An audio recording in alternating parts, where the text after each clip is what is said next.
The old ballpark on this July night. Fenway now in its second century, and it's never looked better. But the Sox are also in first place at the 100-game mark, and the Yankees are in town.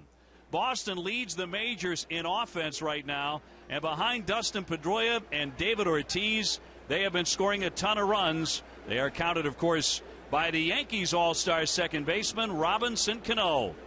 It's Sunday Night Baseball presented by Taco Bell, and tonight the Red Sox and Yankees wrap up a three-game series. The race has gotten pretty tight, as you can see on the ancient wall in left field here in Boston. The American League East. Now Tampa Bay's win today has cut the Red Sox lead to one game, then Baltimore, and then the Yankees still very much in the hunt despite crushing injuries. We check out the wild card picture as well. The Rays and the Orioles are tied. The Rangers a half game back, and then the Yankees just 2.5. With the Indians in the picture as well at 3 back. We welcome you to Boston's Back Bay, everyone. Great to have you alongside. I'm Dave O'Brien filling in for Dan Schulman tonight, who's on vacation. Great to be joined by the All-Stars, Orel Hershiser and John Kruk. And, John, it's the wrap-up game of the series, the swing game here. The Red Sox know that Tampa Bay is breathing down their necks. The Red Sox played an unaccustomed style yesterday. They made 3 base-running mistakes, really cost them in that loss to the Yankees. You talked to Dustin Pedroia. What's he telling you about the mindset of this team? Well, he told me that what he loves about this team most is their bounce back, their ability to forget what happens from one night to the next, and they're going to have to do that. They've only scored 5 runs so far in the first 2 games, leading the league in runs scored. 5 against the Yankees is not enough. Perota was great yesterday. They're struggling CC Sabathia. They can't lose 2 out of 3 to the Yankees to start the second half. Tampa Bay coming in for the next 4 here at Fenway Park. Now, Orel, CC Sabathia is on the mound tonight. He celebrates his 33rd birthday. Is he moving into a new phase of his career, one without that 95-mile-an-hour fastball? Yeah, the birthday present that baseball has given to him, specifically pitching, is a transition year. He needs to learn to pitch a little bit more. The 95-mile-an-hour fastball is not there, so he just can't blow it by him. He needs to rely on his two-seam fastball, which sink. He needs to keep his changeup down and away, and he needs that breaking ball down and into righties to be effective. CC is a warrior. He will not have to transition his spirit, his competitiveness. He will be out there. If the Yankees are going to stay close in this race, they need a big second half from CC Sabathia. All right, so it's another edition of the rivalry between the Boston Red Sox and the New York Yankees. The end of the first series post-All-Star game. The all-time series has been punctuated by some unforgettable moments, a rivalry that has helped create legends, and the first pitch is coming up next on Sunday Night Baseball.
ESPN Sunday Night Baseball is presented by Taco Bell. Sometimes you've got to live Moss. And in part by Ford Service. Keep your vehicle in shape with the works at your Ford dealer. Aerial coverage is brought to you by DirecTV. If you call yourself a sports fan, you got to get DirecTV. And it has turned into a beautiful night here in Boston, Massachusetts. Yankees in town, and Yankee manager Joe Girardi, the guy who caught Mariano Rivera's very first career save in May of 1996. Number 1 of 639. He not only helped usher in the Rivera era, he also went 2 for 4, and he drove in a run in a Yankee victory that day. Time for a look at the starting lineup for the Yankees, brought to you by Taco Bell. Brett Gardner will lead it off. He's hitting .275. Then Ichiro, followed by Robinson Cano. Look at that batting average at Fenway Park, the 4th highest in Yankee history at Fenway. Lyle Overbay hit 11 home runs. Then Wells, Hafner, Nunez, Stewart, and Cruz to face the right-hander Ryan Dempster. He comes in 5-8. Ryan Dempster came over here to the Red Sox, was going to make a big impact, has been battling a groin throughout the year, has really affected his ability to get the ball down, but his last 7 or 8 starts has been better. The last one in particular, though, was not good. He needs to get the ball down to this Yankee lineup and especially keep it away from left field. Red Sox pushing John Lester back until Tuesday, getting him some extra rest. They're calling that wear and tear, so the veteran Dempster pitches tonight, facing a club he has never beaten.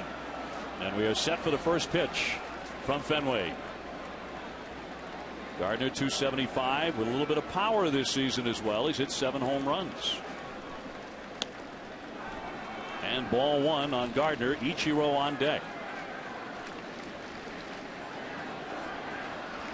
Gardner had a big day here yesterday. He went 3 for 5 with an RBI in the Yankee victory. He ropes that one for a base hit to right. So Gardner stays hot.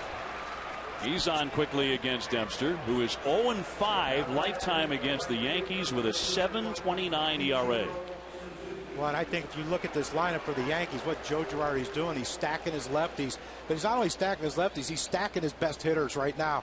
And Lyle Overbay is hot, swinging the bat really well in this series. So you got 4 hitters, and I think Joe Girardi's thinking, okay, if we're going to score runs, we're going to do it with the first 4 guys in our lineup to give us our best chance. Not saying the other guys can't hit. Ichiro .278 with 6 home runs. Third baseman Iglesias is in against the bunt. And a ball inside.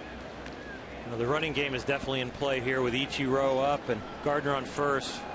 Dempster on the mound. There's a 90% success rate against him when people attempt a stolen base over his last 40 starts.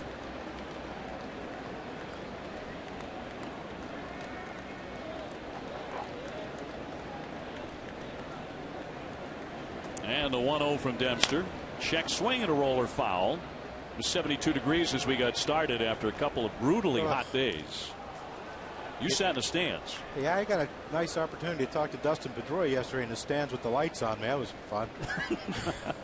He's fun. He's entertaining, but that was a great talk. We're going to get a chance to hear pieces of that through the broadcast tonight. Looking forward to that. He's a peach. Having an outstanding year for the Red Sox. A comebacker, maybe 2. Dempster throws it away into center field. Gardner taking off for third, and the throw will not get him. So right away, another mistake by the Red Sox. They made several on the base paths yesterday. Dempster had a double play chance. He throws it into the outfield. It'll be a fielder's choice E1 as he turns right here. That step up the hill. A lot of times that'll be the thing that'll throw you off. He ended up hooking it, but that front foot, watch when he comes towards second base and he has to step up the hill and it kind of throws him off. Really stepped on the side of it to pull it. So Yankees on the corners for the Yankees' best hitter, Robinson Cano. The All-Star leading the Yankees in hits, home runs, and RBIs. And Gardner had a great read on the throw. He saw it. A lot of guys will slide because they're intent what's in their mind when they're running to second is I got to take this guy out to try to avoid the double play, and they'll slide regardless. He read it. He saw the ball go past. Instead of sliding, he just kept going. If he slides, it's first and second now. Well, the Red Sox backed up the middle. So they'll concede this run at third. Nobody out. And ball one. Well, here's what I'm talking about, Dave. You see Gardner right here. He gets his great secondary lead. Now his intent is to take the guy out, but he reads it. Instead of sliding, he understeps so he can touch the base, to slow up a little bit so he can touch the base and then head on to third. If he slides right there, you got a first and second situation. Now a fly ball scores him. Cano, 336 lifetime at Fenway, and knocks that one foul. And 321 this year with runners in scoring position. I got to believe whatever stat you're looking at, there's going to be a 3 in front of it. DiMaggio loved to hit here too. He hit 334 here. Lou Gehrig 350. Cano has talked about how comfortable he is for whatever reason when he swings the bat. He sees the ball exceptionally well in Boston.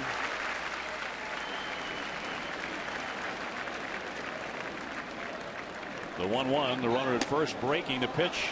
Now the throw, and that's into center field. Here comes the run. Gardner scores. Ichiro to third.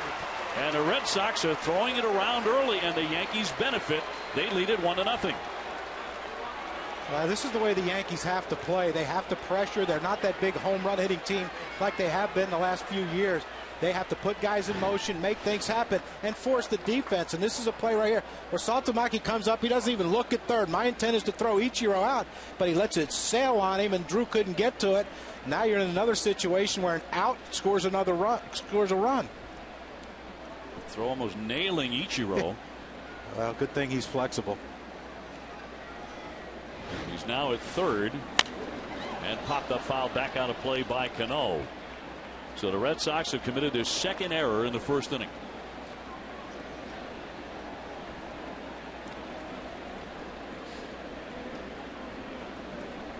Two balls, 2 strikes on Cano. We did have a late shower at around 6 o'clock or so, but that has cleared up obviously. And no more rain scheduled for tonight here in New England.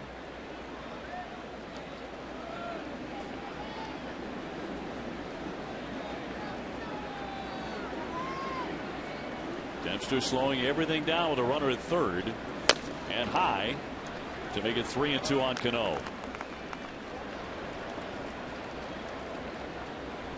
Robinson Cano, with all the success you talked about him having here, I think it's because he's rewarded for the ball that has hit the left field. So he's not very pull conscious, which taking a great left-handed hitter like himself and using the whole field makes him even tougher. Again, the infield backed up for Boston. And the 3-2 pitch missed badly, so he walks him.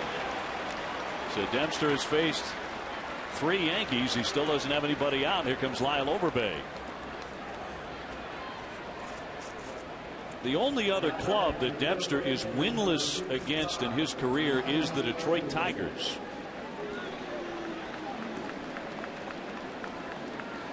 Well, Ryan Dempster right here really needs to start getting the ball down. We're watching him. You know he's trying to throw strikes to Cano and get the ball down there, and he's missing by a good 4 or 5 feet up.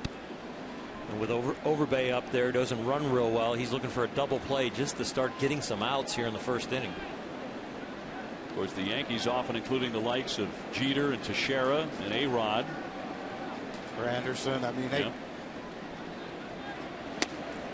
this is one of those innings that if those guys were in the lineup, you're looking at 4 or 5 runs. And now, Joe Girardi's probably hoping, hope we can get Ichiro in now with this part of the order coming up, even though Overbay's hot. Hopefully we can get 2 runs out of this. Before, you're looking at 5, 6. First and third, nobody out. Waved at and missed by Overbay, who was 3 for 4 in the Yankee win yesterday. He's had a good series. He has provided some power in the absence of Teixeira there at first base with 11 home runs. Yankees in the lead 1-0. And looking for more early against the 36-year-old Dempster. Off-speed pitch. That was the split at 83. John Lester was initially slated to start this game. They pushed him back. This is pre-game workouts involving Lester. And Oral, what are they trying to get him to do? Well, it looked like they're trying to get him to move his hands. He used to kind of just hold his hands in front of him like Randy Johnson and staring at the target. But now they've started his delivery where they're having him bounce his hands to get his arm moving a little better. And I think it's all trying to get John Lester to get his arm up a little better. You know, he hasn't been pitching very well, and to get his arm more out front, timed up with his body. John Farrell, of course, the successful pitching coach here in Boston, but now the manager, knows his delivery very well. The 2-2 and taken for strike 3. Snuck it into the inside corner at 92 miles an hour to freeze Overbay. Well, the first time tonight we've seen some quality pitches out of Ryan Dempster. He got his split down to get ahead in the count, and now dots the fastball on the inside. K-Zone's got it as a ball, but he gets the break there.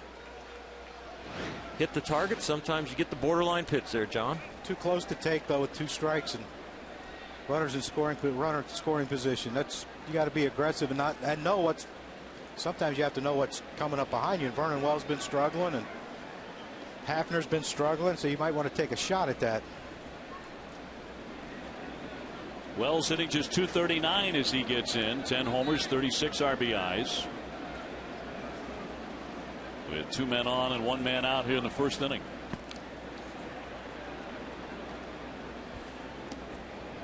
And back to Lester for just a moment. His last 8 starts, he's put up an ERA of 6.36.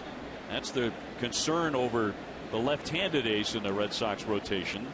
After starting out like a house of fire, he has been very, very hittable. Roped and a base hit into left by Wells. That'll chase in another run. Ichiro scores to make it 2-0 Yankees. So the Red Sox pay for both errors immediately. If Dempster gets the double play started on the error, he has a pretty easy inning, but the errors lead to this, and now he continues to leave the ball up. This ball is just shellacked down there by third. Ball on barrel. Well, that's as good a swing as Vernon Wells has had in a while, and it looks like to me he has his hands up a little higher to start, and I think that's probably why he's not popping balls up. He didn't pop that ball up. He's been popping a lot of balls up lately. So first and second, one away for Travis Hafner, the DH. Batting just .215 with a dozen home runs.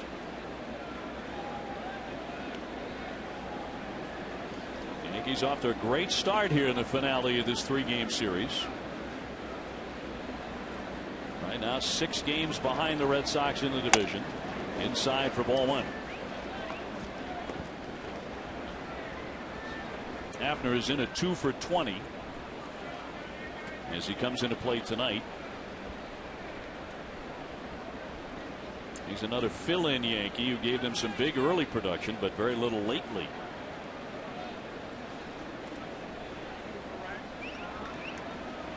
The 1-0 hammered foul.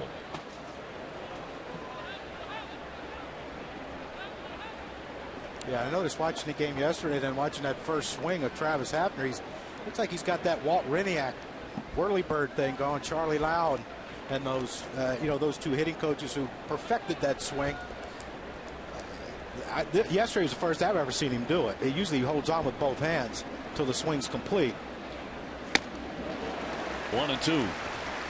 Yeah, he got off to such a hot start, and then all of a sudden the power numbers really didn't continue, and he looks like a guy to me who's trying too hard in the box, and that's really cut back on the contact, where an aging veteran maybe feeling the age and the power going, and then you start over swinging.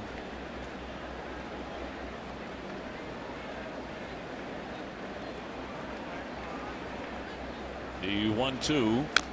Little trickler foul as Hafner stays in there. Eduardo Nunez on deck.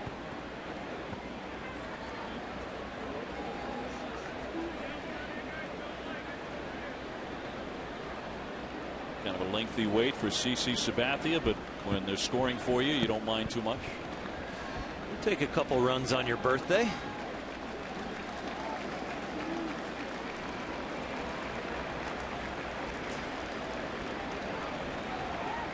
Dempster very, very deliberate with men on, and missed low to make it 2-2. He's already thrown 22 pitches here in the top of the first inning.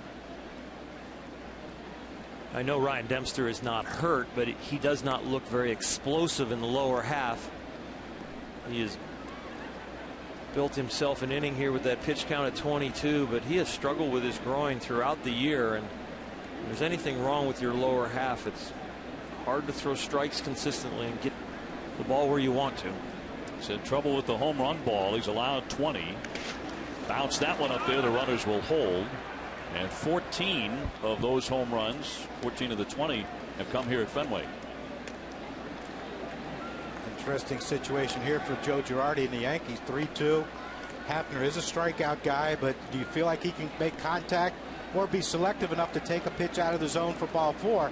I'm sending him. I think the Yankees, what do they have to lose? Push the envelope. You saw what they've done when they pushed the envelope so far. 2 errors by the Yankees, or by the Red Sox, I'm sorry. Cano at second, Wells at first. The 3-2. Got him. He struck him out on a slider down and in. And 2 away.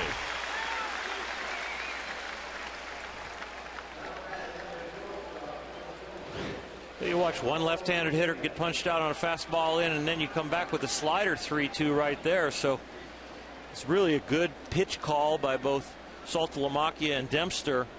Come back inside to a lefty, but this time come off speed, get him out front and go right under the swing. You know, that swing, he didn't do the whirly bird thing, so he's very confused right now with what he's doing. I'm serious. I believe me, I've been there. Very confused with what's going on in the batter's box. When one time you release your hand, another time you don't, you know, there's a lot going on upstairs for Travis Hafner right now. And the results indicate that that's the case. 2 for his last 21. Here's Nunez now. The Derek Jeter stand-in had a Jeter-like day on Saturday, going 3 for 4 with 2 doubles. 2 runs in for the Yankees right away. Derek Jeter here in Boston on the disabled list.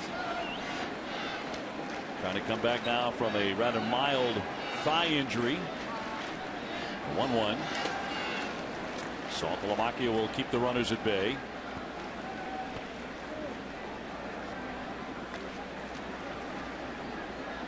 .27 pitches and counting for Dempster. Well, you already know he's probably not going to complete the game, and the key here for him is to get his team in the dugout and then give him a workman's effort to get to the 5th or the 6th.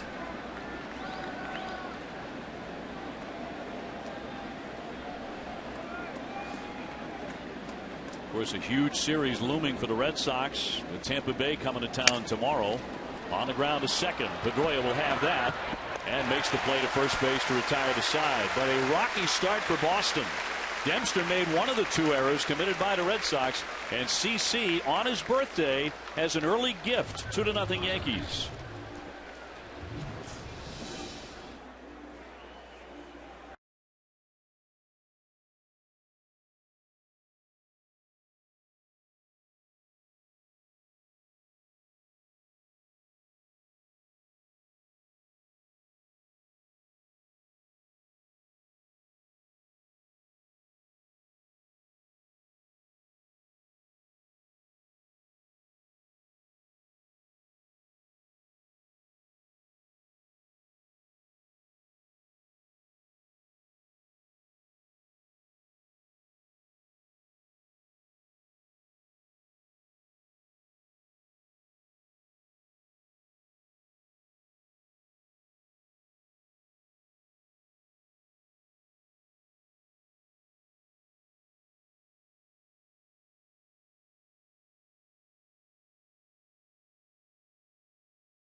CC Sabathia continues his warm-up tosses, about to throw to the Boston Red Sox here. Yankees in front 2-0. Let's bring in Buster Olney. Good evening, Buster. What is the latest on Alex Rodriguez on the way back to the Yankees?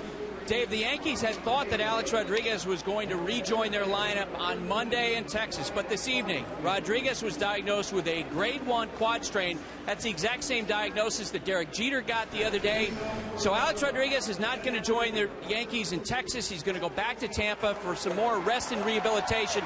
And while there's been so much swirling around Alex Rodriguez, who's in the middle of that biogenesis investigation, the Yankees would have welcomed the opportunity to see if he could produce. Yankees third baseman this year, 4 homers and 26 RBI in 98 games, Dave. Well, remarkable lack of production there for Joe Girardi. We take a look now at the starting lineup of the Boston Red Sox.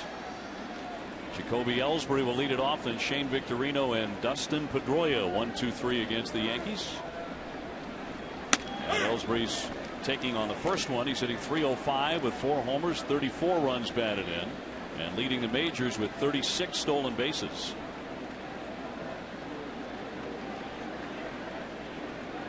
David Ortiz, the DH, out of the 4 slot, and that one got him. It hit him on the elbow. And starting lineup presented by Taco Bell, and immediately Ellsbury, with his outstanding speed, is aboard.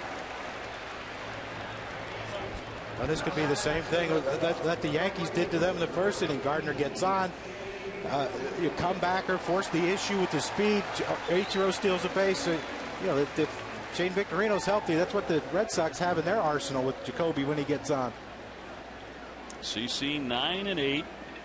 As mentioned, 33 years old today, but he's pitched 3 times on his birthday. He's 0-2 with a no decision. And the big fella is getting used to not having a 95-mile-an-hour fastball. In for a strike on Victorino. We talked to Joe Girardi before the game on what are the signals of a good outing for CC now, and he talked about his 2-seamer, his sinker, low and away to right. He's getting more ground balls.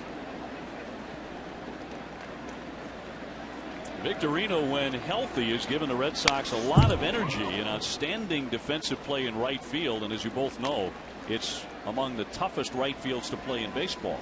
And he's been pretty much flawless out there. He was a Gold Glove center fielder in Philadelphia, and the thing is with Shane, when he first came up, he played everywhere. So the right field's not a new place for him, even though the intricacies of the outfield fence in Fenway.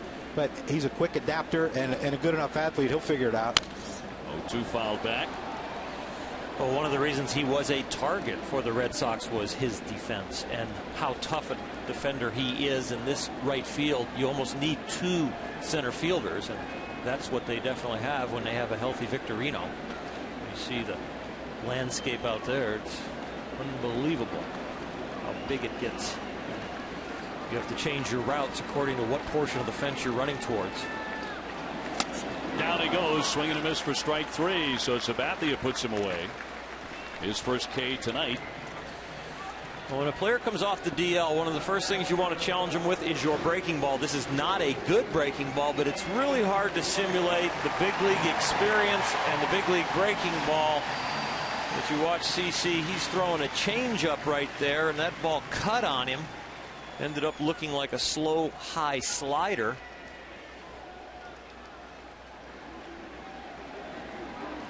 Love that camera. That is 1,500 frames per second. I saw perspiration fly off his arm or somewhere when he threw that ball. Yep. Gets rid of the myth that you think pitchers don't work. Pedroia at .313 with 6 home runs, .302 against CC. It's that one toward right center field. Here comes Ichiro, and a little miscommunication, but he made the catch.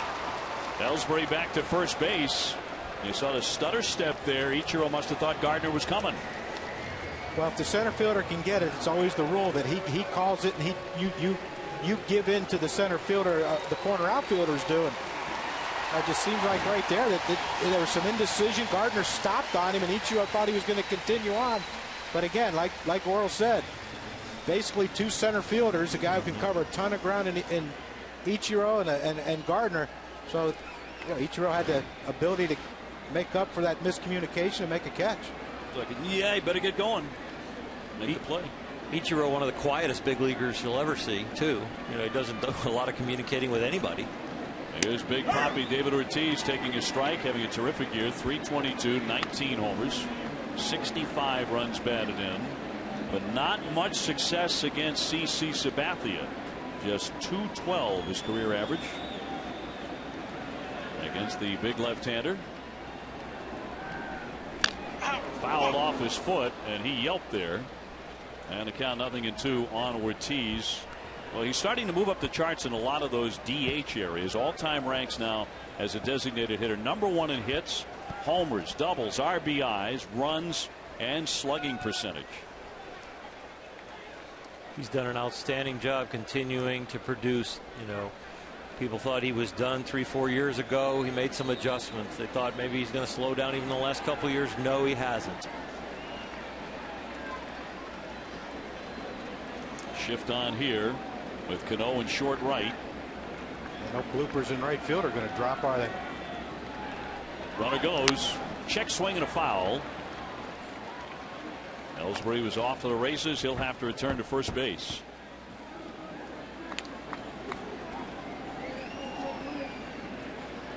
Ortiz has also racked up 506 career doubles now. That's as many as Babe Ruth had in his entire career.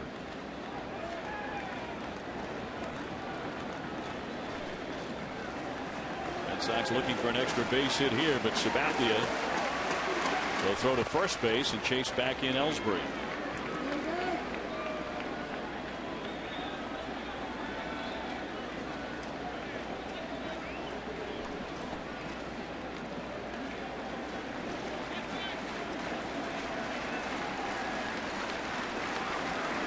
Here's the 0-2 and fouled it off. A big swing by Ortiz. I guess that goes without saying, but that was a massive cut. Yeah, for an 0-2 pitch, he guessed right with CC. I mean, you look at this swing right here, it's just picture perfect. The hip stays in. All he did was catch it underneath a little bit, and it got in on him a hair, but you know, that's the typical high finish that David Ortiz is known for, and usually those balls go out of the ballpark. I'm going slider now. I'm going slider twice after he makes that kind of cut on a fastball. Sabathia has already allowed a whopping 21 home runs. Grounded foul. He gave up 22 all of last season. And that was a career high. And here we are at the halfway point, or the All-Star break just coming after it, and he's already at 21. If the season ends today, it would be the first time in his career that he had more hits than innings pitched.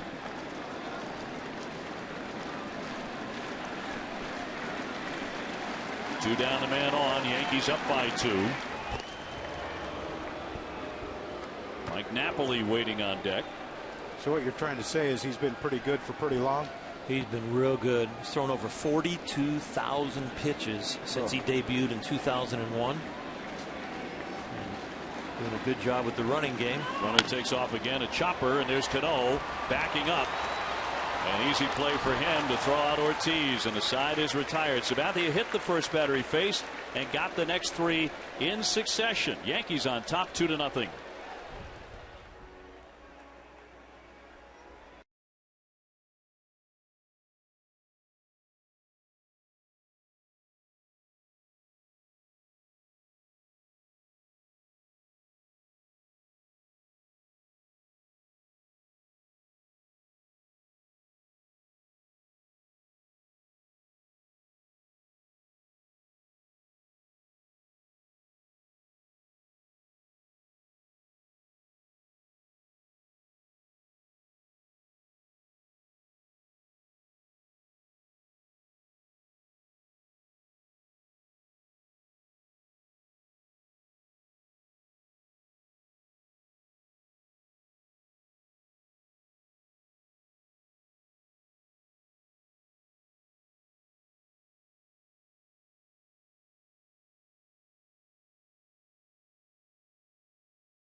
We invite you to visit Gamecast at ESPN.com/MLB/scores. Find tonight's game. Click on the Gamecast link. You'll find up to the at-bat stats.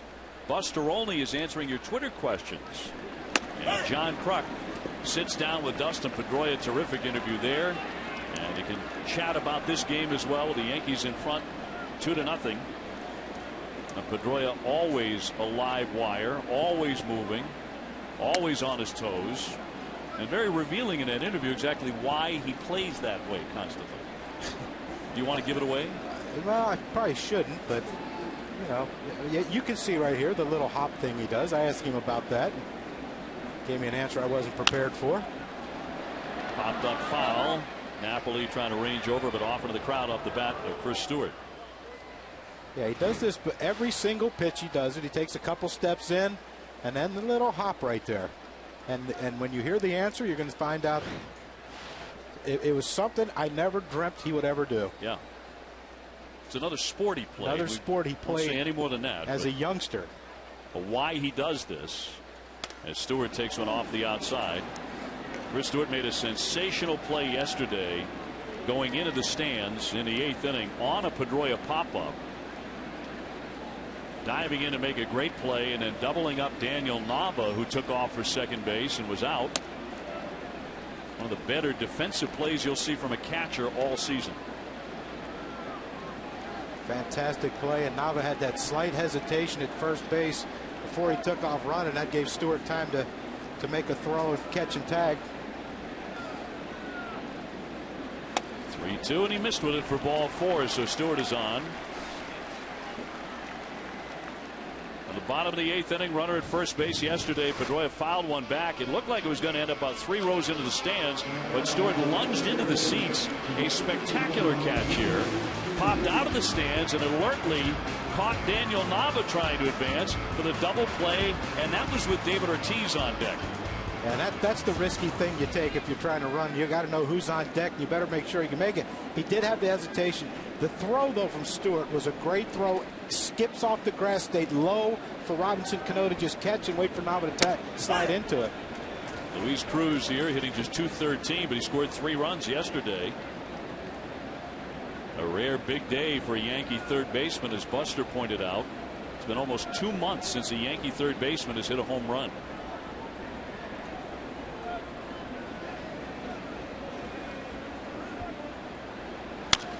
Punch foul, 0-2.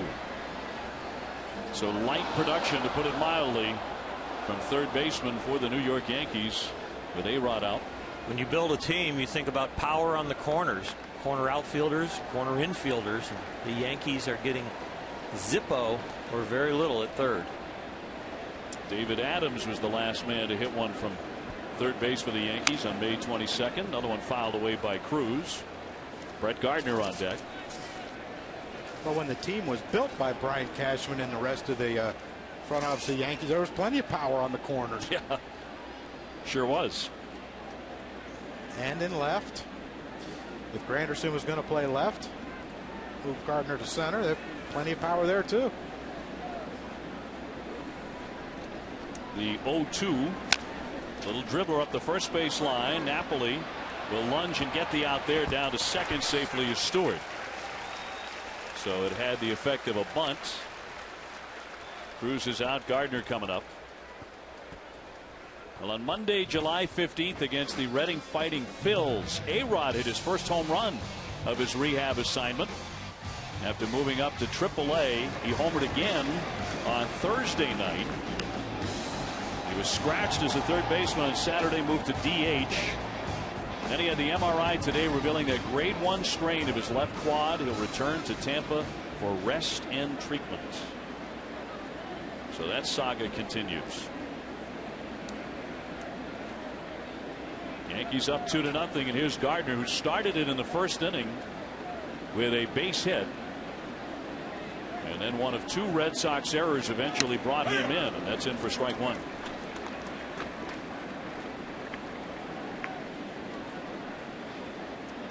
And John Kruk is beginning dinner. Late start to the day. A lot going on for you today, so you've got to eat in the booth. We've had the delivery. Fenway Franks. We're going to ask you to sample those in a moment. Not that we really have to ask you. I know you're hungry. Yeah, you can beg though. Pedroia throws on to first base to get Gardner down to third. Is Chris Stewart with 2 men out. So when you talk about the greatest hot dogs, I mean, Fenway Franks probably somewhere in the picture. You get Dodger dogs, Yeah. at the very top. Those are freebies for us during games, so we almost have to say that contractually. These are pretty good. I'm waiting to go off camera so I can give it a whirl. And hopefully Dempster can get an out here pretty quick in this inning, and I don't have to. It'll be warm in between innings. I don't have to talk with my mouth full. We appreciate that. Yeah, very much. That was an exciting segment. Scintillating. Ichiro looks at a strike. He reached on a fielder's choice and an error by Dempster in the first inning. The magic number for the Yankees these days is the number 5, because they are 31-1 when scoring 5 runs or more this season. They scored 5 runs on Saturday.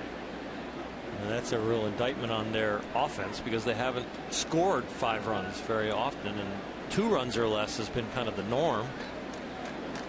Yeah, 32 times they've scored 2 runs or less. They really haven't had their roster in many games, their full roster. They haven't had it in any. 0.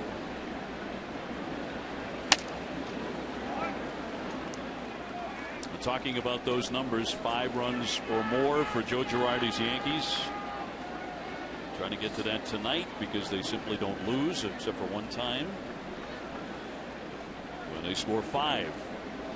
These are the Jeter, A-Rod, Teixeira, Granderson-less Yankees. And at third, 2 down. Lofted foul on a play. For 65 games, less than 5 runs is an awful lot of games for a big league team. It's a very inefficient offense, and Joe Girardi really has done a masterful job, though, squeaking out the runs that he has and managing the pitching and the bullpen to keep him above 500.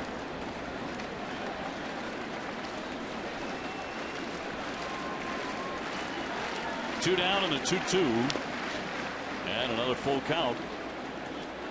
That is already 45 pitches for Ryan Dempster in an inning and 2/3. Well, it's a big one here, because with Cano coming up next, the last thing you want to do is to walk Ichiro, get that hole open for Cano to pull one through, or look for a big inning if he can hit one out. He's had success with a fastball into a lefty to strike him out on a slider. I think he'll go in for sure. And he hit him instead. Ichiro gets hit by the pitch. That'll put runners at first and third. So trying to come inside, but plunks Ichiro Suzuki. That'll put him on the corners for Robinson Cano.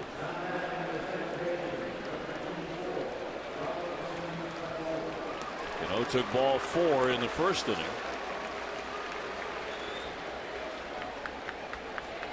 The Yankees at one point on May 25th were 30-18. They were in first place on that date.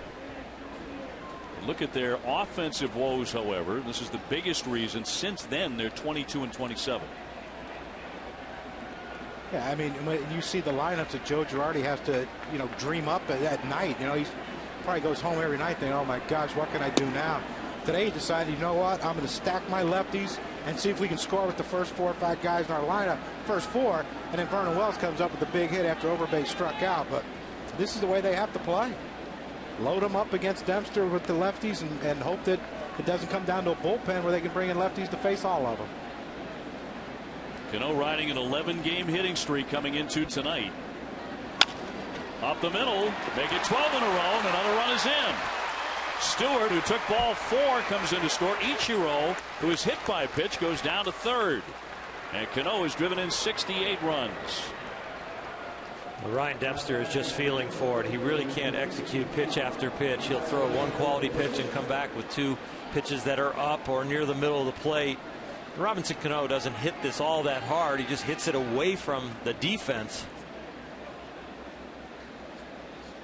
Still gets his hands inside it and drives the ball up the middle, but there was nobody home there for the Red Sox. Pedroia had him played to pull.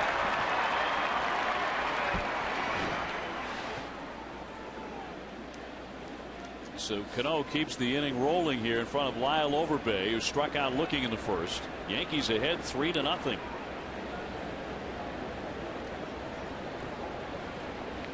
And the first one to Overbay is lofted foul out of play.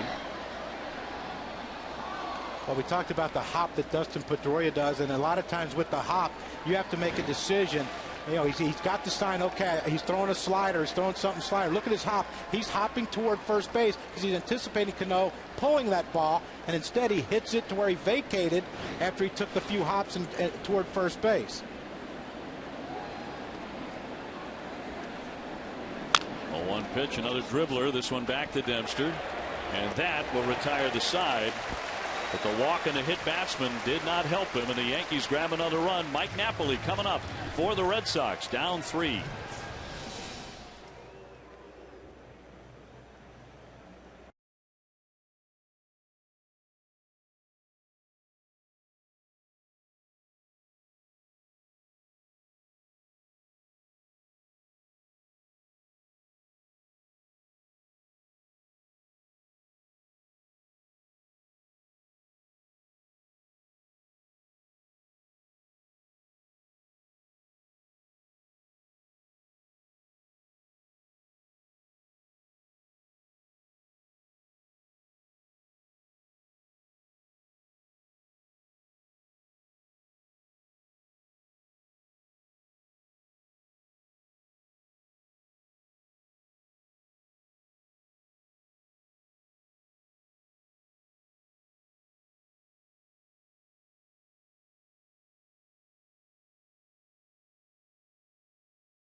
On Sunday Night Baseball, the Yankees in front 3-0 here in the last game of this series.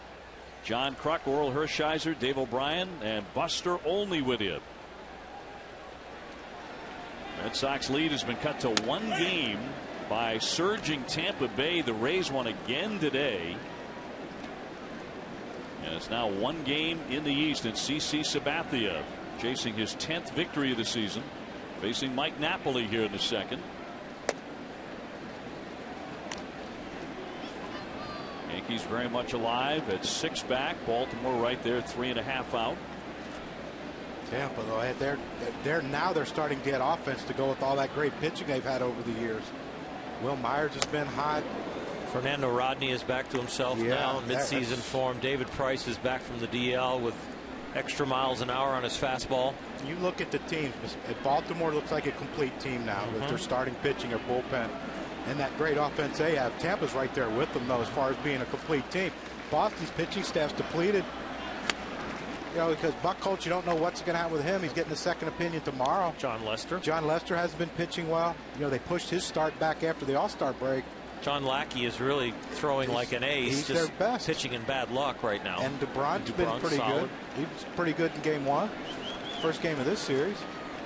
2-2 to Napoli. Waved at and missed as he strikes out. So one man gone, second K for CC Sabathia. This is stop number 3 for him. It started in Cleveland, where he won the Cy Young in 07. With Milwaukee, 11-2 with a 1.65 ERA in 17 starts. He's won 83 games and a World Series in 2009 with the New York Yankees. He has been a horse everywhere he has been. He's a very prideful man that knows he's going through a little transition as far as the fastball velocity being down, but he will hold himself accountable and responsible to carry the team no matter how he feels and what adjustments he needs to make. He remains a dogged competitor as Gomes takes one high for ball 1. And to me, the thing about CC is he's a great athlete. You know, he was a really good hitter when he's, you know, briefly with Milwaukee. And so with that, he'll figure this out. He'll figure out a way to pitch with, you know, 91, 92. Well, he's won 9 games for a team that ranks 23rd in runs scored. So as much as we've discussed velocity and the reduction maybe of some of those skills, he has won 9 games for what has been a poor offensive team in a very tough division. Yeah. The major league leader in wins is around 13. So, you know, 9 games is no slouch. But the thing, you look at the borderline, the other statistics, the hits per inning, you look at the home runs he's given up, and those are starting to escalate. And, you know, CC will even admit it that he's making adjustments. But 33 years old, 42,000 pitches at the big league level plus. He knows the wear and tear is there, and there's a little less zip. Gomes, a 243 hitter with 7 home runs. I think he's lost too much weight, personally. He's gotten too skinny. Yeah, he needs to come up here and eat some hot dogs with me. But you know, you look at him, he looks in phenomenal shape for CC Sabathia. CC's usually a guy that, you know, you hear ranges from 280 to 320 he pitches at. High fly foul. That'll hook back out of play. Now, in all seriousness, he's listed at 290. He's not that anymore. But he's always pitched big, and he's always pitched great as a big guy. Is there anything? There have been some scientists will tell you that the bigger guys, if they can get down the hill, the ground force that comes up, it makes it easier on your arm the bigger you are. So, you know, the lighter guys have to work harder to throw the ball hard, a la Tim Lincecum. Rope foul by Gomes. He pulled one that far. That went out over the roof. That went over the roof. Foul. How do you do that? I've never seen that. Joe Carter used to hit him that foul. Yeah, we don't want to talk about him. Sorry, that's a bad memory for you.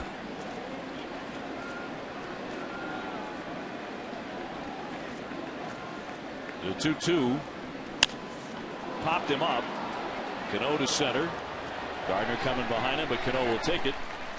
2 fast outs here in the second inning. Time for an update. Let's get it back to the studio in Carl Ravitch. Ravi.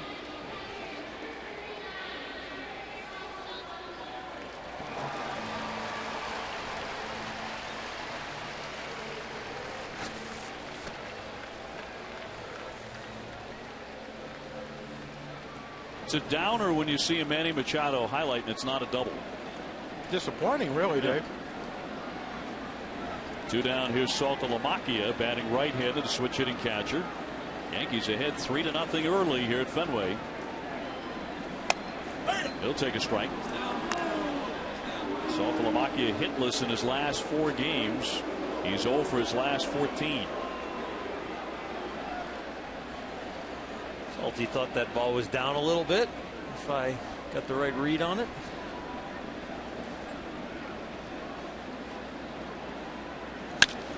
Rope to right field and a base hit. Does a nice job taking that one to the opposite field for the first Red Sox hit tonight. Coming with 2 down in the second.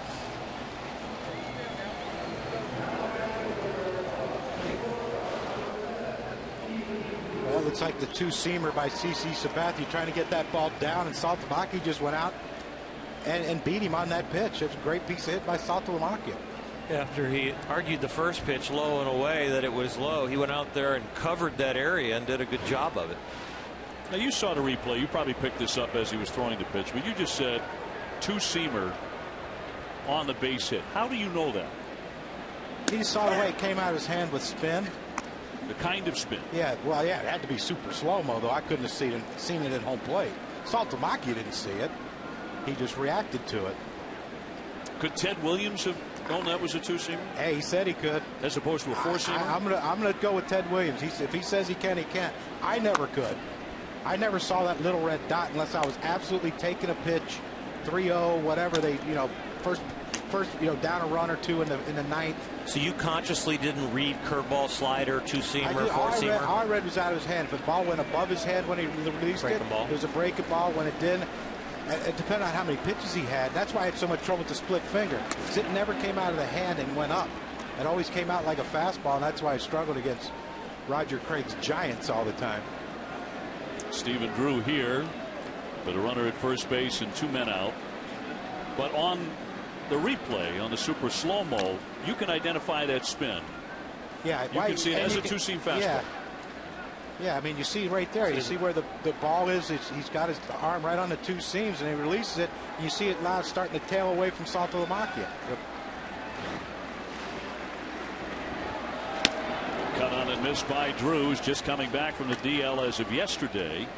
Hey, I would have loved to have been able to pick all that stuff up when I was hitting. But he played with Tony Gwynn. Now, do you think Tony did? I don't doubt anything Tony Gwynn did.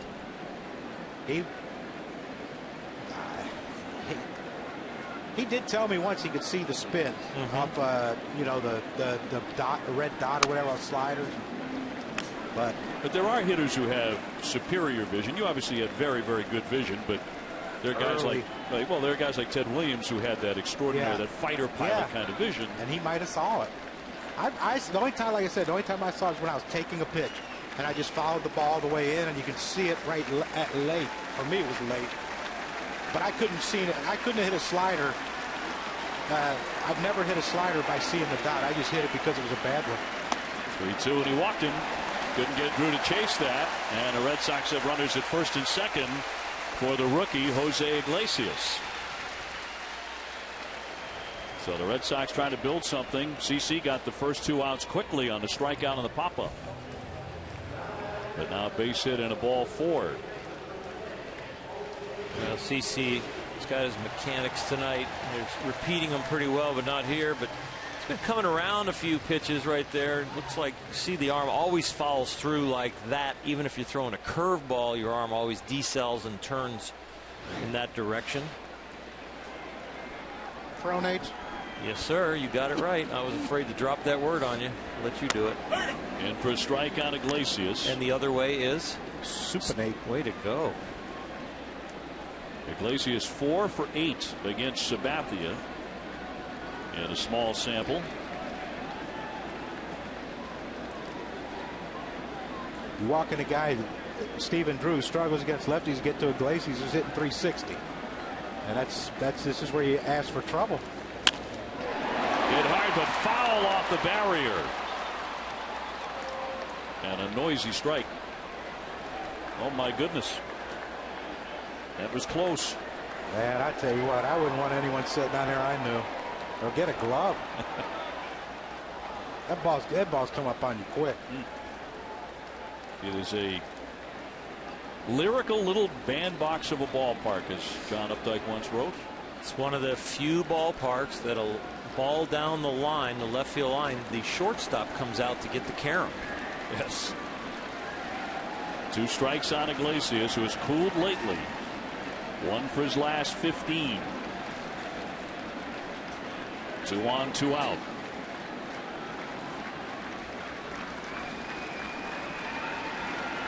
A long look by Sabathia. The 0-2. He bounced it. Good stop by Stewart, who's had an excellent defensive series, even above that great play he made yesterday. A couple of times he blocked the plate and denied the Red Sox. Called a great game.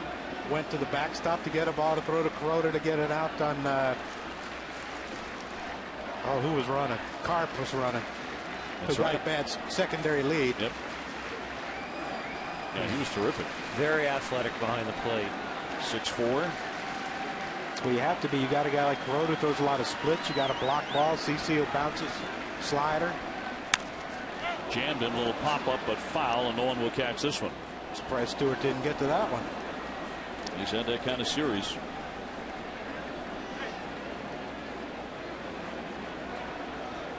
CC's got a little zip in his fastball tonight, a little more than I've seen in the first half, but he's had 6 days off. He hadn't pitched from the 14th, and he's got some really good confidence working on coming inside to these righties. He hasn't been throwing the two-seamer as Joe Girardi anticipated. That's a little cutter inside at about 92, 93. He's really getting through that fastball into righties. The 1-2. Little tapper, going to be a tough play. If it stays fair, they're going to let it roll foul. That's your baseball clock working. You know it's either going to be a quick hurry-up play or I have no chance, so I might as well let it go foul. Younger pitcher, not a veteran, might go running after this and try and make a quick hurry-up play, but CC realizes that when he gets there, there is no way he has a chance of getting it out. So let's take a chance on the foul ball. And he made that decision 2 steps off the mound. Okay, I'm going to let this drop and hope it spins foul. Because of the spin he has. Also, he knew if he fielded it, he wasn't going to throw Iglesias out who can run a little bit.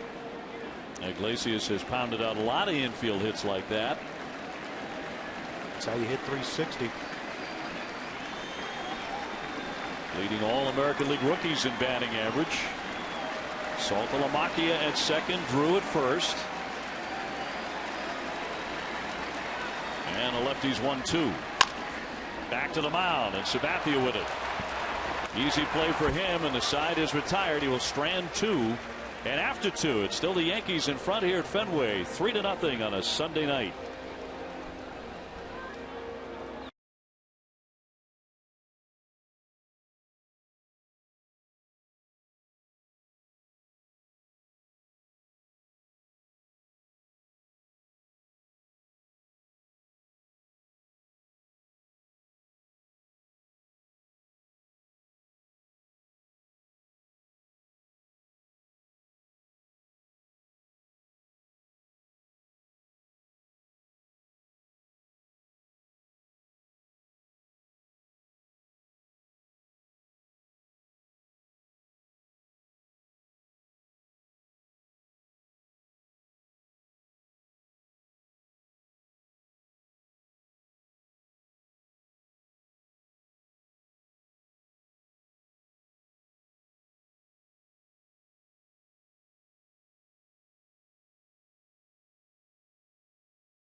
Yankees are in front 3-0, and will come up to bat here with Wells, Hafner, and Nunez against Ryan Dempster, who is scuffling early. Red Sox have committed 2 errors. He's hit a batter. He's walked 2. One of those have scored. Vernon Wells with an RBI single off him the first time in the opening inning.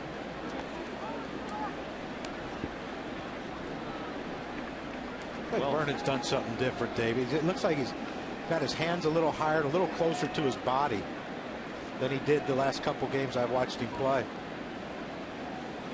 And when you're struggling like he's been struggling for the last month or so, I mean, you try anything. He's more like he's resting it on his shoulders, closer to his body. He's not been generating a whole lot of power, just 20 extra base hits for the season. He's never hit like that.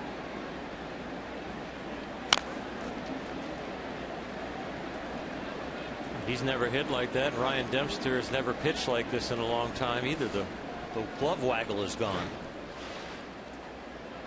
Yeah, and I think just the purpose of this is to not get underneath balls, and you see right there, he was on top of that ball. The line drive, the hard ground ball he hit between short and third for the bases single RBI. Yeah, he's getting on top of the ball now. Speared by Dempster, and he'll throw him out. That was just a nasty pitch. One man out in the third inning. And Hafner coming up. Let's get you a look at our Sunday standouts now. Hanley Ramirez for the Dodgers, 2 for 4 with a homer today. See how hot he's been since the 19th of June. Bartolo Colon defying all logic now. 13 wins. He won again today. And Matt Harvey, 7 innings, 10 strikeouts, now 8-2 on the year. So much is said about Puig out there in LA injecting offense into the Dodgers. Ramirez statistics are better than Yasiel Puig's. The Dodgers remaining a half game behind. Arizona 1. Drew on the right side will throw on to get him. That play will go 6-3 officially. 2 up and 2 down. Dempster a little better right now because he's getting the ball down, but the 3 hits by the Yankees, one up and away to Gardner right here, and then up and down the middle to Vernon Wells, and then up and in to Cano. So he's got to get the ball down, and he's got to get it looking like a low strike and bouncing it when he's ahead, and then throwing low strikes to get ahead. Nunez next. You picked this up. He has eliminated, Ryan Dempster has eliminated that wag of the glove. How come he's done that? Well, he has changed that because early on when he started throwing his split finger 5-6 years ago, he thought he would give away his pitches when he split his fingers. He used to rattle the glove to keep people away from his grips, and now he doesn't think he needs it. To Victorino, the fly out to retire the side. A 1-2-3. Dempster really needed that. Top of the order when we come back for the Red Sox. Ellsbury, Victorino, and Pedroia.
Couple weeks ago that you are the captain of the team. What's that responsibility like for this city and this team? I mean, I don't really think about anything like that. I mean, I view our team as we need 25 guys to have a leadership role for us to win.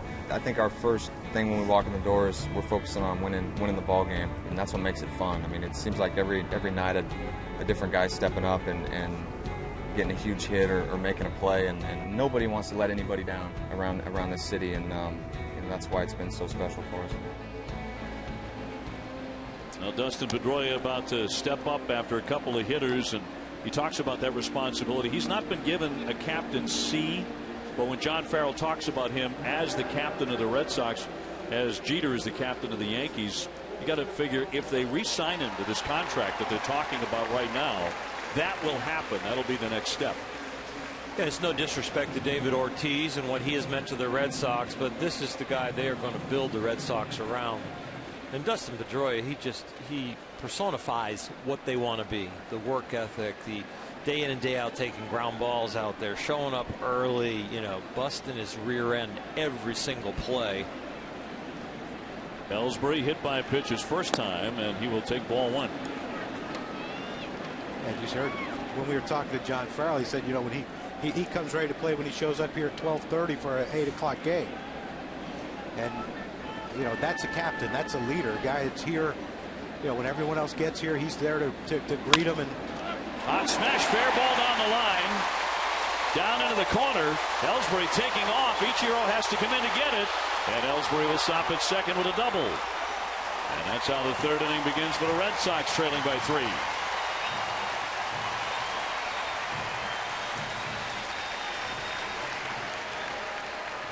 Ellsbury only 7 for 31 against Sabathia until this. Oh, that's the two-seamer right there. He's trying to run in on Ellsbury. You remember he tried to throw that ball in and it hit him. His first at bat, but this one it just stays out over the plate. It didn't get that good sink and run. And with Overbay having to play up to respect the speed of and the bunt from Ellsbury, that ball gets by him pretty quick. And he was thinking 3 right there, but I think the Ichiro arm, the Cano quickness in his arm, and the fact that there's no outs stopped him pretty quick. Victorino runs up the bunt, pushes it right to Overbay. That'll advance the runner. Victorino out, Ellsbury to third. So Victorino with the sacrifice, and that'll bring up Pedroia with a chance to put the Red Sox on the board. Pedroia was called into action at the All-Star game when Robinson Cano got hit and had a great school response when Gene Lamont, the bench coach of the Tigers, said Pedroia. He goes, I'm here. And that's pretty much what he is right now with a man on third and 1 out. He practically raised his hand. I'm here. Well, I mean, when you talk to him, besides in the offseason training and playing with his kids, he has nothing else he does. He has no hobbies. He doesn't play any other sport. He doesn't hunt. He doesn't fish. He doesn't golf. I mean, you know, this is his life. Hot shot through for a base hit. That brings in the first run of the night for Boston. Ellsbury scores, and that makes it 3-1 Yankees. Pedroia with his 57th RBI. Well, in yesterday's game, he got a lot of fastballs in that got him to ground out to third base a couple times. This one here is a slider that's supposed to be away, and it sinks back or cuts back over the center of the plate. Pedroia, we know, a great high ball hitter. If you look at his legs, how he gets that bend down to get his bat stay level on the swing on a low pitch. I mean, not many guys do that. Adrian Beltre hits home runs like that, but not many guys can do that. Where your legs go up on a high pitch and you bend your knees down on a low pitch, and he gets that ball through the hole. And now the Red Sox got themselves an innings going. Here's Ortiz taking ball 1. Pedroia won't run. Ortiz 0 for 1 with a grounded to second. Buster, we were talking about the Red Sox negotiations with Dustin Pedroia about a contract extension. That isn't done yet, is it? No, it's not done. And as our colleague Gordon Eads of ESPNBoston.com has reported, that conversation actually started during the offseason. A formal proposal was put in front of Pedroia and his side over the All-Star break. Now, during those conversations in the offseason, I was told that the Red Sox made it very clear to Pedroia, we want to build this team around you because we believe in how hard you play and who you are. The 1-1. High pop-up. Foul territory. Cruz searching for room on the warning track near the stands. He can't get to it. Into the camera well. So no replay of the great Stewart catch. 1-2 on Ortiz. That was by a camera well, so there's no Red Sox fans. Yesterday when Stewart made that play behind home plate, I was surprised he got to get to the ball with the Red Sox fans that could have blocked him. But your free game once you cross that line. Fortunately, there's some neutral cameramen in that well right there for the Yankees. And Joe Girardi said he was a little surprised that the play opened up a bit for Stewart back there in what should be unfriendly territory. Not to take anything away from a great catch. Ripped into left center field. Gardner all the way to the warning track. Pedroia heading into third, and he'll stop there. Well, Pedroia made a great base running judgment when he saw Gardner give ground on that ball in the gap. If the route would have been a little bit more direct to the ball and a little bit towards the infield, I think Pedroia eases up. But he saw Gardner give ground, and that's when he turned on the jets and went to third. CC first with the pitch. And David Ortiz at his best when he goes to the opposite field, John. Yeah, I mean, you got jammed and hit that pop-up that just got into the stands. He gets a second life. But that one there, he got out in front of him. You see the secondary lead. And no hesitation. And, Earl, you're right. You're right. He saw Gardner drift back, and then he said, you know what, there's no way, because Gardner doesn't have a great arm, there's no way he could throw me out from here. And if you watched Ortiz make a big turn at first, if he did throw to third, Ortiz was going to try to take second. Here's Mike Napoli, 1 out, 2 on. He'll take ball 1. He struck out in the second inning. Napoli only 5 hits and 25 career at bats against CC. He got off to a terrific start in the month of April. He was instrumental in the Red Sox getting out of the gate so fast. They went 18-8. Yeah. Fouled away. And the 3 weeks David Ortiz missed to start the season, Napoli kind of carried the squad with a lot of run production. He's cooled off since. The strikeouts have really piled up over the last few months.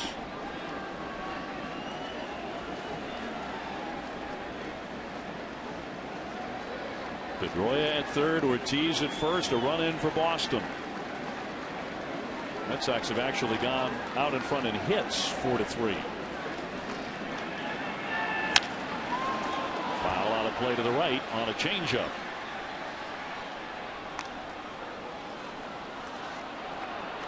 So to count 1 ball and 2 strikes on Napoli. The thing you're seeing with CC is you're seeing him miss that 95-mile-an-hour fastball right now, because this would be a time. He's gone slider and changeup to a dead fastball hitter, but this is where in his so-called prime he would go up the ladder and blow it by you.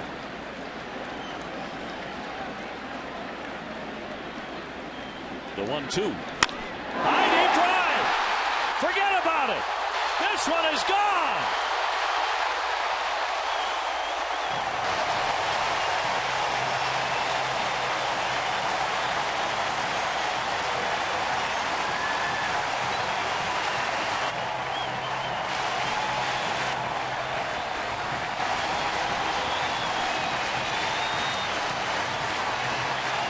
Just like that, the Boston Red Sox have the lead. Well, remember the 2 pitches prior as we go into this sequence. Napoli, a great piece of hitting, but CC here away, and it's slow away, and then he's going to go to the heater in. 93, not 95 or 96. A great fastball hitter puts the barrel on all this over the Green Monster. A 3-run blast, 4-3 Red Sox. Here's Johnny Gomes checking his swing, but he went for strike 1. Red Sox are 26-8 when Napoli drives in a run. You asked what is the big difference between 92, 93, and 95, 96? It's 1 foot in distance for every 3 miles an hour. So that's the difference between getting the head of the bat out or not. To Hopper to third, Cruz there for the stop, and gets him at first base for the out. So 2 away.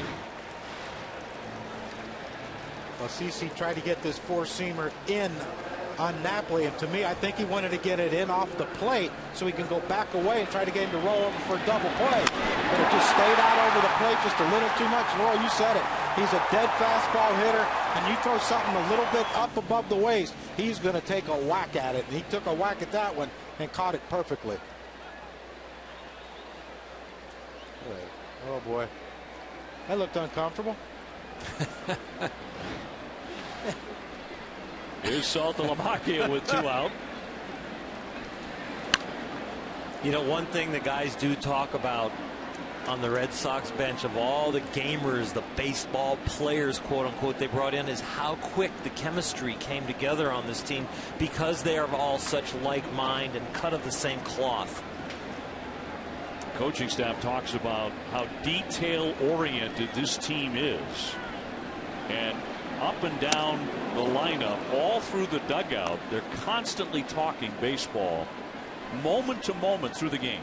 There are 2 teams that we have visited and been around this year on Sunday Night Baseball that have been like that for me. Out early, talking baseball all the time. Everything they do has a purpose towards winning.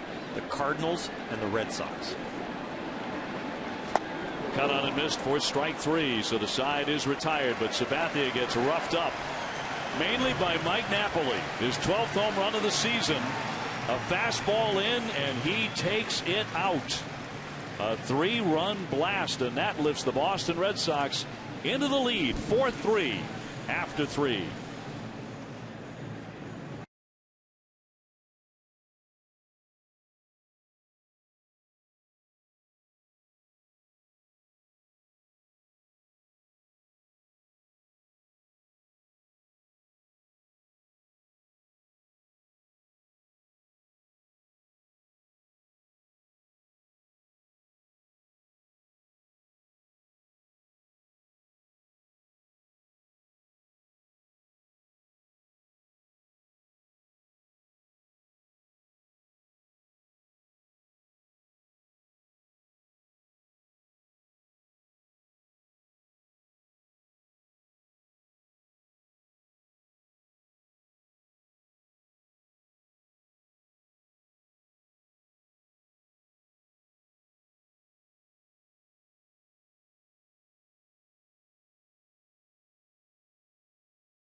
Welcome back to Sunday Night Baseball, presented by Taco Bell.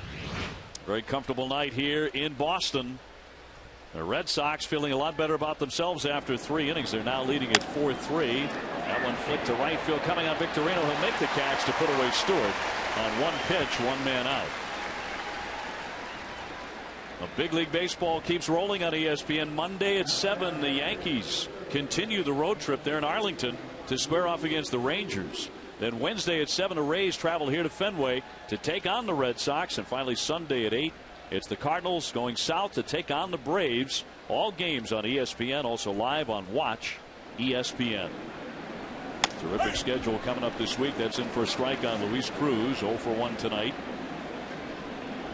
Cruz was cut loose by the Dodgers after he hit 127 in 45 games and signed as a free agent by the Yankees. 0-2 the count.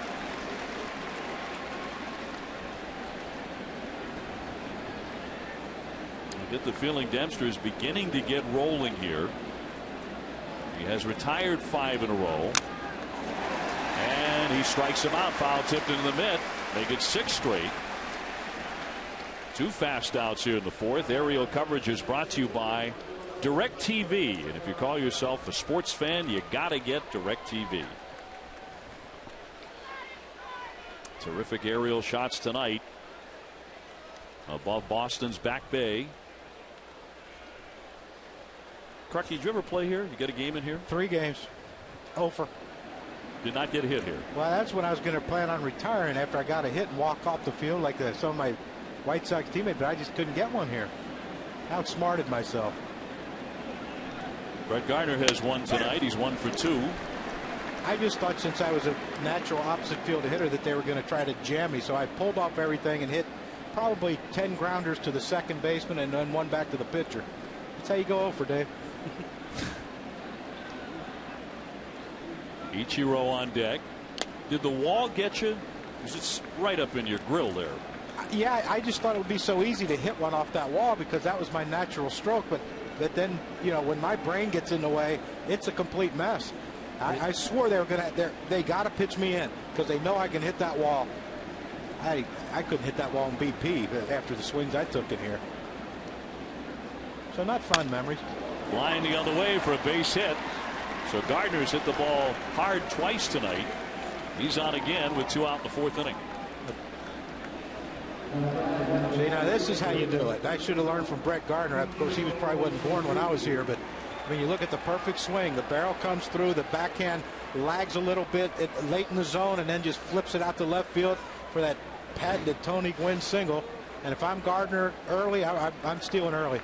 2 outs, try to score early and score on Ichiro's single. Ichiro's reached on an error and been hit by a pitch on the elbow. He has accumulated almost 2,700 hits in the United States.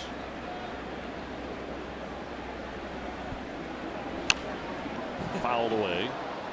And by the end of August, he should reach 4,000 career hits between the U.S. and Japan combined. How many? 4,000. Wow. Some of the best eye-hand coordination we've seen step into a batter's box. Sometimes the feet, the way they're moving, the way he bails and wails. And he does one thing right. He keeps his hands back. Everything else is completely wrong. Serious. Watch him. He bails, but his hands are always back. Always back, and that's how he can shoot balls to left. He gets out in front of one. He can roll them over quick and get hit for power.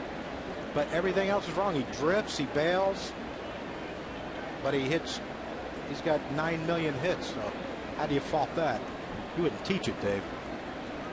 Well, now 39 years old, 3,000 here in the major leagues in the United States within his grasp. He continues to remain in extraordinary shape as he has. Gardner hasn't taken off yet. Looked like he was going there. He had a little lean towards second base before Dempster threw over. 20 out of 22. Yeah, 28 out of 31 versus Dempster in his last 41 starts. So I think he'll be on the move sooner or later here during this at bat.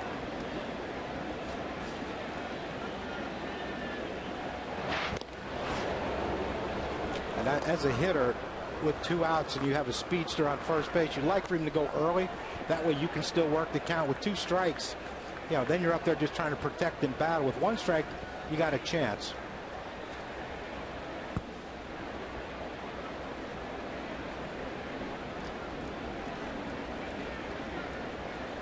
Two down and a 1-1 pitch. Who's to going? Great Ichiro. I think he's taken off here, and he is. It's a strike. The throw is off target, and Gardner has it stolen. The Dempster's not very fast to home, and he doesn't have a real good move to first, and he tried to just freeze him there with a long delay to get his legs heavy and not let him get a good jump. But when you're slow as he is, and Saltamaki didn't get out from behind plate very good. Yeah, and he really didn't get a good jump. No. Gardner didn't. He had a little hesitation, and it looked like he buried his chin into the ground there on his slide. But yeah, he didn't get a great jump. But again, the bad throw by Saltamaki on the shortstop side of second base, and Gardner slides the outside. And now we got action. But there is 2 strikes on Ichiro. The 1-2. Fly toward right center into the alley. Ellsbury on the move. He's going to run it down. And that retires the side. So Dempster allows the base hit and a steal, but nothing comes of Ichiro's fly ball. Still 4-3 Boston.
Ball is presented by Taco Bell and brought to you by the makers of One A Day Men's, the official multivitamin of Major League Baseball, specially formulated for men. And by LegalZoom, helping businesses successfully get started. Back at Fenway on a Sunday night, 4-3, Red Sox leading the Yankees in the finale of this series. Of course, Derek Jeter is injured right now. Buster Olney caught up with the Yankee captain a little bit earlier. Derek, what's your prognosis? When do you expect to be back on the field? I seem like I've been getting that question for the last 9 months. You know, my answer is as soon as possible. Obviously, this here is something that's pretty frustrating because I've worked extremely hard to get my ankle right, and then to do that when I first come back was tough to handle. But you know, everything feels pretty good now. I hope to get back soon. This week, Mariano Rivera with a very warm reception at the All-Star game and then here in Fenway Park. What was that like to see from your perspective? He deserves it. You know, I obviously wasn't at the All-Star game, but I saw it. And, you know, if anyone in baseball deserves to be recognized like he's been over these first half of the season, and I'm sure pretty much even more so now the second half of the season, it's him, because you know what he's done for this, not only this organization, but the way he's handled himself and represented the game of baseball. It's not too many people like him. Now there may soon come a day when you get a similar reception at the All-Star game. You may get a similar reception here in Fenway Park. What would that be like? I'm just trying to get a reception this year back on the field, so you know, I'm not really thinking about that. My number one focus is to get back on the field, try to help this team win. Now, I really haven't thought about if and when my last year what may happen. Derek, thanks. Back to you. Steve, thank you very much. Iglesias just pushing a beautiful punt. Just trying to sacrifice himself there, but right past the mound, and now put runners at first and second. Drew is hit by a pitch. I think it's a little bit more than a sacrifice with CC out there. They've done this twice with Shane Victorino, and both of them have not real sacrifice, but this is a push. Watch him run through this ball and try and push it by CC. If it was a sacrifice, he'd be trying to deaden it. So he runs through this, he sets up the angle, and then just pushes it by. And it was an absolute perfect bunt. Either sacrifice, but he gets the base hit. Right through that no man's land. If Sabathia doesn't make the play, nobody will. Yeah, Cano coming in on that play. He was coming in, but since Drew was running past him, he had to veer around Drew to make a loop, and he had no chance of getting to that ball. So runners at first and second, but Jacoby Ellsbury, who tore into a double back in the third inning and scored a run. He checks, and it's in there for a strike. Ellsbury ripped a leadoff home run against Andy Pettitte on Friday night as the Red Sox took game one. Yankees came back and won game two 5-2. And now Boston in front after scoring 4 times in the third to overcome a 3-run deficit. Now trying to add on to that. 0-2 on Ellsbury.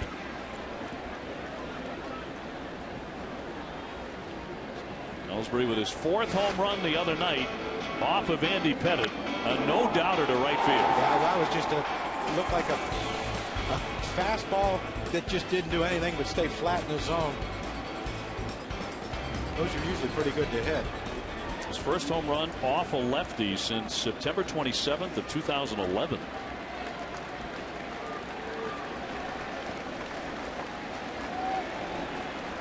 Nobody out. Sabathia in trouble here in the 4th inning. A lunging Tapper foul off first base.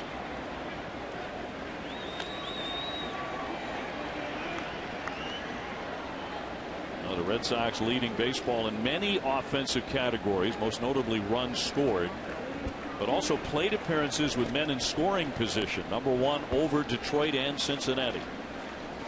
Almost 100 more plate appearances with the runners in scoring position than the second place Tigers. It's amazing that the Reds have that many too, being in the National League. Right. When the pitcher has to hit. Rolled to right field. Drew into third. He'll stop there as Ichiro fires in, and the bases will be loaded for Shane Victorino.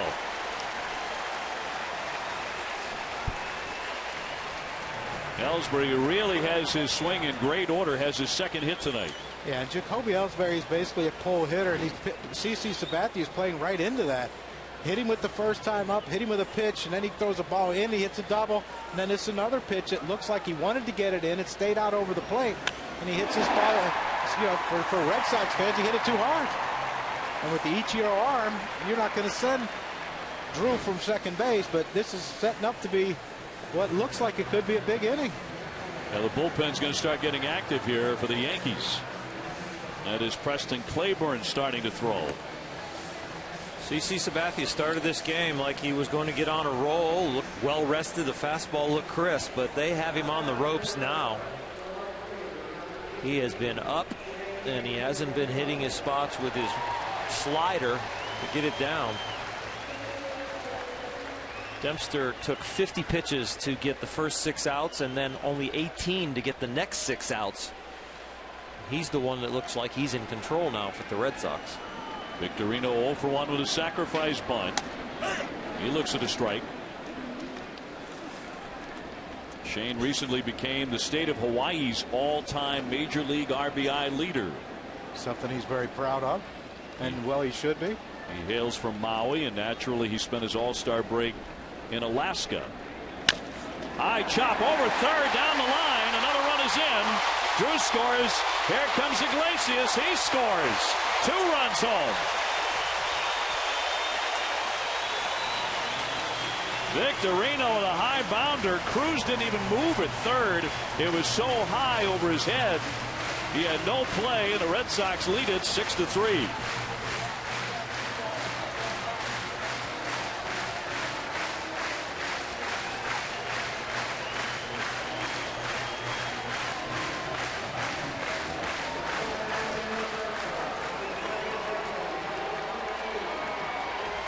We take a look at Hot Zone now, brought to you by T-Mobile, the Hot Zone of Dustin Pedroia. Dustin Pedroia is a solid hitter when you throw it in the strike zone, but he's really hot on the inner half and in the middle throughout. 350 and above in those red places, 250 and below in the blue. And you rarely see that up and in hitting over 350, don't you, Oral? He is a bail and wailer, and he is so good at reading the location of the pitches. We saw in that at bat with the breaking ball down how he collapsed and went down and got it. And he tried to convince me yesterday that he doesn't swing hard. He said it just looks like that on TV, but I really don't swing that hard. All evidence to the contrary. Fly to center field. Gardner has that lined up. Ellsbury going back to second to tag. Now he takes off for third base as the throw comes in behind him. Runners on the corners now for the Red Sox. And 1 away, and David Ortiz coming up. This is a ball that Dustin wanted to pull over the Green Monster, just didn't get the head out completely. He does get the runner over to third. CC throws it. It ends up. And Dustin is all over, just doesn't quite get the head completely out. Let's take a look at it next to the hot zone. It's going to be up and away in those blue, and that keeps him from being able to pull it, and those turn out to be flyouts to center. Tried to get the head out, but you can see it's just a little bit off his back hip. He'd like to get that out over in front of his belt buckle. You remember the base hit he hit his last at bat. His right knee was almost on the ground, but his left knee was bent also when he hit that one. And now this one, he was, more normal. Knee almost touching, but he doesn't swing hard. Never. Ortiz takes the ball. He's 1 for 2 with a single that took Gardner all the way to the warning track in the third inning.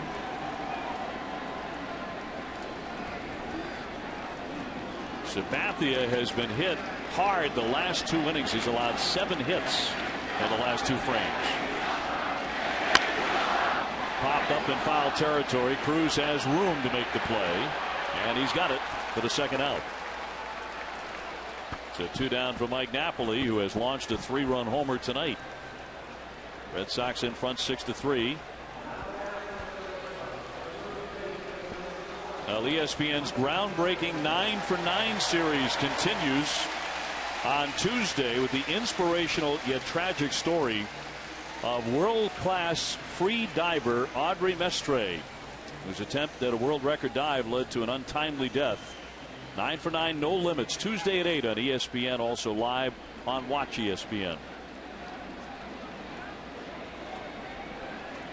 First and third for Boston. Mike Napoli with a 3-run homer and a strikeout tonight. And Sabathia just trying to get through the 4th inning.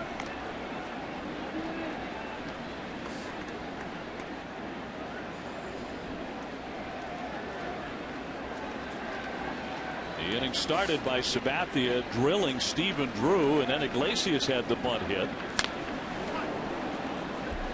Ellsbury with a base hit. Victorino with a 2-run single. Red Sox have scored 6 runs in the last 2 innings.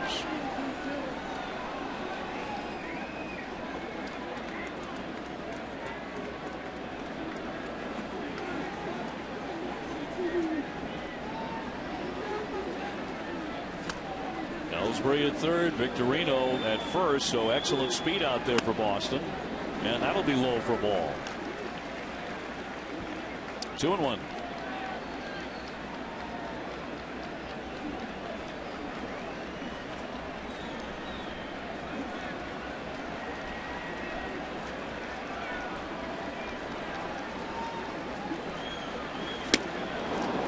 Two and two. Breaking ball there, slider. CC slowed him down in the last at bat when that was the big blow in the inning, the home run, and then tried to sneak the fastball by him. I got to believe he's going to try and stay soft. If he does go for the fastball, he's going to make sure it's way out of the strike zone, because Napoli has shown that you can't beat me in the strike zone with the fastball.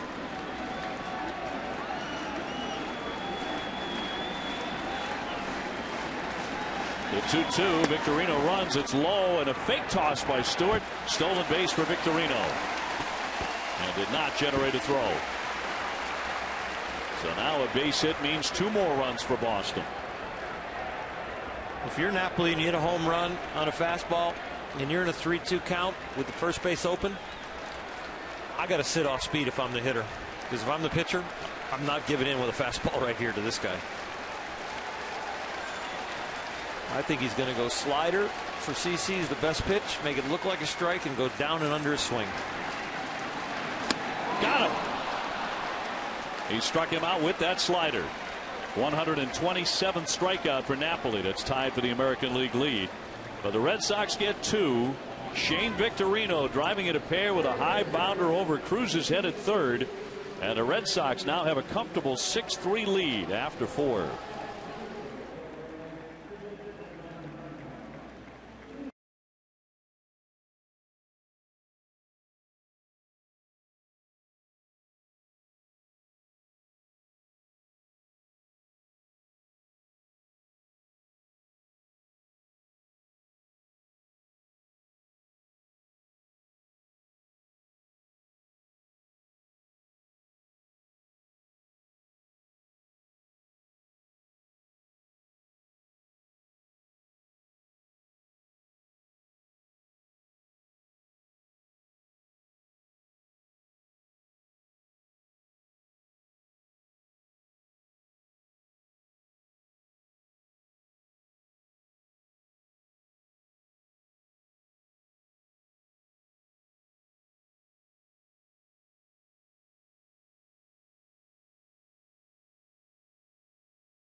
Well, the last 2 innings here on Sunday Night Baseball, the Red Sox have surged into the lead, now leading the Yankees 6-3. They've out-hit New York 8-4.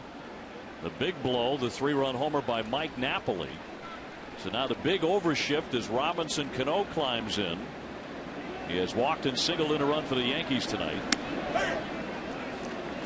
Red Sox stacking 3 men on the right side of second. They bring the shortstop Drew over. They leave the third baseman Iglesias by himself to the left of second. And Pedroia is in the shotgun. Overbay on deck. 1-1 to count.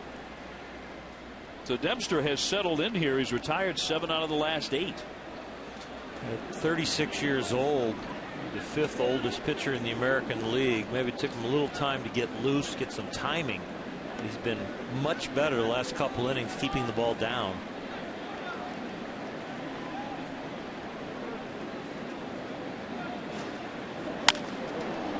Nice knockdown there by Drew as he was right in the right spot to grab that line drive. The shift worked out perfectly there. 1 man out. Buster Olney moments ago with the manager of the Red Sox, John Farrell. John, Ryan Dempster seemed to be struggling the first couple innings. How did he work his way back in? You know, I think once he had a chance to face some right-handers, allow him to get back over that front side and get some further extension, particularly on his fastball, he settled into a much better rhythm in the last couple innings here. What are you seeing in your at-bats against CC Sabathia tonight? Well, in that 4-run inning, we got a couple of pitches middle of the plate. Ortiz's base hit in the left center field, and then obviously Napoli with the 3-run homer. But good pitcher, ways to go here tonight. John, thanks. Back to you. Ways to go is right. Only in the 5th inning. Red Sox ahead by 3. Overbay has struck out looking and grounded to the pitcher.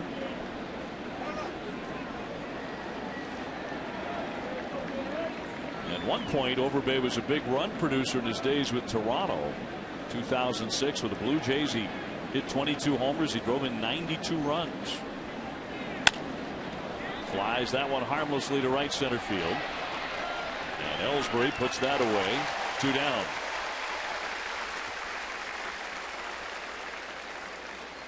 Ryan Dempster talked about what a big moment it was for him earlier this season when he reached 2,000 career strikeouts, when he got to that milestone, becoming the 2nd Canadian in Major League history to do it. Ferguson Jenkins was the other. He had a few more than 2,000, didn't he? Yes. But in Dempster's case, getting there as a guy who was a closer for a hunk of his career with the Cubs, quite an achievement. Started out with the Florida Marlins. 2 All-Star appearances for him, 2 trips to postseason play. Both of those with the Cubs. Well, here's Vernon Wells. He singled in a run and grounded out, 1 for 2. Yeah, we talked about Dempster being 36 and the 5th oldest in the American League. Some other aged veterans are here that are older than him. Hiroki Kuroda and Andy Pettit. There are 2 of them right there. Kuroda having an outstanding year. Pettit scuffling a little bit. The other one that's older than Dempster won his 13th today, Bartolo Colon. Some of the older guys are having really good years. Kuroda's really acting like the Yankee ace right now, and Pettit came back. Kuroda's been outstanding as that bar guards his face. There you go. He must have heard us. Swung on and missed. 2-2. That one a 91-mile-an-hour fastball. The other one in the American League, a little older than Dempster, is R.A. Dickey. He's scuffling a little bit this year compared to the Cy Young last year.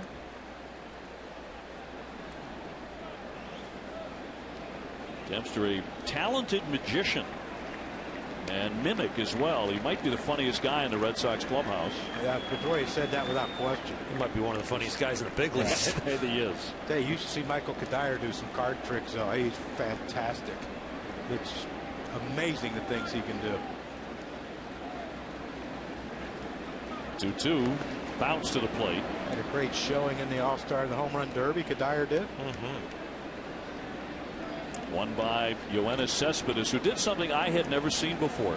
He practiced for the Home Run Derby while his games were being played. Before the games, obviously, in batting practice, they would pull the cage away and pitch to him as if it were a derby scenario. And then he hurt his wrist.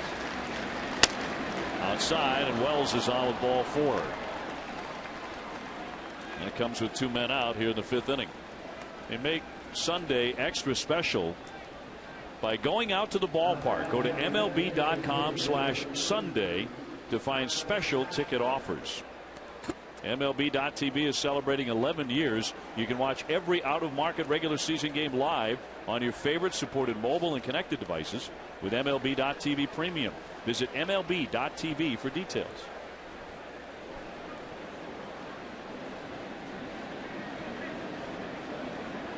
Here's Travis Hafner now. He has struck out and rolled to the shortstop. Another shift on Hafner. Red Sox do a lot of this. And if you're a big fan of watching teams pull shifts against each other, hang around Fenway the next 4 days, because Joe Madden and the Rays are coming in. Joe Madden's one of the few we see shifting for right-handed hitters. That's right. Yep. He'll have, Ben Zobrist is playing second, whoever's playing second, he'll have him way over where the shortstop plays. Runner goes. Great jump. Wells was on the move on the foul ball. He just took off running when as soon as Dempster came set, and Hafner, because he had the 1 strike, he had to protect. And when you look at this jump by Vern, that's just a great jump. He had 5 or 6 steps before Dempster released the ball. What's that feel like, Crucky, when you know you're going to steal it for sure and you see that foul ball? Not that I had a lot, but I had a couple where I know the guy wasn't going to throw over, so as soon as he came set, I just took off. And you can hear the first baseman, step off, but the guy just like, well, that chubby guy ain't running. So I just took off, and I had it by a mile, and then they fouled the pitch off. It's a long walk back. Yeah, especially if it's hot.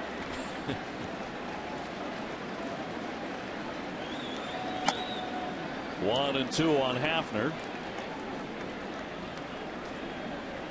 who in his prime was a big home run threat. Hit 42 home runs for the Indians in 2006. His 10-year career in Cleveland really marred by shoulder and back and knee injuries. Yeah, they tried to build that team in Cleveland around he and Grady Sizemore, and the injuries just really derailed those plans. Now they've tried to come up with a plan B and C. 2-2.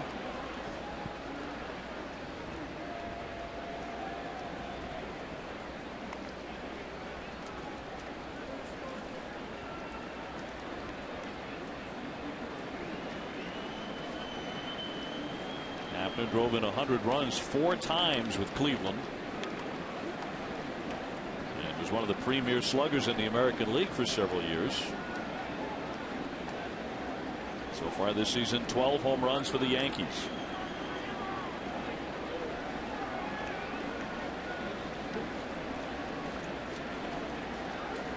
Dempster's 2-2. Got him. He struck him out swinging with the splitter. And the side is retired. As we go to break, we are midway through. That's the view inside the Monster here at Fenway Park.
Red Sox coming up here in the last half of the fifth inning, back inside that scoreboard.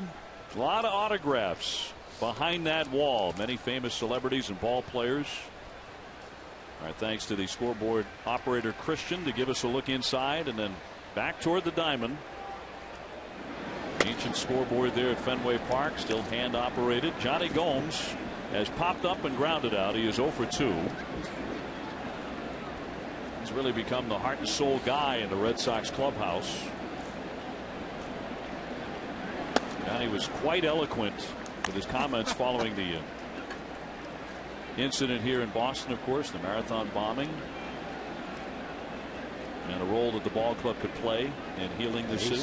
Well, he's been through a lot in his young life. He understands a lot of things that people were going through. I tell you, he walks around that clubhouse though in those red, white, and blue, whatever they are, shorts or something he's wearing. Yeah, they're disturbing. Well, he kind of reminds you of a Harlem Globetrotter pants when they used to wear those red, white, and blue ones. Yeah, I like the red, white, and blue, but that one's in there for a strike. They're silky something or other. Not sure we need to see that. It's a good look for him, though.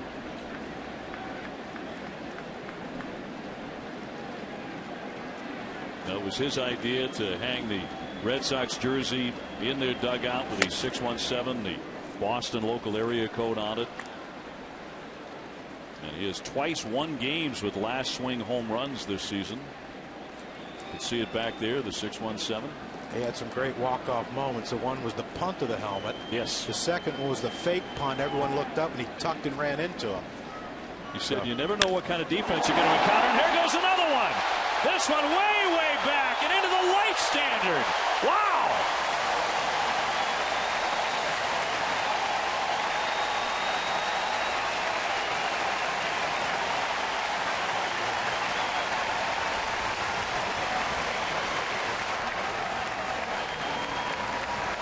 Mercy. He absolutely crushed it. Well, when you watch Johnny Gomes swing, he has unbelievable power for such a short swing with hardly any follow through. And again, CC's trying to get, looks like he's trying to get that ball down and away, and it stays in the middle of the strike zone. But I mean, that's not even hardly a follow through. Look at that. That's just contact, stop, and watch how far it goes. That's far.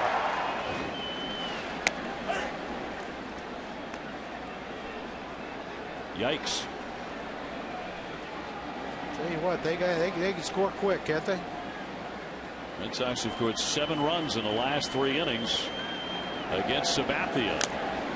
Swing and a miss there by Sabathia. One of the things that Johnny Gomes has growth as a hitter is the ability to pull his hands in and shorten up, because everybody didn't want him to extend his arms early in his career. He'd swing through the high and away fastball, but then people would start pitching him in. And he's really learned to kind of shorten that swing up and crocodile arm it and really pull his hands in. And that's what he did on that pitch. Fouled away, which seemed to be a very good stroke for Fenway Park. Yeah, anytime you go right, he can pull the ball. Napoli's the same way. Their swings are both geared for this place. Well, 2 things you do when you shorten your swing in there is you keep the ball fair, and then you get the barrel on it. But guys that have to extend their arms and come around the ball, they pull the ball hard, foul. 7-3 Red Sox. Little tapper to short. Nunez will throw on to get him. Sabathia now 1 for 3, 1 away here in the 5th. Take a look at this swing at the home run with Johnny Gomes from center field, and see how he just really gets his hips out of the way and then pulls his hands inside. And that ball was trying to cut in from CC, and Gomes really just follows the ball with the cut. Looked like that. Might have been a cut changeup even. Yeah, he pulled the changeup. Almost onto the Mass Pike. We've driven out there on that pike. Down low for a ball here on Drew, who has walked and been hit by a pitch. Sabathia, incidentally, has now allowed 23 home runs. That is a new career high for Sabathia, and that's with a couple of months left. It was 22 last year, and that was for the full year, and that was a career high. And so the pace has a little quicker.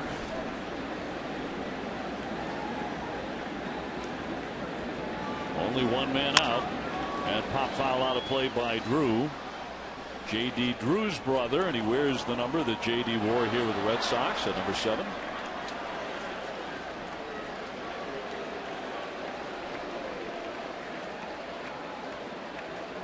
Steven, the everyday shortstop when he's been healthy, just coming off the DL as of yesterday.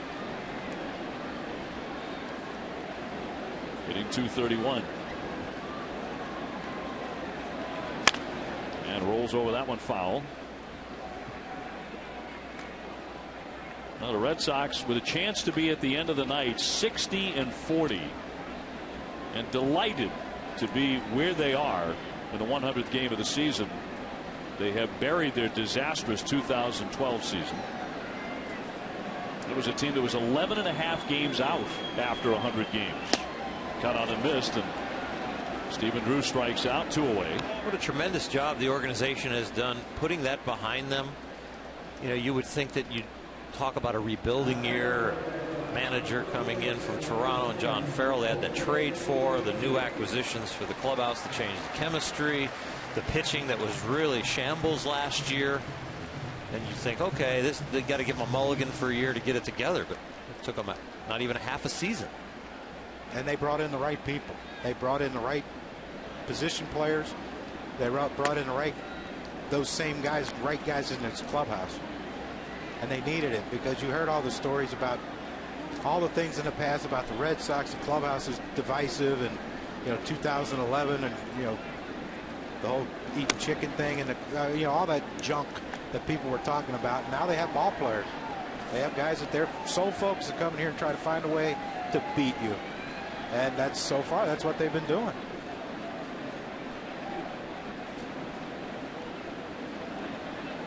And early on, there were guys that were part of that last year that turned things around too. John Lackey came in with a recommitted, lost a lot of weight, and is throwing the ball well. John Lester got off to a very fast start. Clay Buchholz got off to a very fast start. Yeah, 9-0, although he hasn't pitched since the 8th of June. And it's remarkable what the Yankees have done to maintain a presence in this race. But the Red Sox, without their #1 starter, and they may not get him back until the middle of August, maybe late August, who knows, and yet they continue to be in first place. And coming into the season, how could you look at the Red Sox and say, okay, wow, this is a contending team? You didn't know what you're going to get from Buchholz. You didn't know what you're going to get from Lester. No clue what you're going to get from Lackey. Can Ryan Dempster pitch in the American League East, which is, a great hitting division? There had so many unanswered questions. Hanrahan coming over to close. Bailey's going to be a setup guy. The bullpen, you thought, okay, they could be good. You had no idea about the rest of it, though. Fouled away by Iglesias, having a long at bat here and extending CC. He's 1 for 2 at a bunt single tonight. You said contending. They now have the most wins in baseball. But then Lackey becomes a great pitcher. Iglesias, who they had no idea he was even going to make the teams, hitting .360, playing third base, because you thought Middlebrooks was going to be that 30 homer guy, and now he's back in the minors. The two aces to be got reunited with their old pitching coach John Farrell and got it together. Hot shot down for it. Cano ever so smooth and gets him for out number 3. So the side is retired, but the Red Sox keep on scoring. Johnny Gomes leaning on this pitch from CC Sabathia and knocking it into the life standard. And get a look at this reaction by Girardi and Rothschild. It says it all. Johnny Gomes touching the ball, and the Red Sox are out in front 7-3 in Boston.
That here it's 7-3 Red Sox.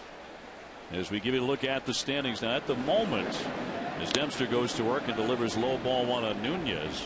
At the moment, Tampa Bay is only 1 game out, pending the outcome of this one. If the Red Sox win, it's back to a game and a half, with that huge series beginning on Monday here between the Red Sox and the Rays. The Yankees will be heading for Texas. Tampa Bay so hot. Since the 8th of May, the best record in the majors at 44-23. They've won 13 out of their last 14. After winning today, roped in a base hit. A sharp single by Nunez into left field. And a good start for the Yankees here in the 6th inning. And don't fall asleep on the Orioles. We're talking about the Rays because how hot they are. Only 3.5 back. They traded for Scott Feldman to help the rotation. They got Chen back. Their offense is unbelievable. Chris Davis and Manny Machado on record paces for home runs and doubles. The Orioles and Buck Showalter, remember, we were all saying they're not going to be in the race. They're not going to have all that record in 1-run games and extra inning games. And they get Nick Markakis back. They get Roberts back. They improve their bullpen. They've got young pitching coming, and they're still doing it. Oh, and they can hit the long ball. Oh, they can. That's an offense. And they will play some defense on you, too. They just get that starting pitching squared away, which is start. They don't really have an ace over there. They have guys that are going to go 6 solid innings and then let Mr. Showalter start playing with that bullpen, and he's a magician there. Many more games between the Red Sox and the Orioles, and the Yankees and the Orioles to come. Stewart here, he's walked and lined out. The runner goes. The throw down to second of Haig, not in time. Nunez with a theft of second. Yankees want to run on Saltalamacchia and Dempster. Yeah, and that was a play there where Saltalamacchia, if he makes the throw more on the second base side where Pedroia can just catch and drop the throw, but kind of didn't tail back enough for Saltalamacchia. Look at the throw. Nunez got a pretty good jump. But see, that ball stays to that shortstop side of second base. Nunez slides to the outside part of the base, and that's why he's safe. He gets that hand in just underneath the tag. You're right, John, on the detail, but that was stolen on Dempster. Because that's a really good throw. Get it down there in the vicinity that quick. But yeah, if he gets to the other side, he's out. But Dempster's too slow to the plate. 30 for 33 in the last 41 starts against Dempster. The successful stolen bases. Red Sox are going to get their bullpen going. Craig Breslow, man out of Yale, starting to loosen. And that's going to be high, and he walked him. Nothing close. Stewart takes his second free pass. Let's get back to the studio and check in with Carl Ravitch. Ravi.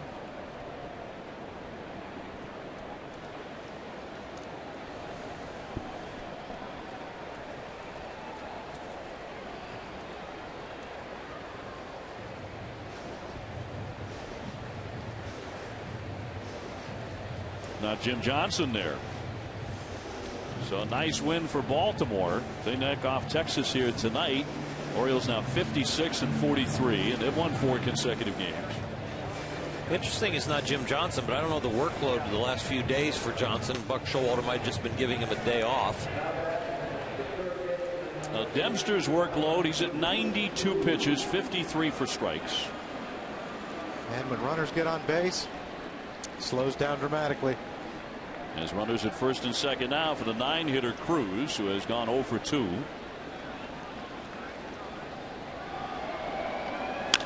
And a high fly into left field, but not deep. And Gomes is there for the easy play. And a big first out for Dempster. Now to send up Brett Gardner.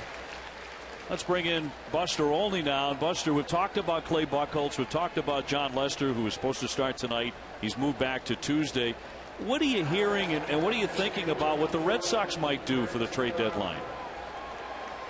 Well, we heard it from John Farrell before the game that he's not sensing any sense of urgency from the Red Sox front office. However, they did have a scout on Saturday there to watch Jake Peavy's strong outing against the Atlanta Braves. He threw 6 innings, clocked at 91, 93 miles per hour.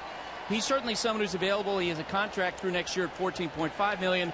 And one reliever being talked a lot about, including within the Red Sox organization, Francisco Rodriguez, who, of course, has experience closing, setting up. all kinds of experience, and he's not afraid. Gardner takes one outside for ball one. Jake Peavy throwing the ball well right now in the perfect makeup for what the Red Sox have been looking for since they started rebuilding the chemistry of this team. Jake is a outwardly aggressive guy on the mound, not afraid to show his emotions and his effort. And the kind of pitcher you would think the Red Sox give him the ball in a big game, postseason or whatnot. Not afraid to give him game 1, game 2, backs against the wall, game 7 kind of guy. 0-1 to Gardner. He lays off in this one, 2 for 3 with a pair of singles. Buster, how about some more names? Well, they've also been tracking Bud Norris of the Houston Astros, Matt Garza, who has not been traded to the Texas Rangers, even though the Cubs and the Rangers got very close the other day. Yovani Gallardo, another pitcher who's signed through next season as well for the Brewers. He hasn't been pitching as well, but scouts are tracking him. You think the Red Sox are in the Garza hunt? That's an interesting question because he's a free agent rental. In other words, he's going to be out on the market this fall, and it's a completely different equation. Now, the Chicago Cubs were close to that deal with the Texas Rangers on Friday night. Something blew it up. They are now out there trying to generate other offers, and it's unclear whether that's to put pressure on the Rangers or because they're legitimately looking for other suitors. All right, Buster, thank you very much. Fascinating stuff as teams begin to figure out where they are. Well, the interesting thing about Garza is the fact that he succeeded in the American League East already, and he knows all these ballparks. Yes, and against the Red Sox many times. 2-1. Waved at him. This big cut there by Gardner, who has hit 7 homers. 2-2. Breslow appears ready. Ichiro is on deck.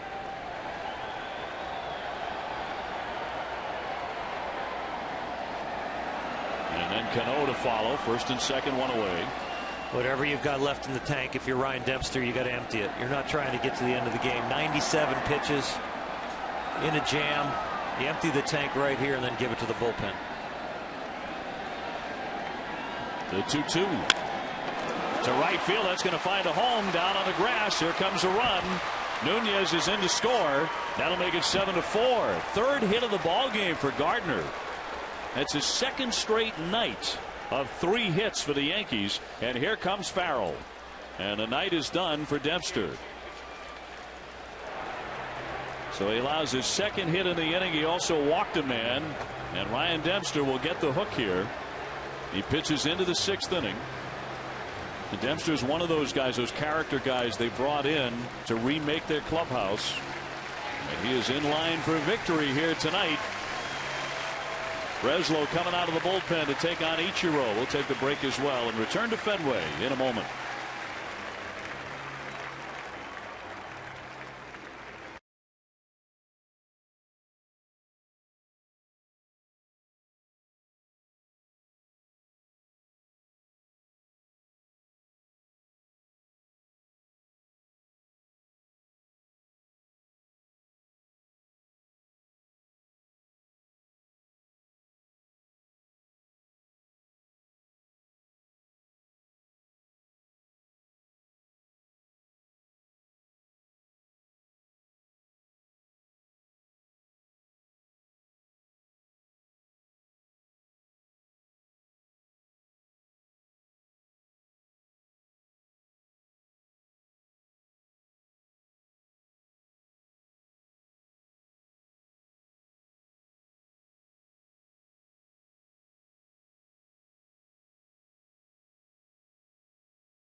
Now 7-4 Boston, and the Yankees have a couple of base runners here. They're going to bring on the left-hander Craig Breslow, who's 3-2 with a .273 earned run average.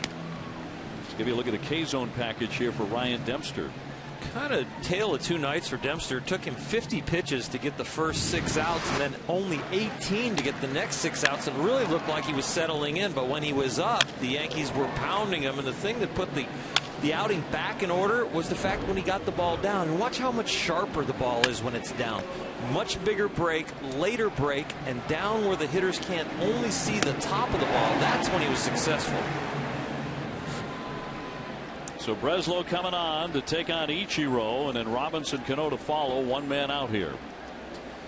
Well, this is a key spot for the Red Sox because they're going to try and stop the bleeding. They get the left-on-left situation. You got a chance for a double play ball, and look for Ichiro to use the left side of the diamond to try and stay on the breaking ball. He does not have a hit tonight. He's reached on an error, been hit by a pitch and fly to center. And this is where the Boston Red Sox, to try to stop the bleeding, would normally bring in Andrew Miller, but he's out with that foot injury. So Breslow assumes his role along with Thornton. They just got from the White Sox. On the corner. Breslow, a 2002 graduate of Yale University with degrees in molecular biophysics and biochemistry. That's what I majored in. My Lord, what is that? The 0-2 pitch.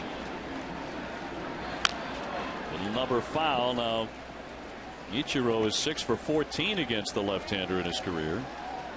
Red Sox have had some pretty serious bullpen injuries. You mentioned Miller. He's done for the year with foot surgery. Hanrahan is done for the year, and Bailey is in all likelihood done for the season. Had some hard throwers, had some strikeout guys, and that was basically the 7th, 8th, and 9th inning for the Red Sox. Let's reinvent this one, and they have. Did he go? He did not. Third base umpire Tim Welke said no swing. Well, those injuries and the injuries to the guys in the rotation. That's why we're thinking the Red Sox are probably going to make a move before the trade deadline. Maybe a bullpen piece and maybe a starter.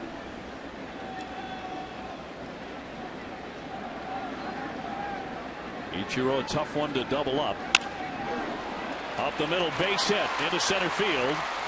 The runner will be held at third, and that's going to load up the bases for the Yankees. In front of Robinson Cano.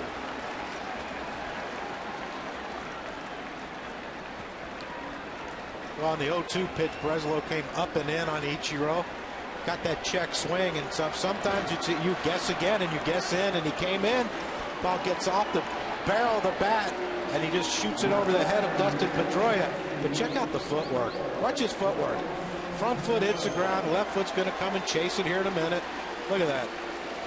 Unbelievable. Look at it. It rolls over his ankle. I mean, just everything you can do wrong in a batter's box, he just did, but got a single. And now he's hitting 7 for 15 lifetime against Breslow. It's beautiful. He's been doing it wrong for a long time and getting it right. That's all it is. Get it off the barrel. How many times do you hit off the barrel, and what's the end result? Strike one on Cano. Ichiro now 7 for 15 against Breslow. That's ownership. Different story against Cano, though. Yeah, how do you figure that one? He's 3 for 15 against the lefty.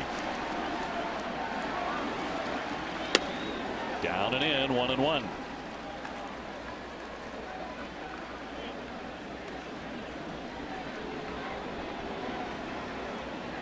Cano showing no ill effects after getting drilled on the right quad by Matt Harvey in the All-Star game. Quick healer, because that looks like somebody shot him and he was going to be out. Forced to leave that game. As an RBI single tonight, he waves and misses. That one in tight. And 91, 1-2.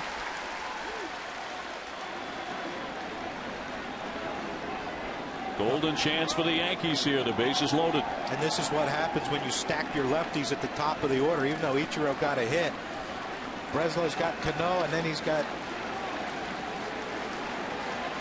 Overbay. And you know, if you start pinch hit, and now you don't have to worry about bringing a righty in, getting the righty up, unless you want him for Vernon Wells.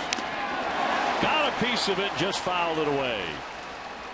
Cano barely alive there. Just nudged a seam on that fastball. He knows it. Little wink. Breslow has got the ball by him on the inside part of the plate, but remember, it almost hit Cano. So I think the risk-free pitch is another breaking ball low and away in the dirt, and let Saltalamacchia try and block it, and let Cano try and chase it.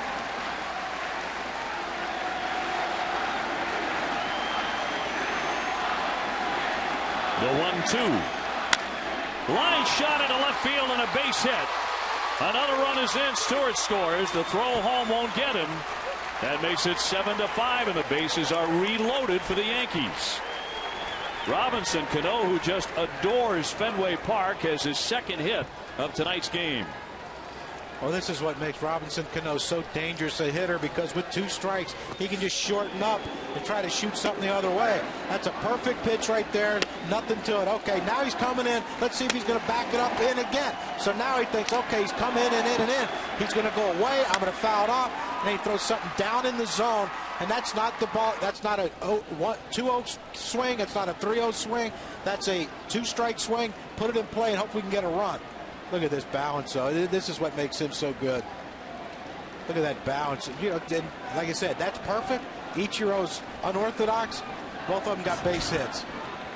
That reminded me of Tony Gwynn, that finish. Overbay with a ground ball. Pedroia will get there. Flips to second, one on the first. Double play. So Breslow escapes further damage. But the Yankees also score 2 times. And they have cut the Red Sox lead to 2. Going to the bottom of the 6th.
By Taco Bell, and the Yankees have tightened it up now 7-5. The Red Sox in the lead, and CC Sabathia is back on the hill and taking on Jacoby Ellsbury here in the bottom of the 6th inning. Ellsbury has reached base 3 times tonight. He's been hit by a pitch, doubled and singled.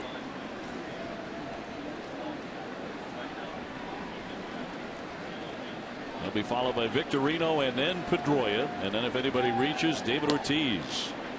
Ellsbury checking there, the count 2-0. Well, the last few innings have been particularly rough for Sabathia, celebrating his 33rd birthday today. He gave up 4 runs in the 3rd. He went into that inning leading 3-0. Gave up 2 more in the 4th, and a long home run that may not have come down yet by Johnny Gomes in the 5th.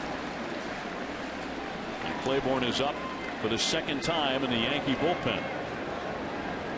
I think this speaks volumes of what they think of CC Sabathia to let him go back out there, and what he thinks about, or so many guys when they give up 7 runs, or, hey, I've had enough, I'm done, I'm good. He's still out there battling, even though he just walked Ellsbury. So a leadoff walk here brings up Shane Victorino. Moments ago, Mariano Rivera walked out to the Yankee bullpen. Look at the response he got from Red Sox fans.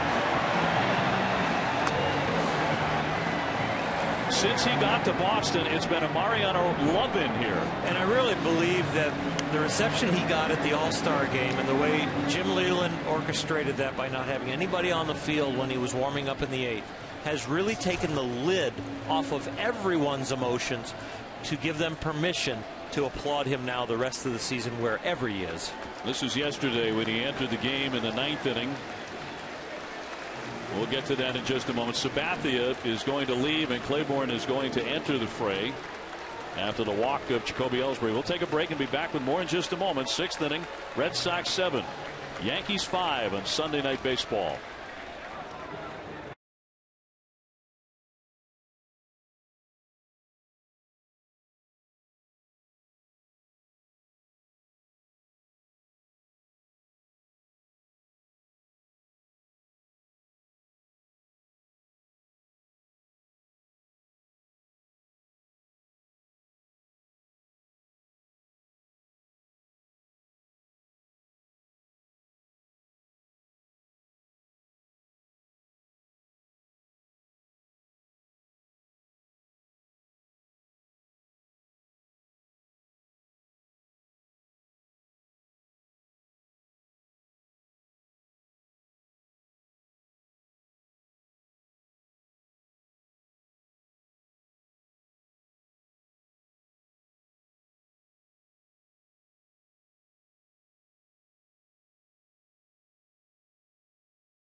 After a walk to Jacoby Ellsbury, that got Sabathia the hook. So he's out of the game after allowing so far 7 runs and 9 hits. Preston Claiborne coming out of their bullpen for his 27th appearance. He's been very tough with a 2.35 ERA.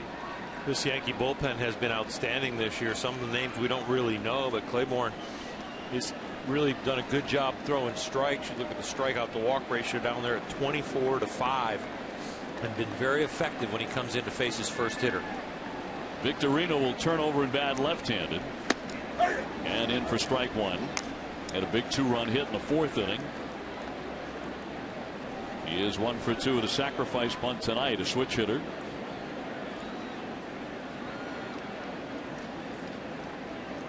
Ellsbury, of course, always a threat to run. 36 stolen bases at first.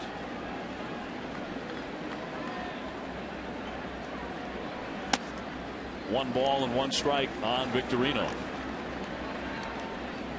Dustin Pedroia on deck. So a very rough night for Sabathia, although it started well. His first 2 innings, he blanked the Red Sox. It came apart in the middle innings. And he gave up 2 mammoth home runs to Napoli and Gomes. I think when CC looks back at the outing, he's going to say he made a few mistakes and maybe in pitch selection and location, but he's also going to, he ran into a really good offense in the Boston Red Sox, and they're swinging some hot bats tonight There were some good pitches below the knees that they stayed on. Pedroia hit a breaking ball that was down by his ankles, and you know, the one to Gomes, of course, the fastball got too much to plate and didn't get in there, but he's going to look back at it and really not grind on himself too much. I'm just going to say, you know what, tip my hat to the Red Sox.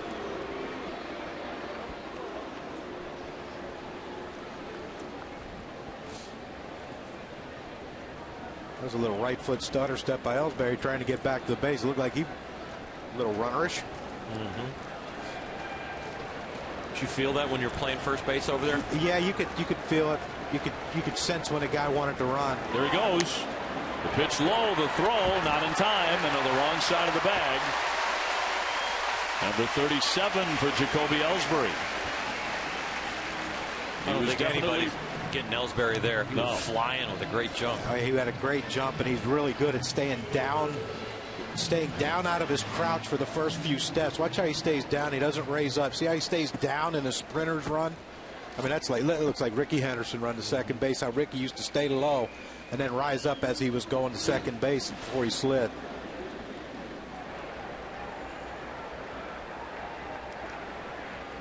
Victorino's already picked up 2 RBIs tonight. He can get another one here. Showing bunt though, and he flicks it foul. Well, every pitch, until he got the 2 balls and 1 strike, every pitch was away by Claiborne. And so he thought, well, okay, I can't pull that pitch. I need to get Ellsbury over with no outs. So he turns the bunt and he throws one middle in. And usually Shane Victorino, one of the better middle in fastball hitters on this lineup, because that's what he kind of looks for every time with that leg kick. That's what bothers you. You turn around the bunt and they throw you one that you can just crush. 3-2. What I really like about Victorino tonight, he's been on the DL, hasn't had a lot of at-bats, hasn't been exposed to big league pitching, but he's simplifying the game. He struck out his first at-bat, so then he goes to the bunt and a chop swing, and he's got himself, you know, sacrifice, a chop swing with some RBIs in a situation with bases loaded, and now he's just trying to simplify it and bunt and get him over. Just got a piece there. Now, Victorino's missed 34 games this season. He had to come out of Friday's game because of that recurring hamstring injury. I had him on the DL. He was just missing a game. But he has been in and out of the lineup on several occasions. But when healthy, the Red Sox just love what this guy gives them. Here's the 3-2 pitch. Hit sharply right there over Bay. He'll take it to first base. Ellsbury safely into third with 1 man out.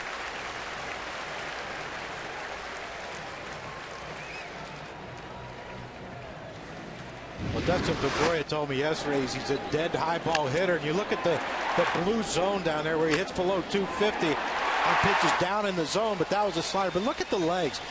Never in my life have I ever seen a guy with the left foot bent, the right knee's almost on the ground. But he does it in a different way than Cano. Cano went down with his upper body to hit his base hit to left field off Breslow, and Pedroia goes down with his legs to hit low pitches. And you know, how do you argue? They're both great hitters.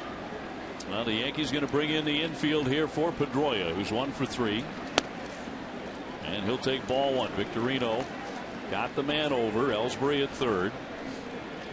But Cano's swing you would teach, and Pedroia's you wouldn't. Oh, we couldn't teach Cano's. I mean, you have knee surgery every week.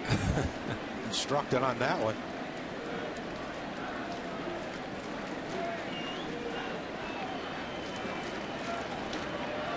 The 1-0 pitch. Popped it up but fouled back out of play. And those two are probably going to battle. Talking about Pedroia and Cano for the Gold Glove at second base. How unusual it was yesterday that they both made an error in the same game, and they almost never make an error. Yeah, and I'm sure Pedroia blamed me because I came and talked to him yesterday, so I'm sure it's my fault, but I had nothing to do with Cano's. Yeah, I talked to Pedroia. He did blame me. Well, don't surprise me. It wasn't his fault. Had to be mine. Yeah, but those two guys were just, you know, amazing. The thing is, when you're such a great defender, sometimes you get caught up in I can do so much. Pedroia tried to make an unbelievable play, ended up booting the ball. And he was out here taking ground balls before batting practice. Let's go back and look at some of those swings. This is the 3rd inning swing by Pedroia right here. You see how he goes down and gets it. The third inning, he goes down. Look at the legs bent. He goes down and gets it. And then the high pitch, his knee's a little higher. You see how much the right knee is higher? The left leg is straight. I mean, that's just, how do you teach that? The high pitch, I'm going to straighten my legs up. The low pitch, I'm going to bend down and get him. I mean, that's pretty amazing. The 1-2. He's hanging in there. Well, some people are gifted and some people sit here and watch him. That's the way I look at it. Red Sox may announce any day as Ortiz loosens up in the on-deck circle. They may announce any day that they have signed Pedroia to a multi-year contract extension. You know, the first thing I saw when I saw Dustin yesterday, I said, man, this place is unbelievable, isn't it? And his eyes just lit up. So you know he doesn't want to go anywhere. And he says the Red Sox were the one team that took a chance on him out of college, out of Arizona State.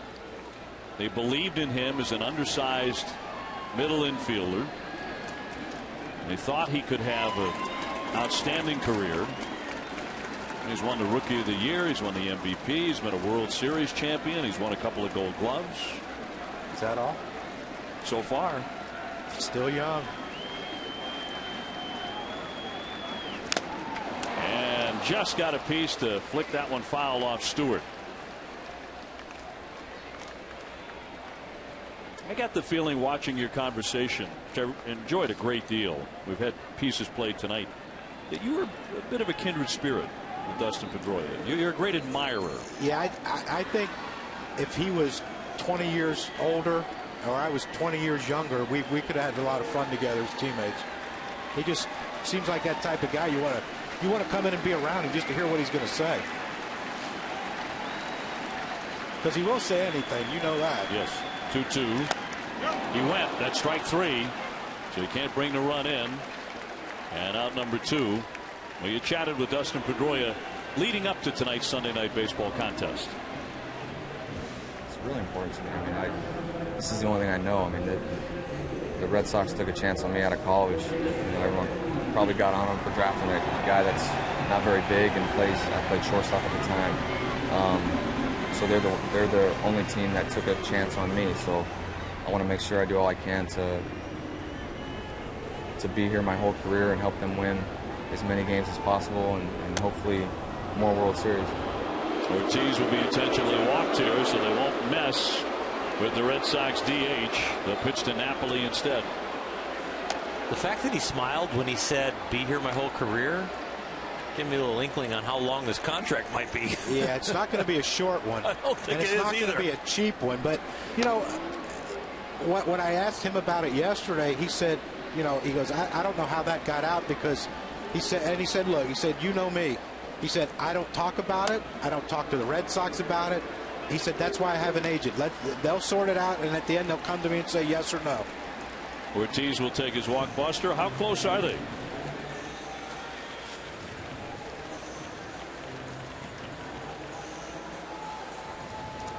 A technical problem. We lost Buster's microphone there. Runners at first and third for Mike Napoli. So we're going to have to wait on that response. In the meantime, hands full here. He's finding out the answer right now. Probably asking him. Although he just struck out the runner on third in less than 2 hours, Yeah. I'm sure probably not a good time to go address the subject. Probably not talking. Napoli's gone 1 for 3 with a 3-run homer. He struck out twice, but blasted one to the moon in the third inning off of CC Sabathia. And takes ball one. Now, Buster, we got your microphone back up.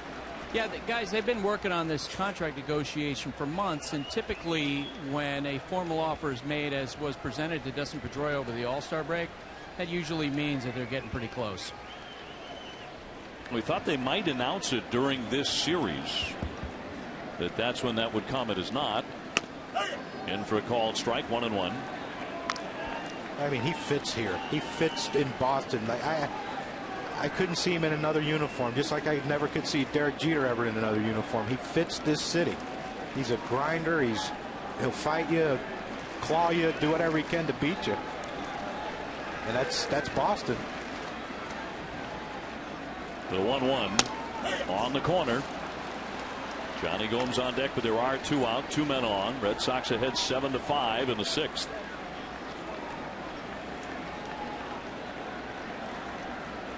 Derek Jeter trying to heal up, get back to the Yankees. Just 1 game this season. A-Rod is yet to play, of course. They both have the same injury right now. The thigh injury. Pitch is low, and there goes Big Poppy. He's heading into second base, and he's going to steal it. No throw by Stewart.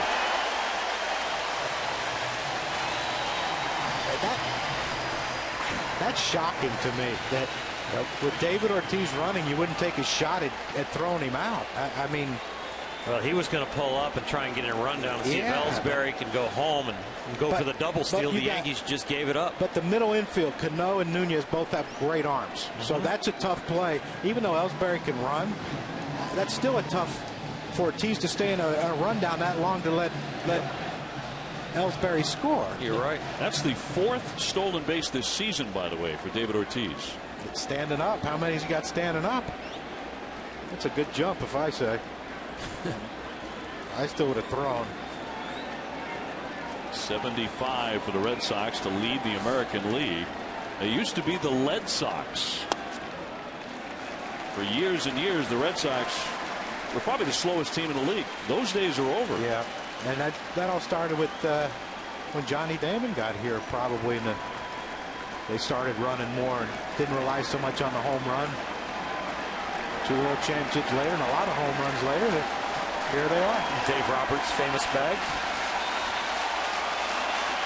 Ellsbury has a lot of those, obviously. Napoli with a chance to drive in 2 and starting to get loud here at Fenway.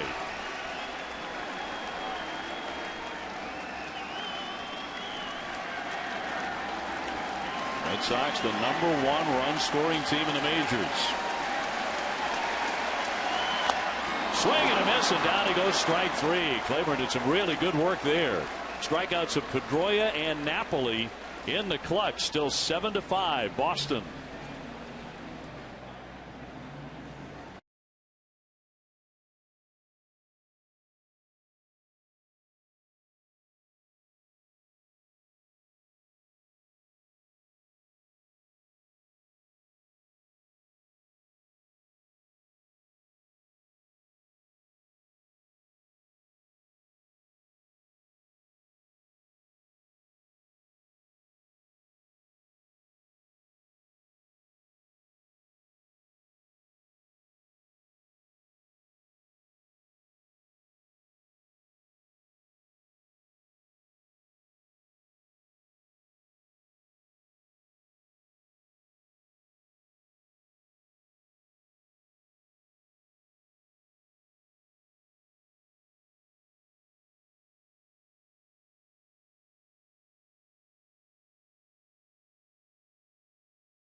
Is presented by Taco Bell and brought to you by Ford. Go further. And by Lowe's. Lowe's never stop improving. Top half of the 7th inning coming up here. Big home runs tonight by Johnny Gomes and Mike Napoli for the Boston Red Sox. They're out in front 7-5. Breslow staying on to pitch and fires a strike to get in front on Vernon Wells, who is 1 for 2 with a walk in an RBI single in the first inning. 7 runs, 9 hits for the Red Sox, 5 runs, 8 hits for the Yankees, who scored twice last inning to creep to it in 2. I mentioned this earlier, Wells with only 20 extra base hits on the season. The Yankees as a team came into the game with 241. That's 14th in the American League. They led the American League in that category last year. Well, that's a direct reflection of what's not here anymore for the Yankees, or so far for the Yankees this year. No Jeter, no Teixeira, no Granderson. Played what, 8 games? No Teixeira played 15 or something. I mean, A-Rod, Jeter played 1, and A-Rod hasn't played any yet. So, I mean, there's a lot of extra base hits in those 4. Just a few. 3-1 hammer down the line, but foul. Talk about what the Yankees are missing. You can't help but do that. A-Rod hasn't played a game. Jeter only 1. Granderson just 8. Teixeira a mere 15. Kevin Youkilis, the former Red Sox third baseman, 28. And over $96 million in combined salary. Did he check? They'll appeal, and he did check, and it's ball 4. Wells is on for the 3rd time tonight. You know, add to that list Banez and Swisher and Russell Martin, who they didn't bring back. No question about that. Look at their numbers this season, particularly Ibanez, ageless, now 56 RBIs and 24 home runs for Seattle. Yeah, there's a lot of talk that he could be added to a team, American League team, or even a National League team, to add a bat to the lineup at the trade deadline. And I think Russell Martin's going to make sure that the Pirates don't have a second half collapse. I firmly believe that. Raul Ibanez would be a good addition for those Pirates. Yeah, and Nick Swisher added something to the Cleveland Indians. A guy that's, you know, that enjoys the game, loves the game, plays, has a lot of fun playing the game, and I think the Indians need that too, because they've had second half collapses the last few years. Well, here's the newly acquired Brent Lillibridge, played briefly for the Red Sox as well. Wells at first base, nobody out, and in there for a strike. Buster, how about Raul Ibanez, the former Yankee, and his prospects for moving on? Yeah, he's someone who's being watched by a lot of teams that would have interest if he was available. But so far, general managers are saying Seattle is giving no indication that they're ready to trade Ibanez. And this week, Ibanez made it clear he wants to stay there. Now, from Seattle's perspective, I think they have started playing well better. Their offense has picked up. They feel like they're starting to build something with some of the young players around Ibanez and Kendrys Morales. That's why, to this point, they haven't indicated to any team that they're actually going to take these guys out of the market. You know, we were talking with David Ortiz the other day, and Ortiz said when he was coming up, that was a guy that he looked at, really studied how Raul Ibanez studied hitters. Will pop up foul. Napoli may have room near the dugout, and he's there to make the play. Lillibridge pops up. They've also moved those fences in a bit in Seattle this year, so that's all. And Raul Ibanez, you know, if he moves or doesn't move, but if he does, this is a guy who's performed in the playoffs. You know, one of the calmest players, where the big stage is not a big deal to him at all. Yeah, very famously, Joe Girardi hit for A-Rod, and the guy he brought up was Ibanez, and man, did he deliver. Well, here's Nunez. He's gone 1 for 3 with a base hit. Runner at first base, 1 away. Ball 1. That was a big home run for the Yankees in Game 3. I'll tell you what, when you watch him hit still to this day, he's not that older guy that's worried about his bat speed. He's still very calm in the box. He's very settled, gets his foot down early, and he's still got the great bat speed. And one of the more respected nice guys in the game. Yep, real gentleman. Will help any clubhouse he walks into. Those home runs in the 9th and the 12th inning. Big cut and a miss. 1-1.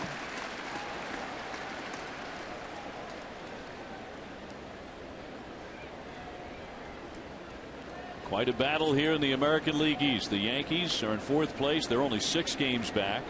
Baltimore 3.5 back going into play. Tampa Bay now just 1 game off the pace, pending the outcome of this one.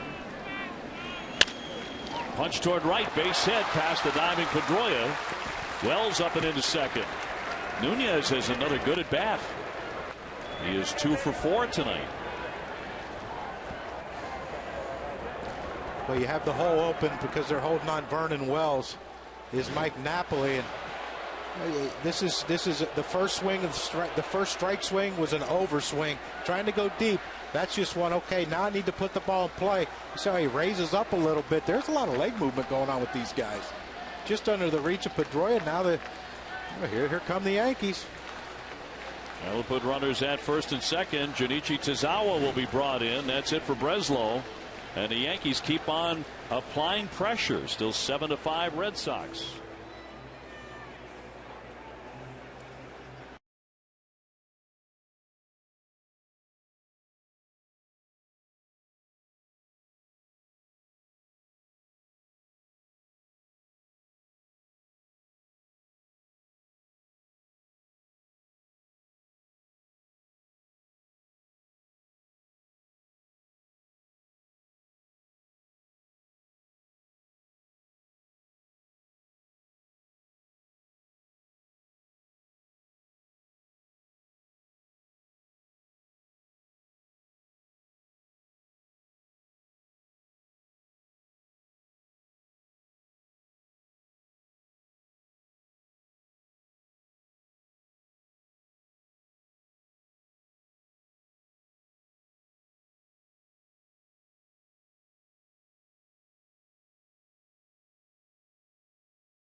Coming out of the Boston bullpen as he replaces the left-hander Craig Breslow. Aerial coverage is brought to you by DirecTV, and if you call yourself a sports fan, you got to get DirecTV. Runners on at first and second here. The Yankees building a threat with Chris Stewart coming up in front of a packed Fenway Park. Last day of this series. This is the first time the Yankees have visited Fenway Park this summer. Pretty amazing it's this deep. Look at the numbers on Tozawa, who earlier in the season was throwing 97. It's more like 93, 94 now, so he's lost a little velocity. Run up bunt toward third. Good bunt. Charging in Iglesias. Play at first. And he threw it away. It's into the camera well. A misfire by Iglesias. Run is in to score. That'll put Yankees at second and third.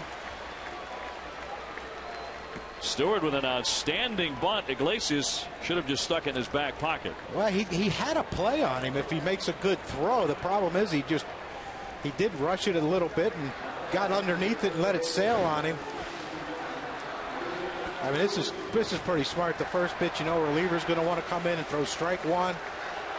Pretty good bunt right there by Stewart, but he's not a great runner. I mean, you look at Iglesias right here. He fields it. Everything he does is right, but then he gets underneath it and cuts it over the top of the head. If he throws it directly to Napoli, he's got Stewart at first. But he got underneath it and it sailed on him. So sacrifice, no RBI, and error on the third baseman. And that makes it a 7-6 game with runners at second and third and only one man out. They give that a sacrifice with one out? They did. Oh, that's bunting for a hit because you don't bunt for sacrifice for a guy hitting 140. You don't move runners with down by 2 and 7. Outs, 2 outs for a guy hitting 140. That's what the official score came up with as Cruz knocks that one foul. So the Yankees with an opportunity here on a base hit to take the lead and only one away. Cruz is 0 for 3. He's grounded to first, struck out, flied to left. And Brett Gardner, the top of the order, on deck.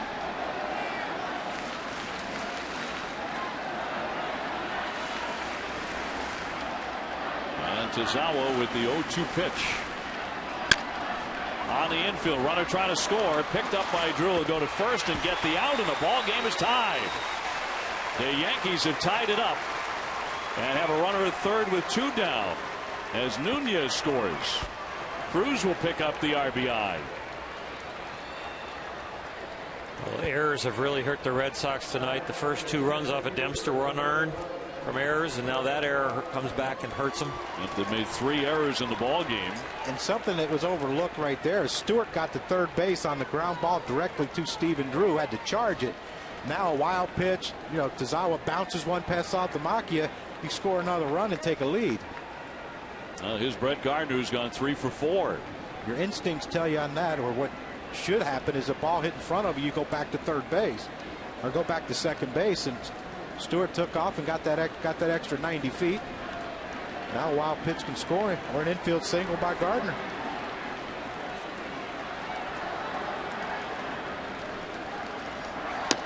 He takes ball 1. Back-to-back games for Gardner of 3 hits in this series. Well, and you don't know what would happen on the first night if he didn't he get thrown out in the 5th? He did. He got tossed. To throw on his helmet for the 2nd time in his career.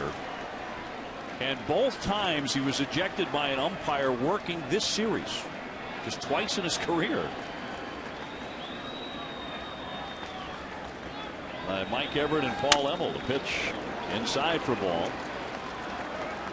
Tazawa got some little bit on that fastball. Matt Thornton just acquired from the White Sox, working in the bullpen now for Boston. Stewart, who reached on the error on the poor throw by Iglesias at third base, is the go-ahead run for the Yankees.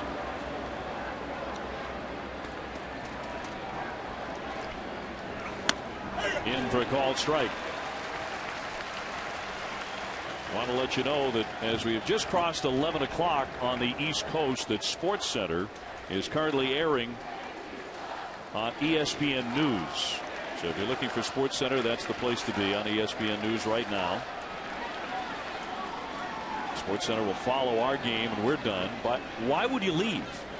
7-7. Red Sox Yankees in the 7th. Come on, lucky 7s. Slicer foul. Been a wild game. You know a little bit about the lucky 7s living in Vegas? Don't participate in that part of the city.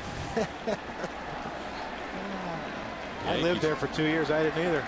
Yankees went up 3-0 after the first 2 innings. Red Sox took the lead with 4 in the 3rd and built a 7-3 lead. The Yankees have scored the last 4 runs to tie it at 7.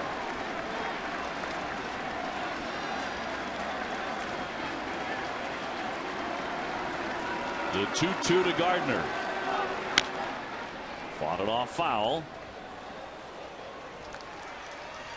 The Yankee pen is active.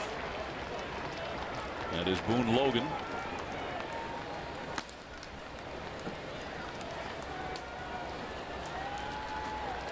Red Sox right now with a 1-game lead in the American League East because Tampa Bay won yet again today. Nobody hotter in baseball than the Tampa Bay Rays, who come to Boston next. The Orioles at the moment 3 back. Yankees 6 out. tightly packed in the AL East. Inside to make it 3-2.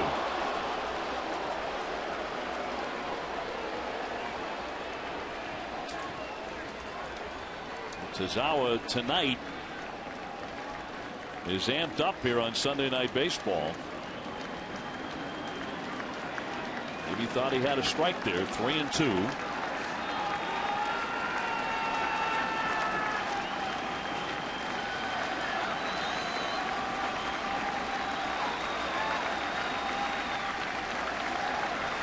The right-hander's payoff pitch.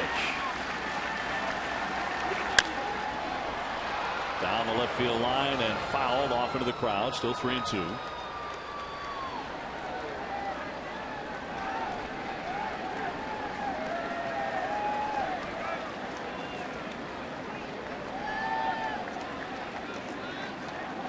Plenty of Yankee fans here at Fenway, that's for sure.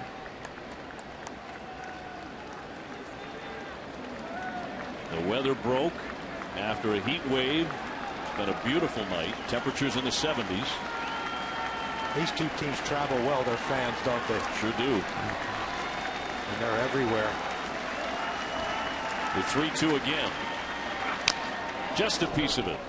Not quite an at-bat here for Brett Gardner. Yeah, really good at bat. He's getting mainly Tazawa staying with that fastball, 93 to 95. That one, he came in. That one he tried to get him away, and Gardner got a piece of it. I don't know if he has anything off speed, but you might want to flip one up there now, just see if you can get Gardner to chase. Gardner got a hit on a split finger from Ryan Dempster earlier in the game. That was a pretty doggone good pitch. He's seeing the ball very well tonight. And Tazawa throws one as well.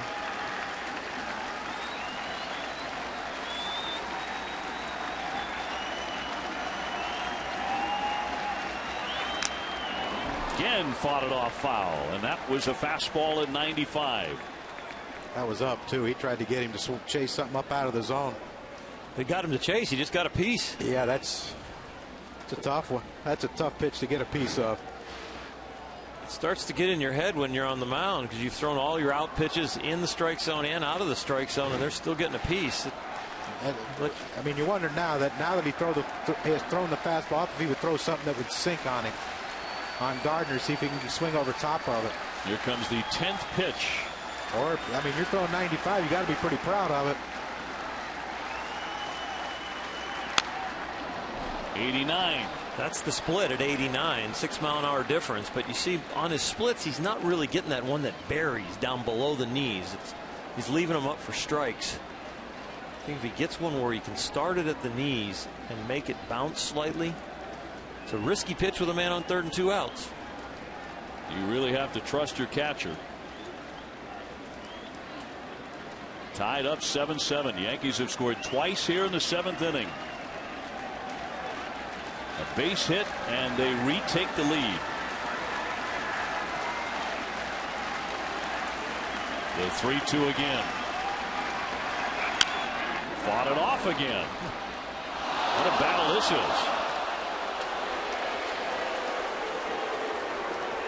Fan had an opportunity, but that's lost forever. Oh, it's the Red Sox 4th error if he's a Red Sox fan. That was special. And he even has Derek Jeter's attention. No.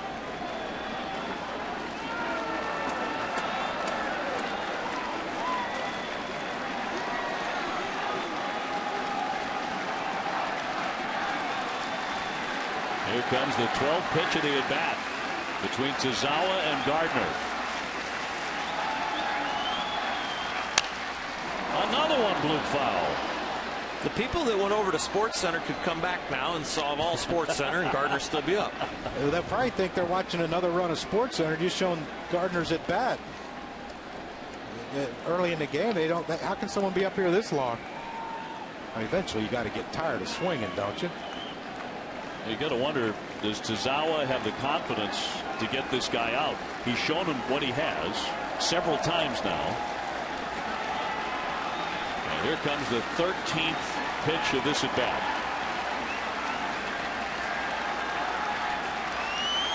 Runner at 3rd, 2 down.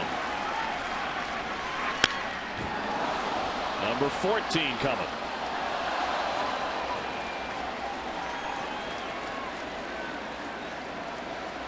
Oral, who has the advantage here? Well, I think Gardner's got the advantage because the first thing Tazawa's got to do is throw a strike, even though first base is open. Yeah, but he did throw a couple balls in this at bat that Gardner swung at that fouled off. But yeah, you'd like to think the hitter would have the advantage, but then you have to think, he's thrown me out of all these pitches, only one or two splits, and I've yet to hit his fastball. Fair.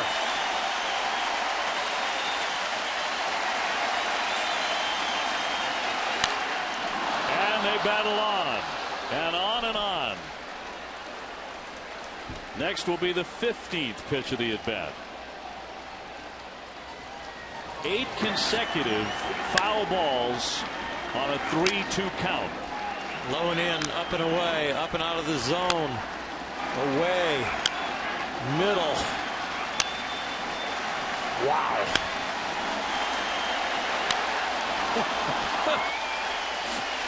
I mean, you'd be disappointed right here if you made an out. This is a 9-minute at bat right now. Crowd loves it. And he walked him. On the 15th pitch. Well, this is where a visit to the mound would be a good idea. Let him get a blow. Let him kind of reset his sights. You just had quite a battle. You're a little disappointed you lost it. Now you got Ichiro up there. And here comes. Well, no, they're not going to take him out. No, they're going to give him a little rest. Here comes Juan Nieves, pitching coach, exactly on cue. Didn't they bring in Thornton yesterday, and he gave up a hit to Ichiro and Cano? Yep. He's had a rough start with the Red Sox out of their bullpen. Just traded over from the White Sox. So Nieves has absolutely nothing to communicate right now. Rest. Get a breather. A little breather here, and I got to shade Dustin Pedroia over to the hole with the man on first base, because I think Ichiro is going to sit on something and try and pull it in that hole. Well, let's see if it pays off for Ichiro. The great work done by Brett Gardner. What a tremendous at bat. At first and third, the Yankees have let the Red Sox just walk into second base. You wonder what they're going to do here with Gardner if he steals. 2 down, runners at first and third for Ichiro Suzuki. And in for strike 1. Back to 94 miles an hour. Ichiro visits the Hall of Fame in Cooperstown regularly. He took his 5th trip to Cooperstown back in November. He loves baseball history. He gets the white glove tour. It means he gets to put on the white gloves and handle Babe Ruth's bat, the other artifacts. Not many others get a chance to handle. He loves it. Foul back 0-2.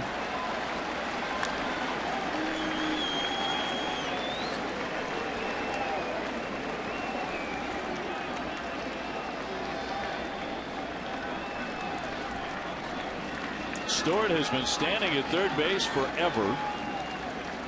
Gardner was in the batter's box forever. 2 strikes on Ichiro with 2 down and a 7-7 tie.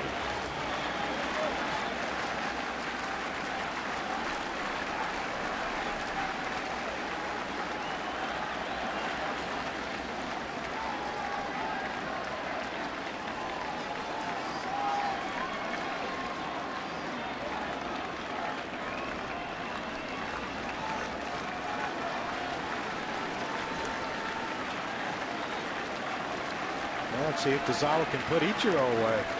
Couldn't get Gardner.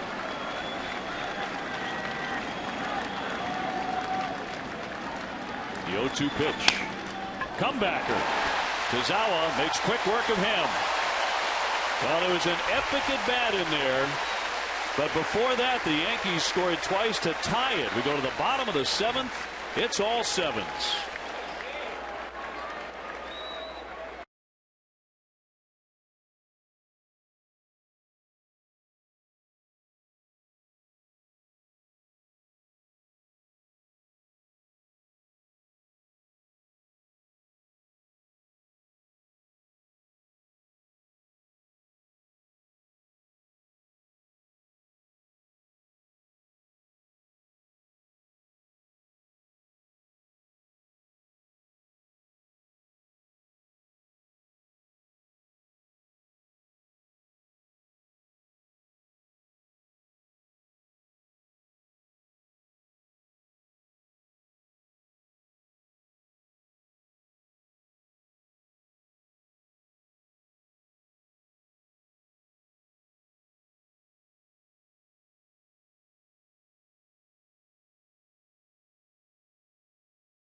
The Red Sox and the Yankees all tangle up 7-7 as we go to the bottom half of the 7th inning. John Kruk, Orel Hershiser, Buster Olney, Dave O'Brien with you. Great to have you along on Sunday night.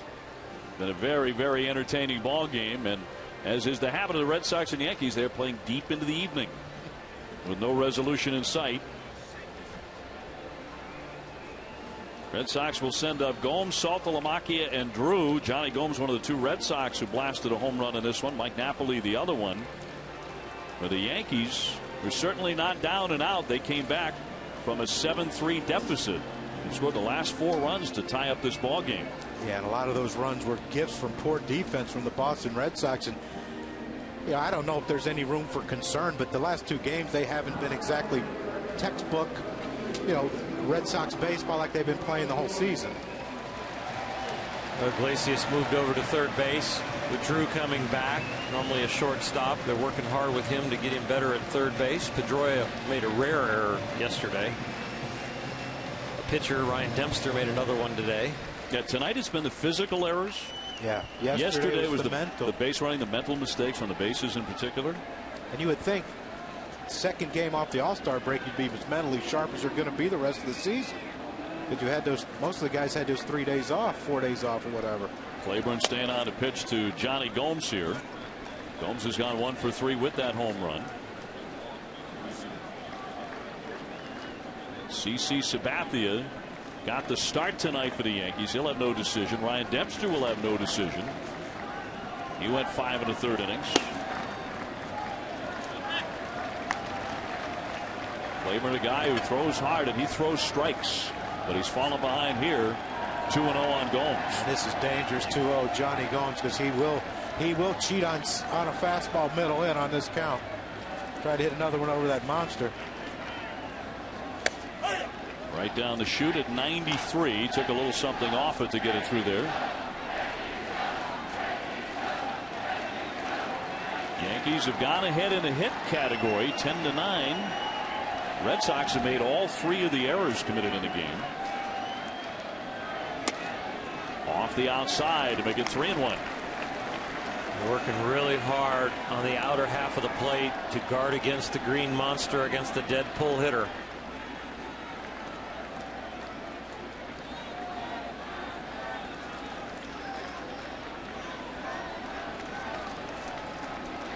The 3-1 home. Just missed. So Gomes is on with ball 4 to begin the bottom of the 7th inning for Boston. And here comes Joe Girardi.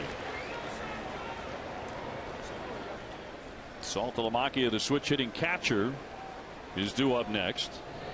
And Girardi has made the move to the bullpen. That is Boone Logan. So they want Saltalamacchia to bat right-handed. So another bullpen maneuver, tied at 7. Back in a moment.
a seesaw tonight here at Fenway Park, tied 7-7.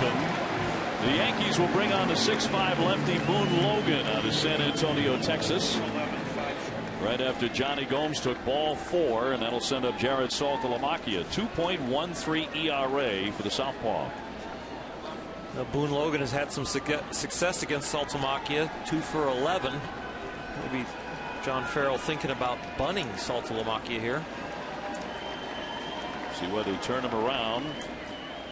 And he'll take the first one in there for a strike. Saltalamacchia 1 for 3 with a single tonight. Definitely turned him around so he couldn't shoot that hole with a man on first as a left-handed hitter, being a switch hitter.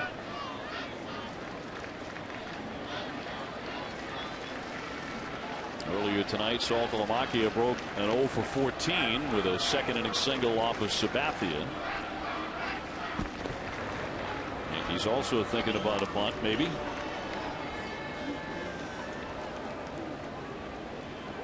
Can Saltalamacchia bunt? He can. I would do it then. Third baseman Cruz is way back. Overbay holding the runner. 1-1. Stephen Drew on deck. So into the tense stages here at Fenway. Both teams know that Tampa Bay is not cooling off. They beat Toronto today 4-3. The Orioles also won to stay so close at 3 back at the moment. And the Yankees 6 games out.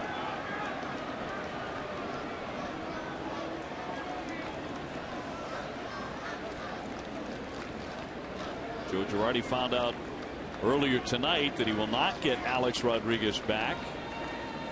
Not immediately. Because Good news just keeps coming for the Yankees. The way it's been gosh. all season long. Been incredible.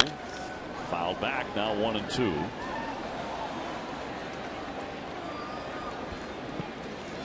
A-Rod injuring a thigh. Same kind of injury that Derek Jeter is battling. And that could be just for the fact that they didn't have a spring training. And you know, Oral can tell you, any player can tell you, it doesn't matter what shape you come in to spring training, after the first day or so, you're as sore as you're going to be, and mostly it's in your quads and your hamstrings, because you know those are the things you use so much that you don't really use in the off season. The 1-2 to Saltalamacchia. He flicks that one foul. Buster. Yeah, what's amazing, guys, when you think about those injuries, the position players, every single veteran had a setback. Now, some of it's just bad luck, like Curtis Granderson being re-injured. But Mark Teixeira, Jeter, Alex Rodriguez, Kevin Youkilis, every guy came back and then went away. Yeah, snake bitten. Yeah. But it's not the hip for A-Rod, and it's not the ankle for Jeter. It's the quad when you're rehabbing an injury, you're rehabbing that injury. Jeter rehabbed his left ankle. A-Rod did his left hip. Inside for ball. And rehabbing, trying to play games after a long layoff in your late 30s. You're going to be sore. Well, and when you start a player bringing them back in spring training, they usually play 3 innings and 1 at bat. And then they spread it out after 2-3 days and go, 5 innings and go 2 at bats. And you finally build up to 9. That's even the younger players. Runner at first, nobody out. The 2-2 to Saltalamacchia. Waved at and missed on a slider at 82 miles an hour to strike him out. One man gone. Drew coming up. Tied at 7-7. Now the Yankee roster notes 45 players already used. As many as they used all of last year. 16 players on the DL. 20 total stints. Jeter, Granderson, Teixeira, and Youkilis 2 DL stints apiece. Already 17 stints total on the DL in 2012. That is more than last year. That 45 players used, that's not counting the September call-ups yet. We're probably going to run into the 50s in that one. And on the outside corner, a strike on Drew. Let's go down to Buster. Yeah, guys, and they are still looking for help. Brian Cashman, the general manager, spent the All-Star break working the phones, trying to see if some offensive players are available. The bottom line is, if somebody comes to the Yankees and hits, he's going to play. Crucky, one other shot? Nope. You think two guys are in shape like A-Rod and Jeter hurt their quads. What do you think is going to blow up on me? My gosh. Drew tonight with a walk. He's also been hit by a pitch and struck out. I don't think I could hit a ball anywhere on a playing field that they couldn't throw me out at first right now. Pretty certain of that. Yeah, positive. I broke my foot in the Phillies fantasy camp this year just running the bases. 0-1 in there for a called strike, so Drew is behind in the count and in the hole. Is that true? You broke your foot in the Phillies fantasy camp? I did.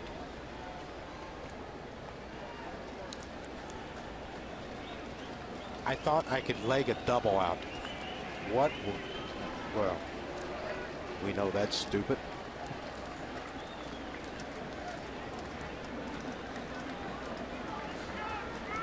Gomes at first base. Cut on and missed. Drew continues to have a lot of trouble against lefties. 2 strikeouts back to back. That'll bring up Iglesias. Now lefty has won the Open. A-Rod with an injury update. And we take a look around the majors and some tightening races, all coming up after the game on SportsCenter. Phil Mickelson in his interview after his round on Saturday told Tom Rinaldi, he said if I can go in the 60s, I can win this thing. He went deep in the 60s. Deep in the 60s, man. He was rolling. What was it, 66? Yep. Yeah. He had a 303-yard 3-wood on a par 5 onto the green. Just 303 yards. He's gearing it back to play links golf. Yeah. A strike on Iglesias, so now 3 majors for Phil Mickelson. 3 different. Well, 3 of the majors. He's won 2 Masters, 1 PGA, and now the British, or the Open. I was dialed into that this week. I love that stuff. Iglesias is 1 for 3 as he cuts and misses. That slider's been tough. Boone Logan's come in and done everything you could ask of him. 2 strikeouts. You get leadoff walk in the inning and Gomes, and you think, okay, we're in trouble now. Usually leadoff walk leads to bad things. Boone Logan's come in and just kept Gomes right there and struck out the first 2.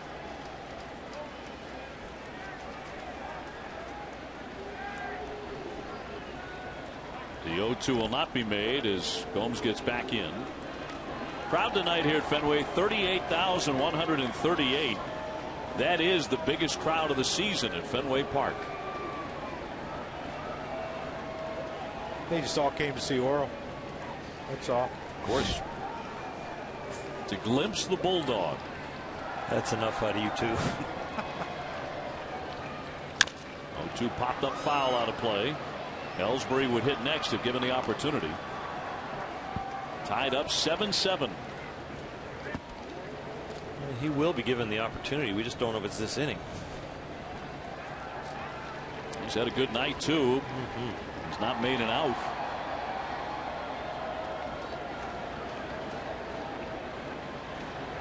Iglesias leading American League rookies in batting average, hits, slugging, and on base percentage. Takes one inside at the hands. 1 ball, 2 strikes. He's part of that influx of talented players from Cuba, along with guys like Puig and Cespedes. And Jose Iglesias, who might be the man to beat right now for the American League Rookie of the Year. Cut on and missed, and down he goes. Going to have to be out at home plate on the strikeout, and he strikes out the side. Great job done by the left-hander. Cano coming up as we go to the 8th inning. Red Sox 7, Yankees 7.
Monday Night Baseball is presented by Taco Bell. Sometimes you gotta live Moss. And in part by T-Mobile. Now your choice is simple. T-Mobile, unleash. We proceed to the 8th inning here in Boston, tied up 7-7. 10 hits for the Yankees, 9 for the Red Sox, including 2 home runs. But the Red Sox have hurt themselves with 3 costly errors. But they're still raring to go here at 4 Yawkey Way. Now here comes Matt Thornton, just acquired from the Chicago White Sox back on July 12th. Made his Red Sox debut on the 14th at Oakland. Off to a bit of a rocky start with Boston. And right away gets Robinson Cano, who's 2 for 3. Fouls out at the plate for strike 1. You know, from the All-Star break through the 25th of August, the Yankees will face the Red Sox 6 times. Texas on the road. They have to go to Texas right after this game to play tomorrow night. That'll be on ESPN as well against the Rangers. They also face Tampa Bay, the hottest team in baseball, 6 times.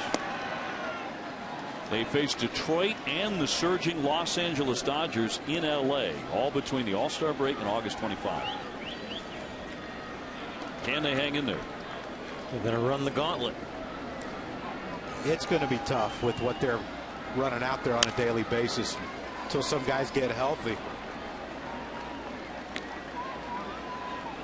Derek Jeter trying to come back again from the disabled list. Not the ankle this time, but the thigh.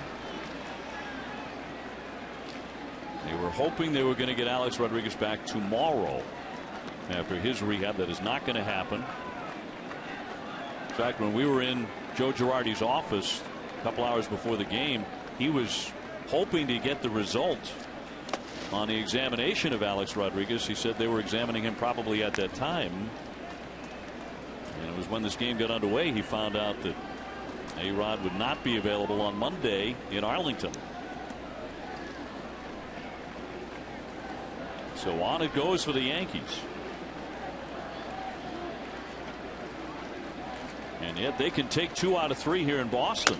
Swing and a miss, and down goes Cano. 96 on the radar gun. Overbay next. Derek Jeter trying to get into the swing of things again. A little pregame workout. Tracking pitches off a side session by I think Andy Pettit was out there. Little hug for the visitors. Hello to Shane Victorino. Aloha. 19th season in a Yankee uniform.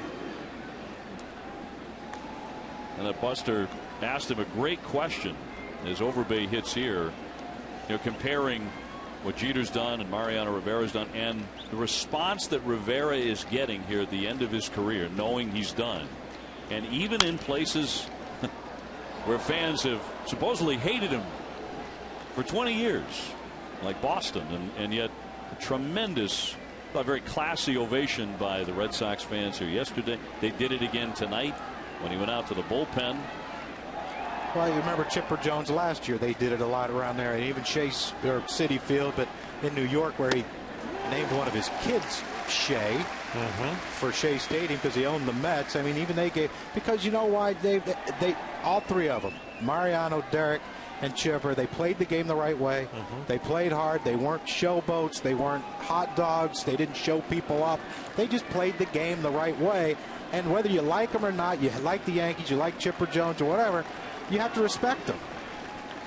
And I think Derek will get the same treatment Mariano's been getting in Chipper. And he should.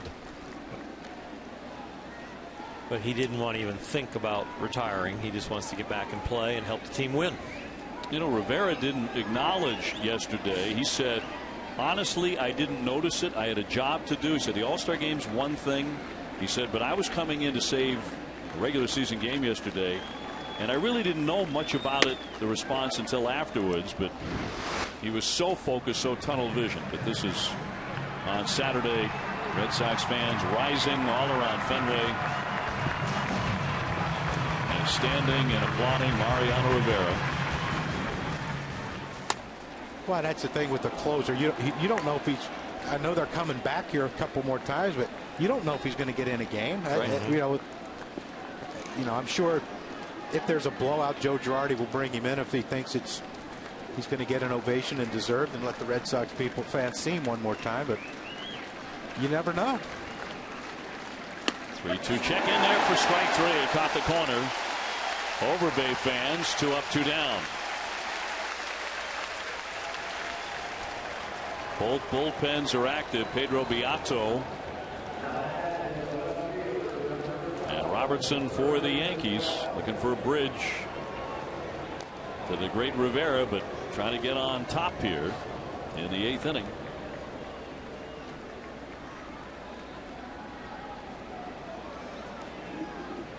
Here's Vernon Wells. Vernon's been on base 3 times tonight, 2 walks and an RBI single.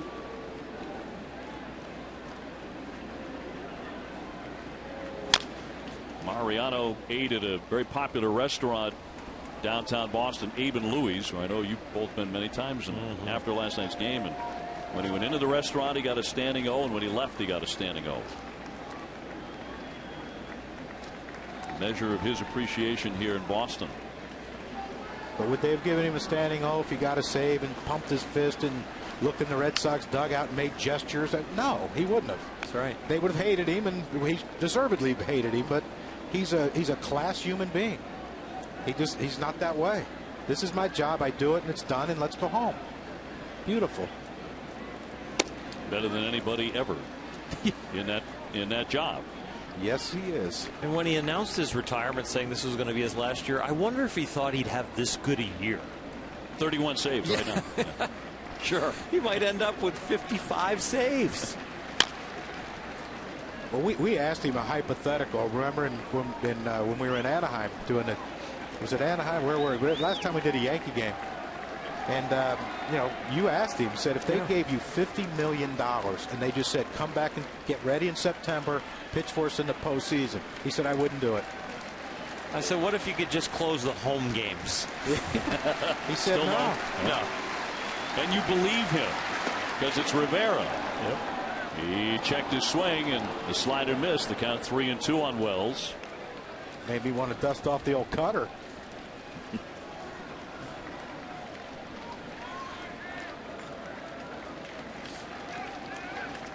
Base is empty, 2 down, 7-7 our score in the 8th. Thornton's trying to strike out the side. To the shortstop, Drew picks it. And that retires the side. 1-2-3. So we go to the last half of the 8th inning at Fenway. It'll be Ellsbury, Victorino, and Pedroia for Boston.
at 7. This Yankee team is on the road to Arlington. Quick turnaround for the Yankees, squaring off against the Rangers. Wednesday at 7. The Rays travel up here to Fenway to take on the division-leading Red Sox.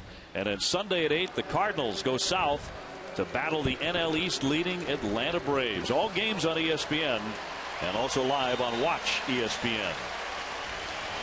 Been a very entertaining night. Certainly a long evening for both of these squads.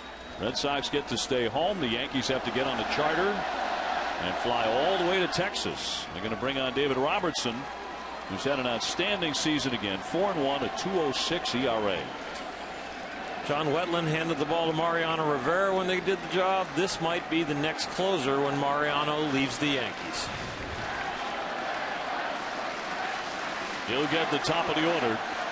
And the crowd has really come to life here at 11:45 on the East Coast. Little tapper to first and handled by Overbay. He'll get the out. 1 pitch, 1 gone. That's it for Ellsbury. Retired for the first time tonight. He had doubled and singled, walked, and been hit by a pitch. That'll send up Shane Victorino with the bases empty.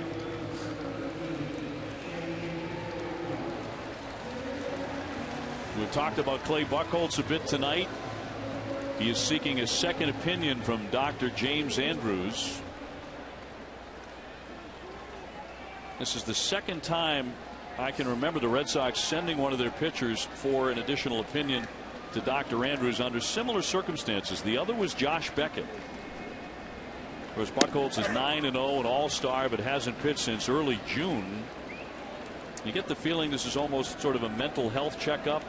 Send him to Dr. Andrews. If Dr. Andrews says, Clay, you're okay to go, there's no structural damage that's already been proven with the MRI, he'll feel a lot better.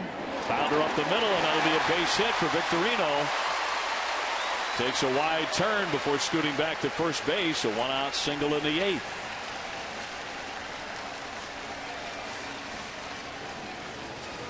So the Red Sox have a base runner for Dustin Pedroia.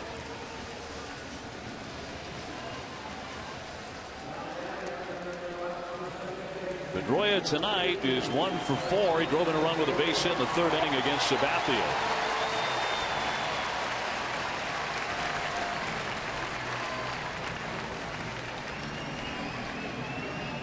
Well, you know, Dustin looks up that scoreboard, sees a tie game, and he knows he left that runner stranded. He wants a little redemption right here. We get all his effort every at bat, but I think there's going to be a little bit more focus because of the failure to get that run in. He struck out with a man in scoring position back in the 6th inning and almost got drilled there. Ball 1. I love it. Fans booing because he got thrown one in. Like they want to hit him right now and get first and second for Ortiz, who's driven in a couple runs in his career. And 65 so far this season. Runner goes. The pitch is strike, no throw by Stewart. And Shane Victorino steals the base. A drop there by Stewart. I don't think he had a shot at him. He was trying to be so quick out of the glove that, yeah, it slips through his hand, but you look at the exchange, he knows that he got such a great jump. He's going for almost where you don't catch it, you almost deflect it into your glove. Second stolen base of the ball game for Shane Victorino. And now in scoring position, the go-ahead run. Hamstring's feeling pretty good. Although he is flexing it out there at second. High bounder, runner trying to move up. Backhanded by Cruz, and he has no play.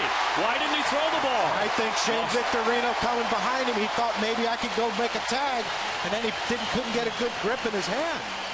But I think Shane Victorino distracted him from getting that grip on the ball.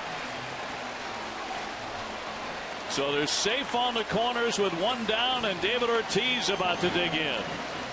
Well, they end up calling this ball a hit, John.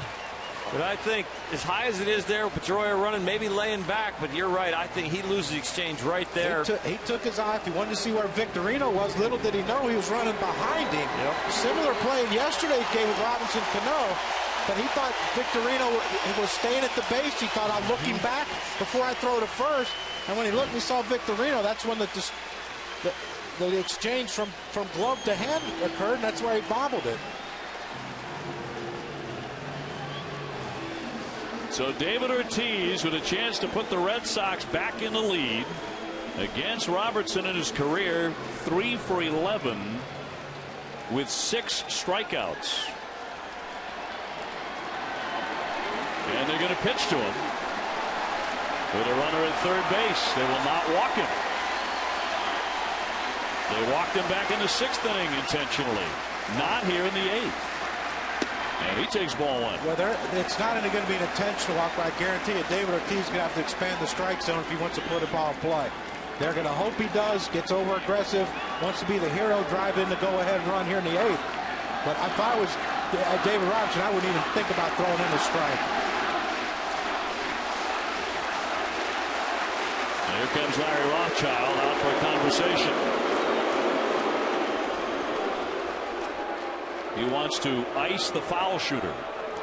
And I know Napoli hit a home run, and then the hitter after him, Gomes, hit a home run. But, you know, I think with David Robertson's stuff, that cutter he can throw away to right-handed hitters, you get a rollover with Napoli, you get a double play, get out of the inning. You know, it doesn't have to be first base if the base is open, you pitch around him. You know, every pitch should be thrown like it's 0-2 and you want him to chase it. Red Sox 5 for 12 tonight with men in scoring position. Napoli, who's on deck, is 2 for 4 off Robertson. So if you're thinking ahead, if they're not going to give in to David.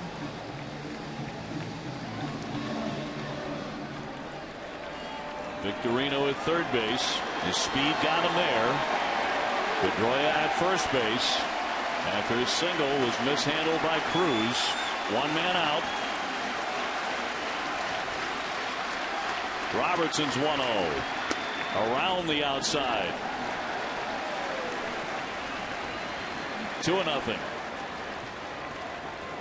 David got to sit on one side of the plate or the other, Crucky, and look for something hard. I think I'm setting away because Robertson, even though he throws that cutter, he can run it in on Ortiz's hand.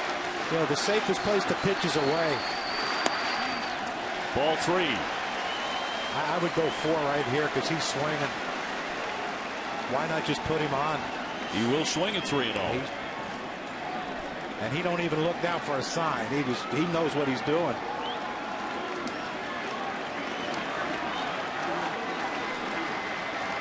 Wailing and missing. Oh, he had a cut. 3-1. Incidentally, they have now changed the scoring decision on Pedroia to an error on Cruz. So take away that single. I think they got it right now. Yep. Well, you go tell Pedroia, though. I'm not. You're his new best friend. We're buddies, yeah. Maybe I can tell him.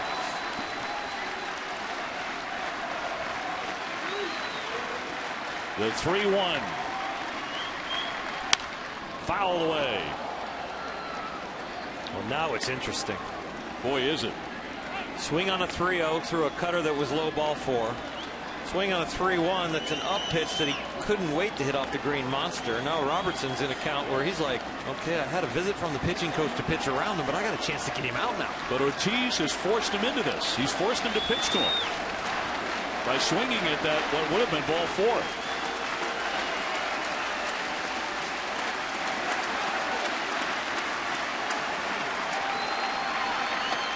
He walked him, and the bases are loaded.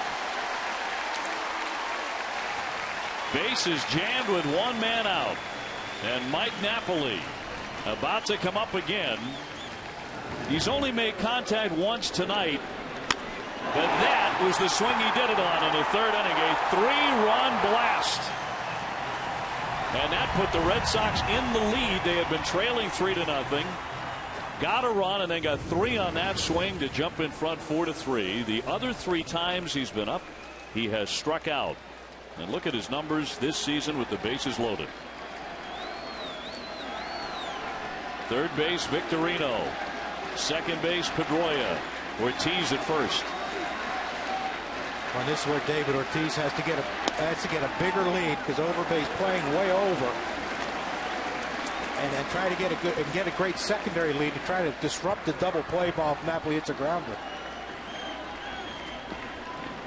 Well, now they have Overbay playing up to get the force at home, so he's not even going to think about 2. That's where Ortiz can get off a bunch. He needs to get off a lot more than what he is. A strike. 1-1. This is a backup cutter. He's trying to cut it away from him, and he comes out at the top of his hand and goes backwards on him. And John Crucky will tell you, those backup sliders or backup cutters, they're tough to hit. Those are ones you pop up. No place to put Napoli. And that's a strike.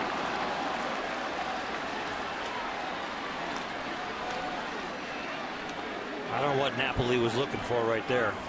That was a ball he wants back, and Robertson's glad he didn't swing.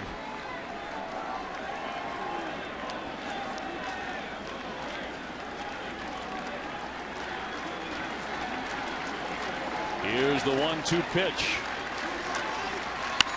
Got a piece to flick it foul. Back out of play. Active bullpens. Job of Chamberlain. And the Red Sox have their closer up, Koji Uehara.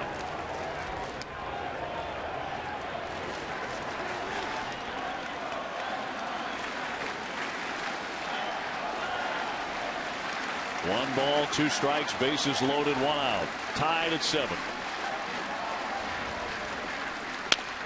On the infield. Nunez to Cano, got the out on the first, double play, and the Yankees get out of the inning. The Yankees turn 2, and Robertson delivers once again in the clutch. He gets Napoli to hit into a 6-4-3 inning ender. We go to the 9th, 7-7.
One out situation. They get out of that jam by getting Mike Napoli to bounce into an inning-ending double play. So we go to the 9th inning.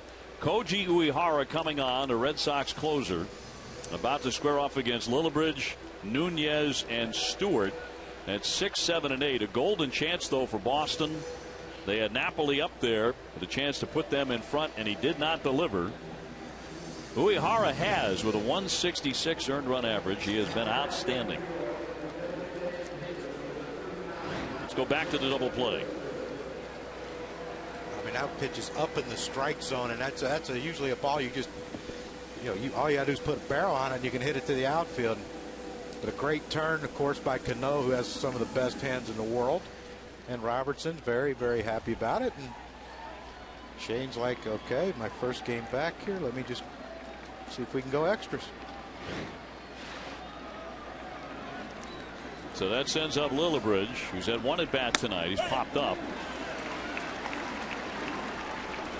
Uehara has really delivered for the Red Sox as their closer at the age of 38.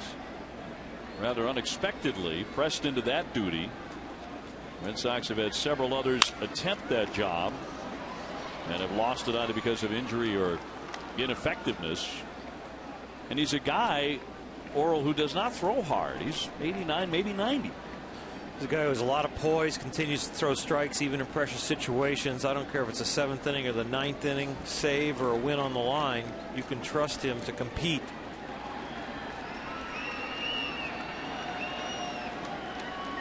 The 0-2 line into center field. That'll drop down for a base hit. So Lillibridge has his first Yankees hit. And that's how the 9th inning begins. The Yankees have a base runner in front of Nunez.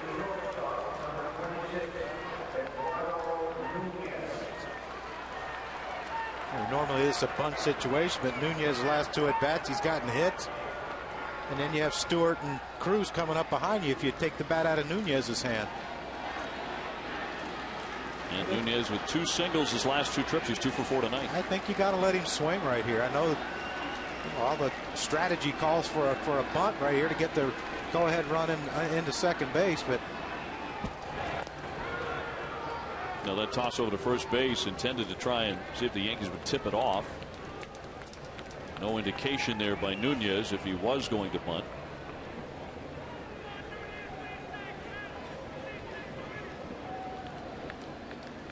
But the leadoff man on in the 9th inning for the Yankees. Now he'll bunt, drops it foul for strike 1.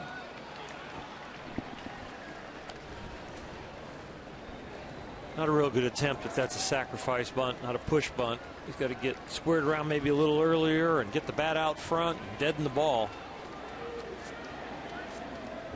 Nunez, like bigger name Yankees, has also missed lots of time to injury. 56 games because of a strained oblique. Last couple of games swinging a healthy bat, however.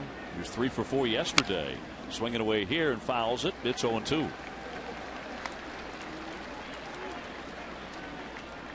Tied up 7-7. The Yankees have now gone in front in hits 11-10.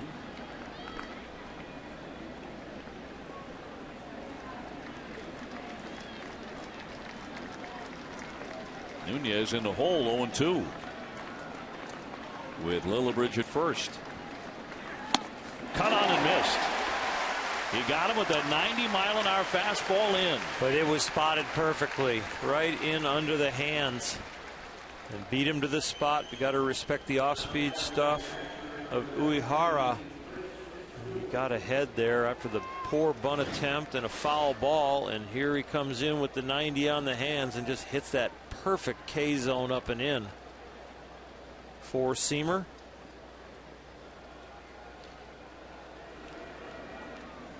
So 1 man away. And here's Chris Stewart. Stewart's been on base 3 times, 2 walks and a single.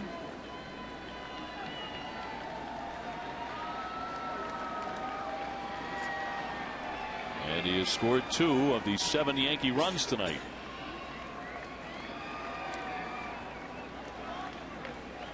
Yankees led early 3-0. Red Sox took a 7-3 lead. Yankees have tied it.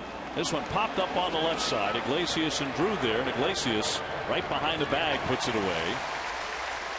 For out number 2.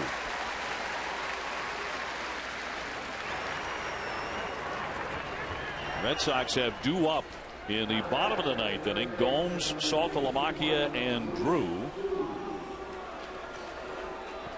Johnny Gomes, who has already won games in the Red Sox last at bat with a home run twice.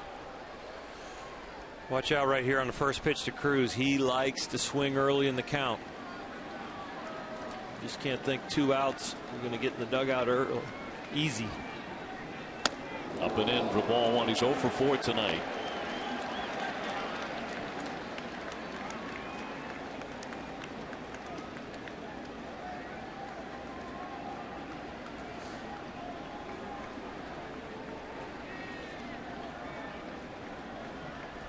Lillibridge single to begin the inning, and they almost got him at first base. Back in safely with 2 down.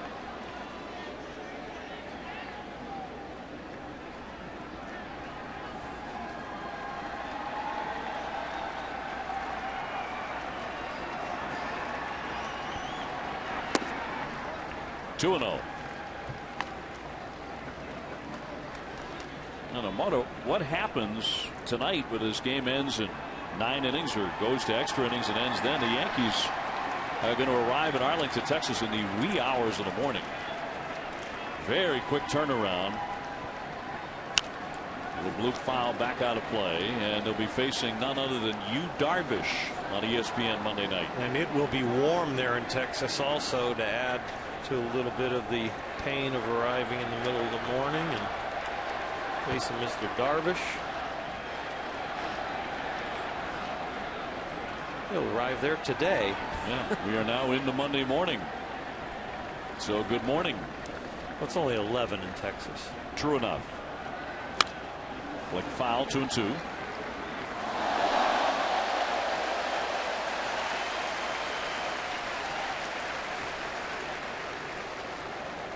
Tell you what, the fans are still wide awake here in the back bay of Boston.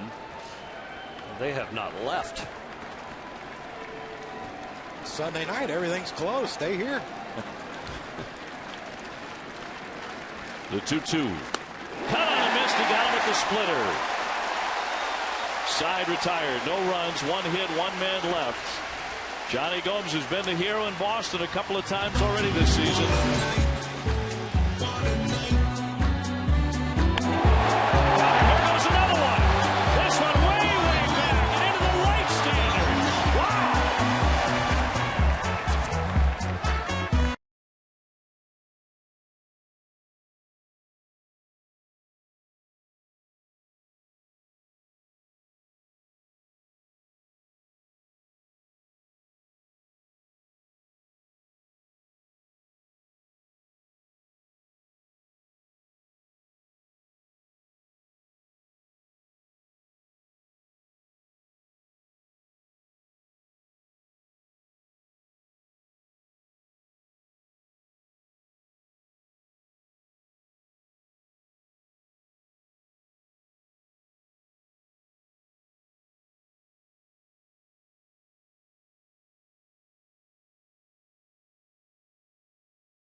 Heading off to the bottom half of the 9th inning, the Yankees will bring on Sean Kelly, the hard-throwing right-hander. Sports Center is coming up as soon as we finish up. More on lefties win at the British Open, A-Rod's injury update, and all the news from around a very busy day in the major leagues. This is the last game played on this Sunday night, now into Monday morning. And Johnny Gomes, who has twice won games in the last at bat for Boston, about to lead things off here against Kelly.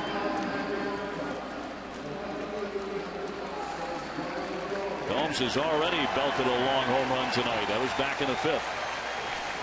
Hard thrower against a hard swinger. The numbers on Kelly: 36th appearance, 51 strikeouts in 34 2/3. So this should be power against power. Saltalamacchia and Drew also due up. And here we go to the bottom half of the 9th inning. Yankees trying to get it to 10.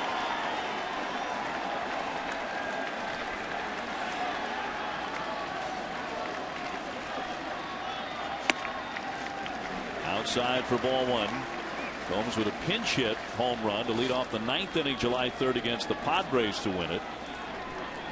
Also in game 2 of a doubleheader against Tampa Bay, he crushed a home run to win it. And he looks at a strike. 1-1.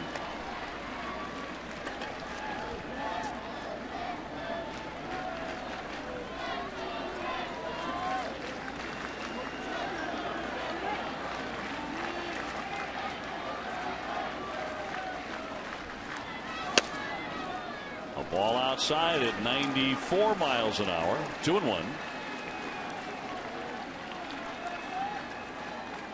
It looks like Johnny Gomes is looking for something middle in to try to spin on this ball and hit it over the monster, because he's not even thinking about that outside pitch.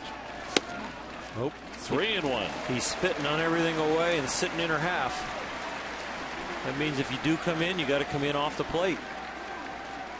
Well, now you can, unless he swings at it. This is Hardaway again. Gotta be. You're pitching. If he hits it out to right field, you tip your cap and you go home, or to Texas, wherever. We'll go home. The 3-1 from Kelly. Popped him up. Back toward the screen. Stewart looking for room. He's back there to make the catch. That time he did not have to go into the crowd. So Gomes is retired on a pop foul to the catcher. 1 down in the bottom of the ninth in the 7-7 game. And Saltalamacchia will be up next.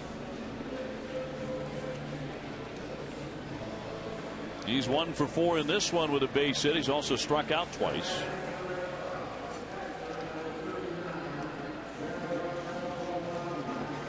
Red Sox catcher back to the left side of the plate.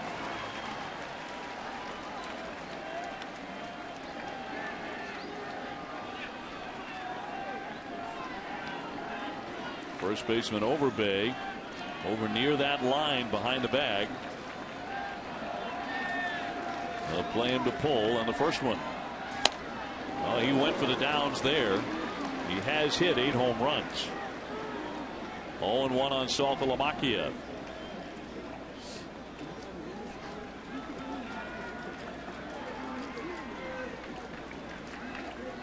Stephen Drew on deck.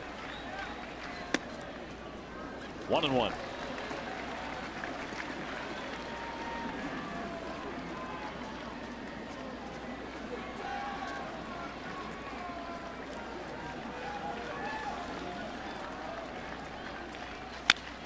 Rope but foul. Quickly into the crowd. Red Sox have activity in their bullpen. Drake Britton, the left-hander, made his major league debut just yesterday. Starts to loosen. He had great stuff yesterday. Electric arm, good breaking stuff. Just needs to get a little more command. Red Sox are hoping he'll be an answer as the lefty out of their pen. The 1-2. Inside around the hands. 2 balls, 2 strikes on Saltalamacchia, who has struck out twice tonight.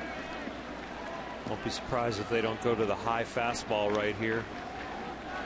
Get him to chase like the first one that he swung through. 3-2. They did not chase on the slider away. It's because there wasn't a high fastball. I think you're right.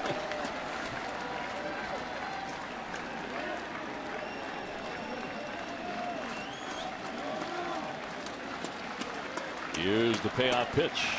And he got him. There we go. He strikes out Saltalamacchia. And there are 2 gone in the Red Sox ninth. Well, they decided to stay with the breaking ball the last 3 pitches. They went slider inside, slider away they missed with, and this one they make look like a fastball right down the middle, but it's not. It's a slider, goes right underneath, gets him out front. Feast on the aggressiveness of Saltalamacchia, wanting to put the ball in play and hit it hard.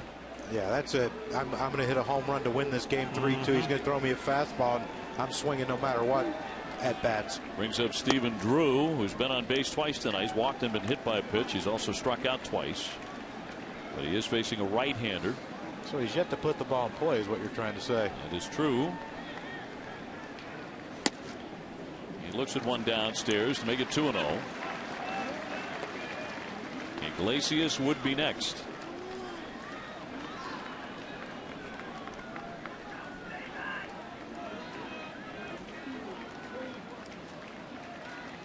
And a righty's 2-0 pitch. Swing popped him up. That'll drift foul and out of the range of Cruz off third. Again, Tampa Bay is already here. The Rays are waiting to take on the Red Sox tomorrow night.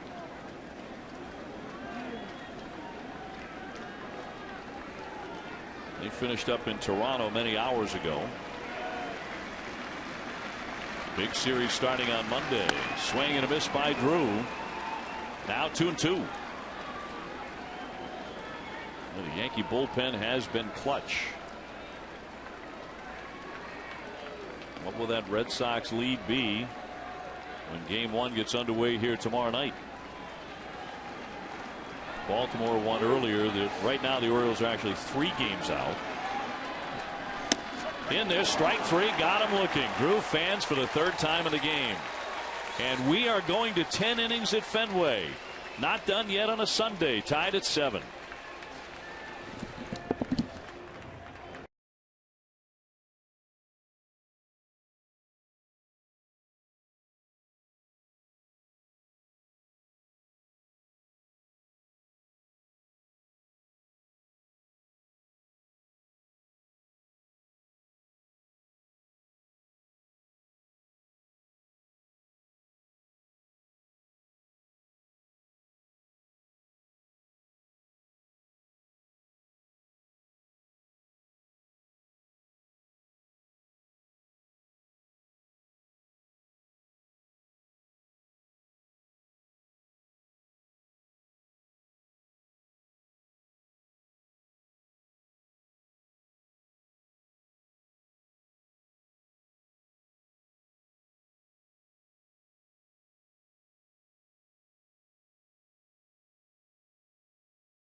Let go. We go to the top half of the 10th inning in a 7-7 knot.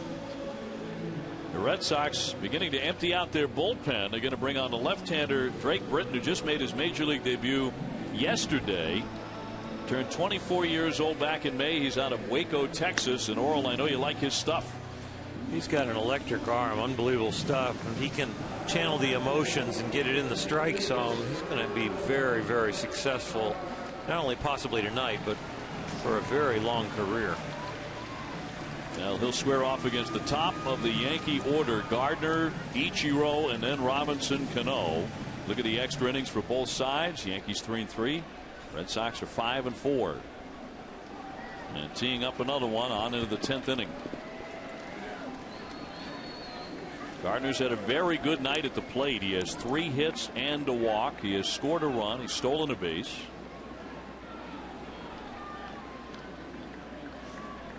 And now hitting .280.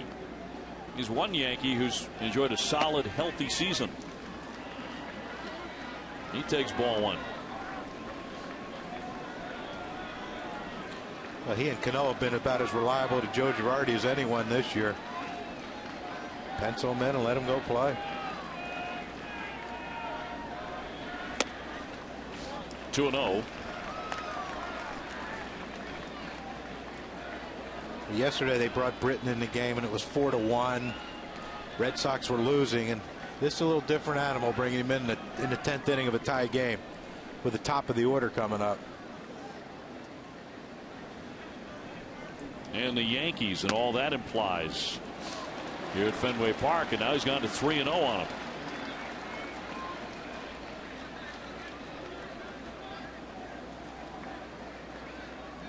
Gardner had a tremendous at bat back in the 7th inning.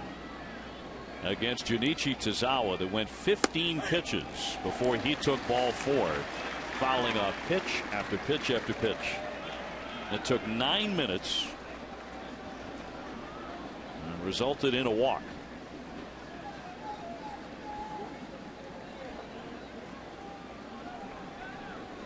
The 3-1 from the young left-hander. All filled up now. Gardner questioning the home plate ump Emmel. Well, if I'm Brett Gardner here at 3-2, I'm eliminating anything middle in because Britton has yet to throw a pitch anywhere close to the center into a right-handed hitter. Everything's to his glove side, and Gardner has that great ability to slap the ball the other way. And he's on again. Ball 4. He's on for the 5th time tonight. Of course, that's playing with fire with his speed. Yeah, you've got the Yankees, you're in extra innings, you're a rookie, you're in your second outing, and you've got a base stealer on that you got to stare at, and then you got to face Ichiro. I think the only advantage that Britton has here is they don't know his move or what kind of move he has. I'm quite sure. Of course, the way they send videotape and stats and data, someone probably had his move on tape at some point in the minor leagues this year. Ichiro with only 1 hit so far tonight. That was a base hit in the 6th inning.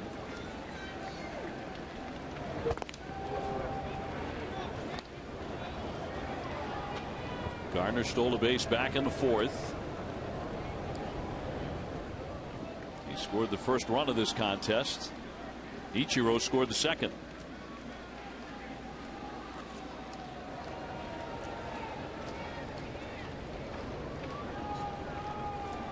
Showing bunt and a fastball up at 95, 94. They got that one in.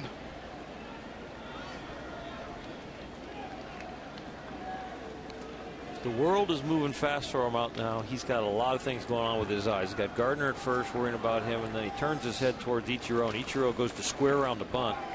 You lose the target, and you lose the ball up and in.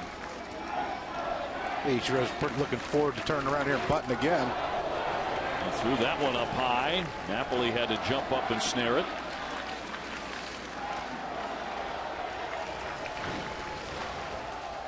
Step off move. Pretty good by Napoli right there. Gzvet gets past him. Bounces around over there on that tarp. It's liable to be at third base for Gardner. High pop up in a shallow right, charging in Victorino. Long run, but he's going to get there and make the catch. Boy, he came a long way. He's had a bad hamstring, but he covered a lot of ground. 1 man out.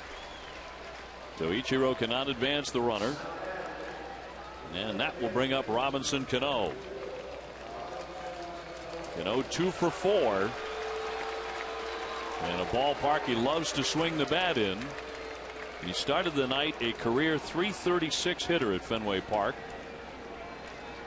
He has run his hitting streak to 12 consecutive games. 1 out, 1 on here in the 10th. We're tied 7-7.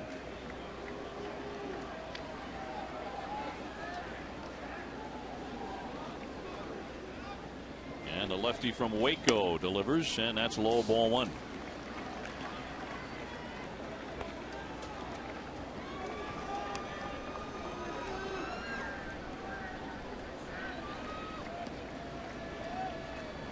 Cano has been on base 3 times along with a pair of singles, both of which drove in a run. He's also taken ball 4. And the 1-0. 2-0.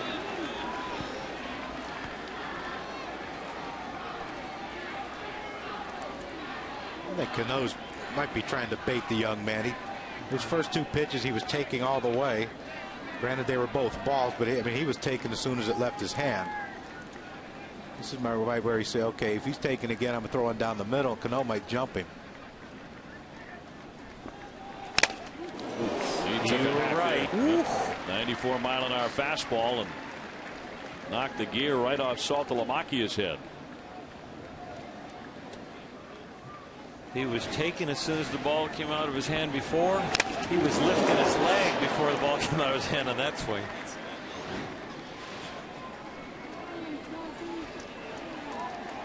Sabathia appears to be all right. Certainly easy for me to say. Yeah. Go ask him after the game, Dave.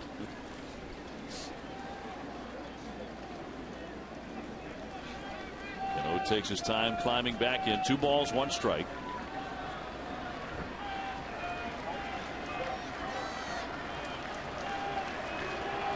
Big hole on that right side for Cano if he can pull one.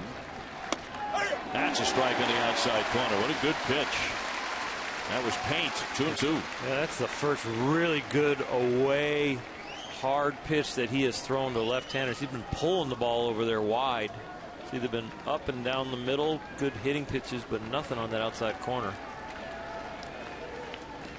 There's that right side hole.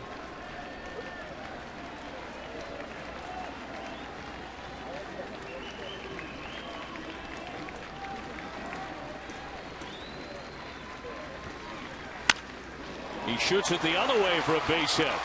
Gomes will scoop that up. Gardner into second, stops there.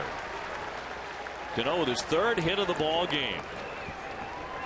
First and second, 1 man out for the Yankees. Well, you look at the sequence of pitches here from Britton to Cano, and you see he's just standing straight up. I'm taking. I'm standing straight up. I'm taking. Now he says, okay, now I'm going to jump you. And he got a pitch to hit, and he just missed it. Then Britton throws a great pitch right there, and that's 2 strikes, slider away, but it was up just a little bit. And that's one of those, you know. It's that same shortened up swing he used on the last one. Yeah, I'm Robinson Cano, and since you're not going to let me pull a ball here, I'm just going to take my single the other way. 3 for 5 tonight, now hitting .306. Fantastic hitter. Love watching him. So the runner at second base, Sabathia pays a mound visit. Overbay will step in. He has gone 0 for 5 tonight, striking out twice and hitting into a double play. The rookie better pay attention to Gardner because he might walk off. Easier to steal 3rd off a lefty than 2nd.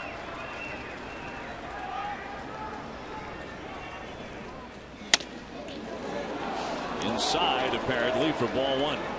But I just found it fascinating. At the first 2 pitches, Cano just stood straight up taking. Close. Yankees tonight 6 for 16 with runners in scoring position.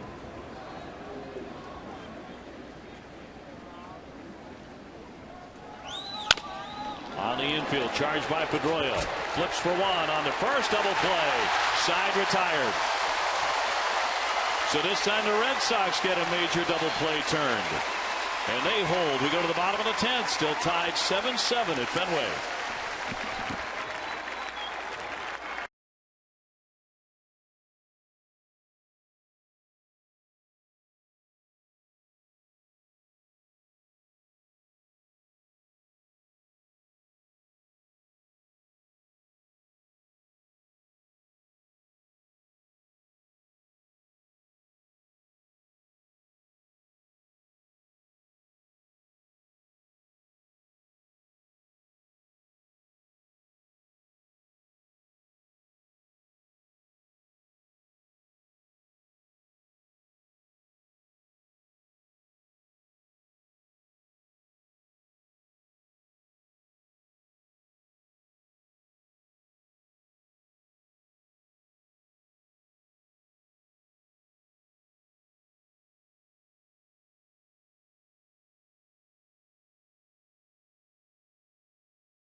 It's the last half of the 10th inning coming up from Fenway Park, and the Red Sox fans are up. They want a game-winning rally here.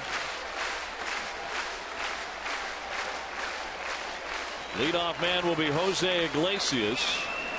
Then it's Ellsbury and then Victorino, so a lot of speed here.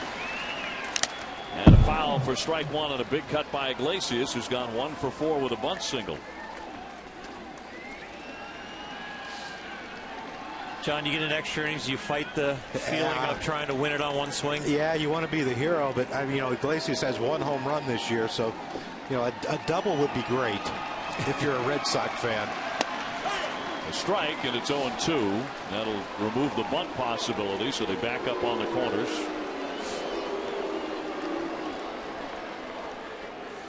Iglesias with 1 home run, but it did come against the Yankees.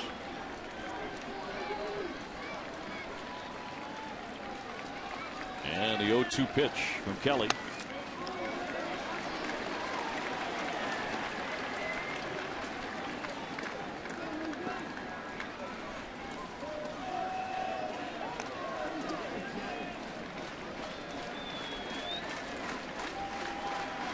One and 2 on a youngster.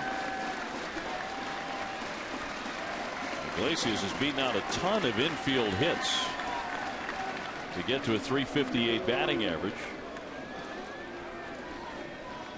Another infield hit tonight with that bunt. He has 6 of those. In there for strike 3 at 94. That pinned him to the plate. Red Sox have struck out 3 consecutive times. We talked about the important double plays in this one. In the 8th inning, Robertson with the bases loaded got Napoli to ground out into that 6-4-3 to retire the side, and then just moments ago in the 10th inning, the ground ball to the right side. Pedroia on to Drew, and the Red Sox turn to get out of the jam and get Britton off the hook. Well, here's Ellsbury. He's been on base 4 times tonight. 2 hits, a walk, and he's been struck by a pitch.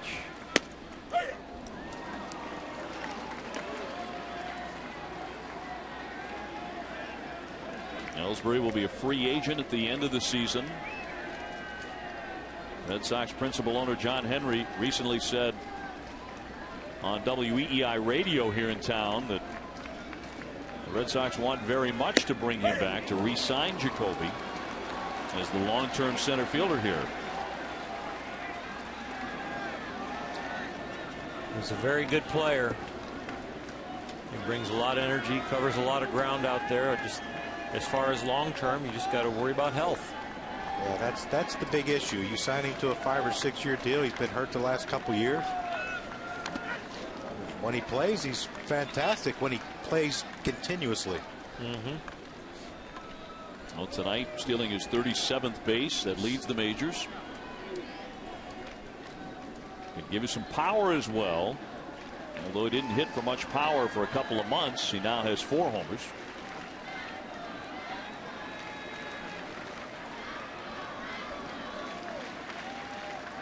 Kelly trying to strike out another one. Here's the 1-2 pitch. And he did. Ellsbury could not contain himself. The last 4 Red Sox have struck out. 2 away here in the 10th. Well, just look where this ball starts and then look where it ends up. It starts at the waist and ends up handcuffing him all the way down to the ground. That's a tough pitch to lay off of when a pitcher's throwing hard. And Kelly's throwing 94, 95, and then he snaps that one off.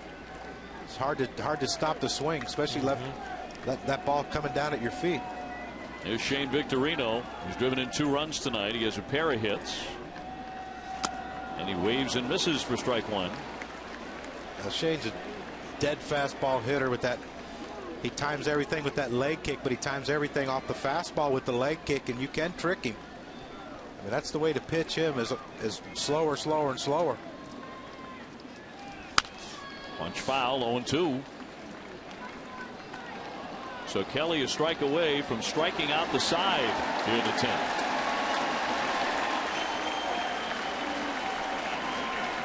And our friend has redeemed himself, gentlemen. He caught that one. Well, it hit off the back wall and rolled to him. Yeah, he's not going to get a web gem for that one.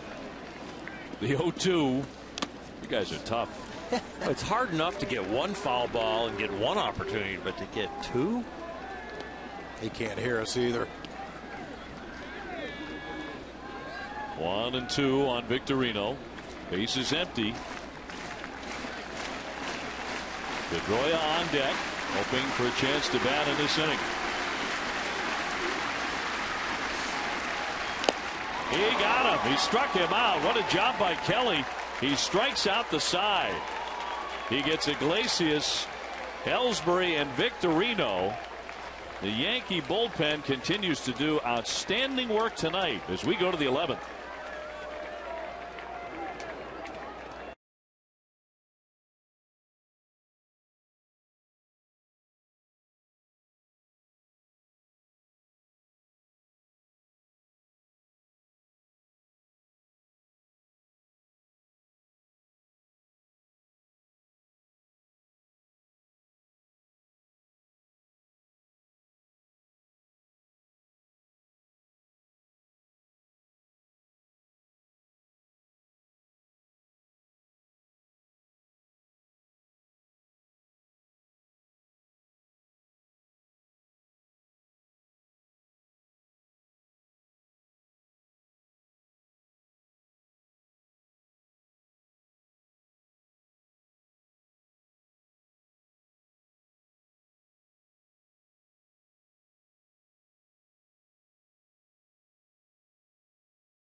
The night into the morning, actually tied 7-7, top half of inning number 11.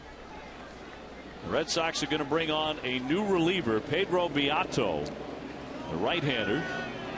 He has appeared in 4 games and he's been effective. He'll be up against Vernon Wells here, but the Yankee bullpen has been just incredible tonight. Claiborne, Logan, Robertson, and Kelly. I mean, they have put on a show here after Sabathia got knocked around in 5+, giving up 7 runs on 9 hits. Look at this tonight. 5 innings, 1 hit, and 10 strikeouts by Girardi's pen. Claiborne, Logan, Robertson, Kelly. And they have not yet been able to turn to Mariano Rivera. They've been outstanding all year. You know, the Yankees' problems this year has really been their offense, not their pitching.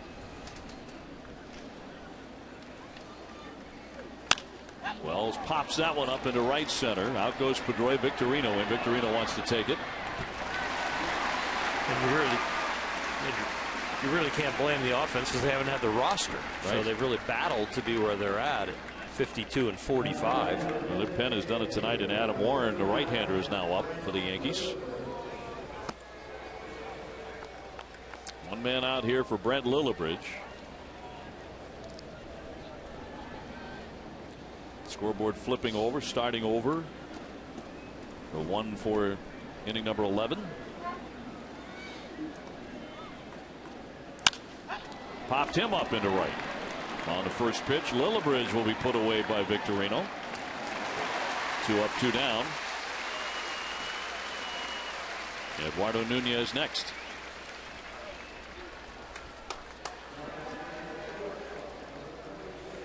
I wonder if Joe Madden has already turned out the lights in his hotel room here in Boston. The skipper of the Tampa Bay Rays getting ready for a big series tomorrow here. And knowing Joe, he's allowed to be riding his bike around the city right now. You know, he might be. With a headset on, listening to the game on the radio. Let's take a look. Let's see if we can get right in there. Be careful. 13th floor. No. Nunez takes one outside. He is 2 for 5.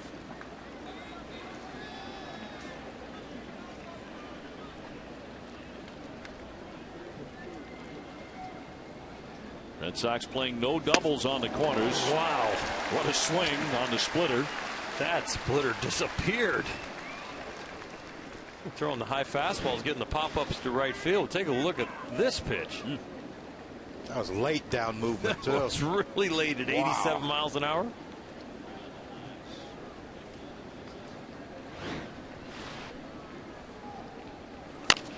One chopper foul. Red Sox trying to keep anything from getting down those lines. Iglesias at third and Napoli over at first. And that's the thing in this ballpark. I mean, besides a line drive, if you hit a grounder down the line, it's going to hit that thing. Shortstop goes out and gets it. He can't. There's no double there. Napoli can't reach that one.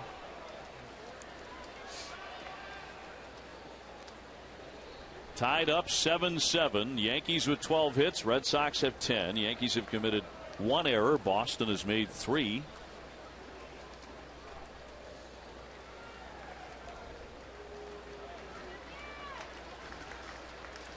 Here's the 1-2.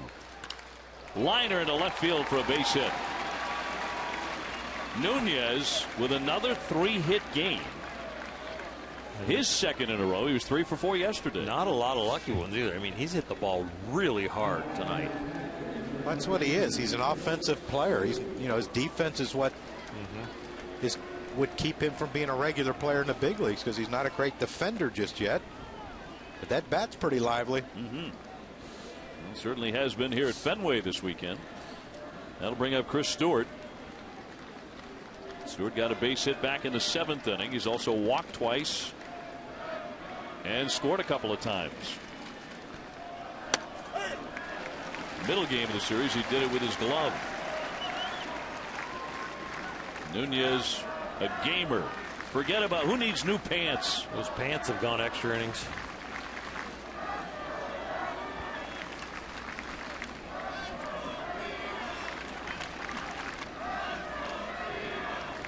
Beato with an 0-1. Drifted low. 1 ball, 1 strike. I'm surprised Cruz is playing in even with the base. I know Stewart did bunt once already, and they gave him a didn't they give him a hit on it? Or Iglesias, I'm sorry.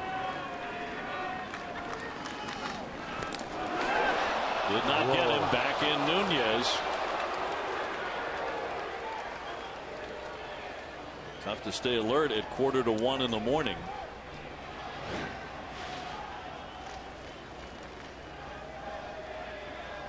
Well, lefty first baseman might have had him. He let that ball get a little deeper toward the runner and just swipe tag. 2-1. You're always giving those props to those lefty. Well, I know, but I mean, you look where Napoli's glove is. He has to catch the ball out in front of him and then has a long way to go to swipe. Where a left-hander can just let the glove, let the ball travel to the glove as the glove's moving back toward the runner, and it's a catch and tag. I think you're right. I think if it's Carp over there at first base, he's probably out. Runner goes. Pitch outside. The throw will get him. Nunez cut down. Girardi's going to come on and argue this one. Pedroia went racing off the diamond. He wanted to get away from that potential argument entirely. Girardi says, no, no, no. He got in there. Second base umpire Mike Everett disagreed. Let's give you a look. He's safe. By a lot. By a lot. We were talking about staying alert at 1:45 in the morning. Well, Mike Everett missed that one. Saltalamacchia exulting, but the Red Sox catch a break there. 7-7 to the bottom of the 11th.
Well, they're still looking for an ending here and still having a good time at Fenway Park as we go to the bottom half of the 11th inning.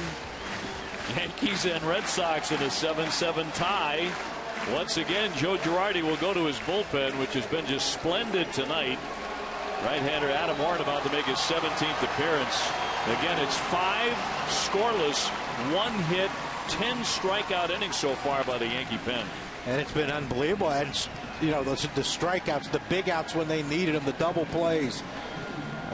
It just, you know, you have to sit there in the Yankee dugout and think, you know, we have to win this game. Our bullpen's done too good. Well, here's Pedroia. And he takes a fastball in there for a strike. Red Sox second baseman with an RBI single back in the 3rd inning. Switch bats too. Wasn't he using a black bat for first 17 at bats of this game? Yes, he was. 4, however many he's got. He is 1 for 5. 5. Might have went to something a little lighter here late in the game, late in the day, early the next day. Yeah. The 1-1. Fly ball, pretty well hit, but Ichiro has room, and he's there to make the catch. That ends a string of 5 consecutive Red Sox who had struck out. But here comes David Ortiz. And back on June 6th, he had a runner on second, and first was open. They intentionally walked Pedroia, took the first pitch from Kirkman, and the next one over the right field fence for a 3-run walk-off homer.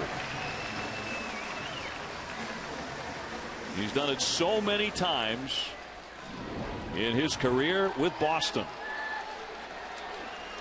Can he do it again? In for strike 1. Well, there are guys in extra innings that you tell them don't think about ending with 1 swing. David's one you tell him go ahead and go for it. 1 ball, 1 strike. Ortiz is hitting .322 along with the 19 home runs. He has hit 38 home runs in his career against the Yankees.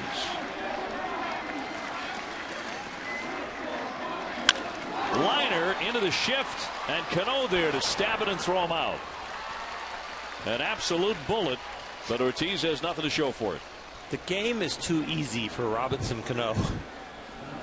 He played that ball like he's taken 100 balls out there, and they've been hit that hard, and I know exactly where I am. And once I spin around, look at it, it's a bullet. And just thought, okay, just an easy walk in the park out here from right field. And I'm sure he practices taking grounders in short right field every day too, off the grass. Chewing a sunflower seed, separating it, eating the meat of the seed, getting David out like that. Here's Mike Napoli. He takes ball 1. Been an interesting night for Napoli, hasn't it? He has 1 hit, and that was a 3-run homer. The other 4 at bats, 3 strikeouts, and he's hit into a double play.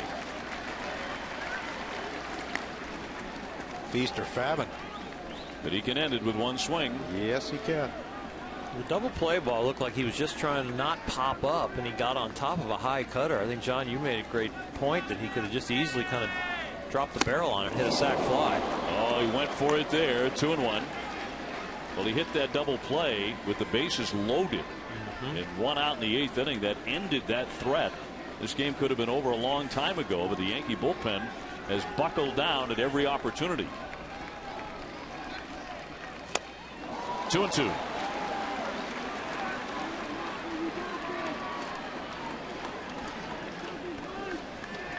Get the sense on both sides everyone's waiting for the same thing.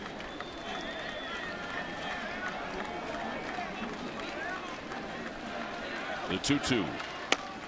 And he missed, but barely, at 95.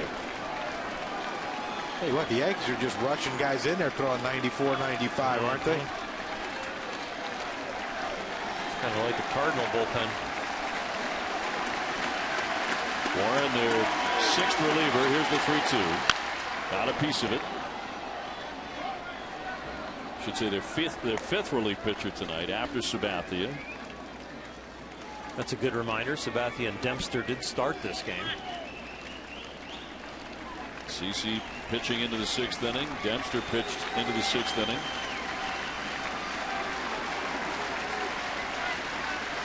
The 3-2. Fly ball down right center. Gonna get it off.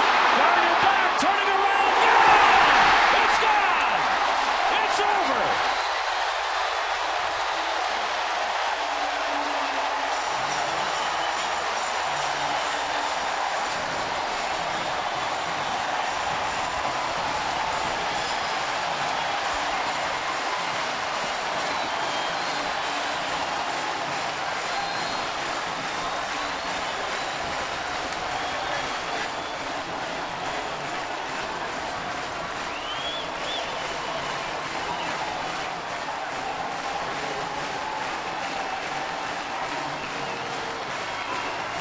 What a finish at Fenway Park. Just shy of 1 o'clock in the morning. Mike Napoli, in the bottom of the 11th inning, hits his 2nd home run of the ball game to dead away center, and the Red Sox pulling out 8-7. Talk about a souvenir. He's wearing a Carl Yastrzemski t-shirt. Yaz hit a few out there, and now Mike Napoli has. He walks it off here in the 11th inning. 2 home runs. He drove in 4 runs in the ball game. This was the winner. With bases loaded and 1 out, he got a high cutter from Robertson and got on top of it, hit a double play ball. This one, the natural swing, the uppercut, and drove it out of here to center.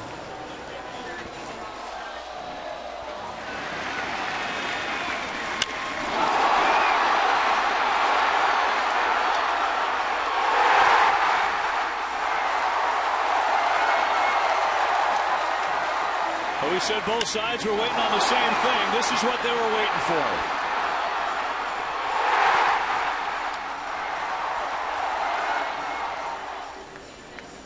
And Warren giving up the home run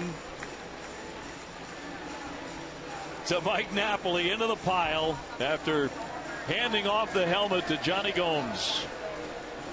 Our Chevrolet player of the game is certainly the hero tonight, this morning. Mike Napoli, the game winner, 2 for 6 tonight, 2 homers and 4 RBIs as the Red Sox beat the Yankees and win the series by a final score of 8-7.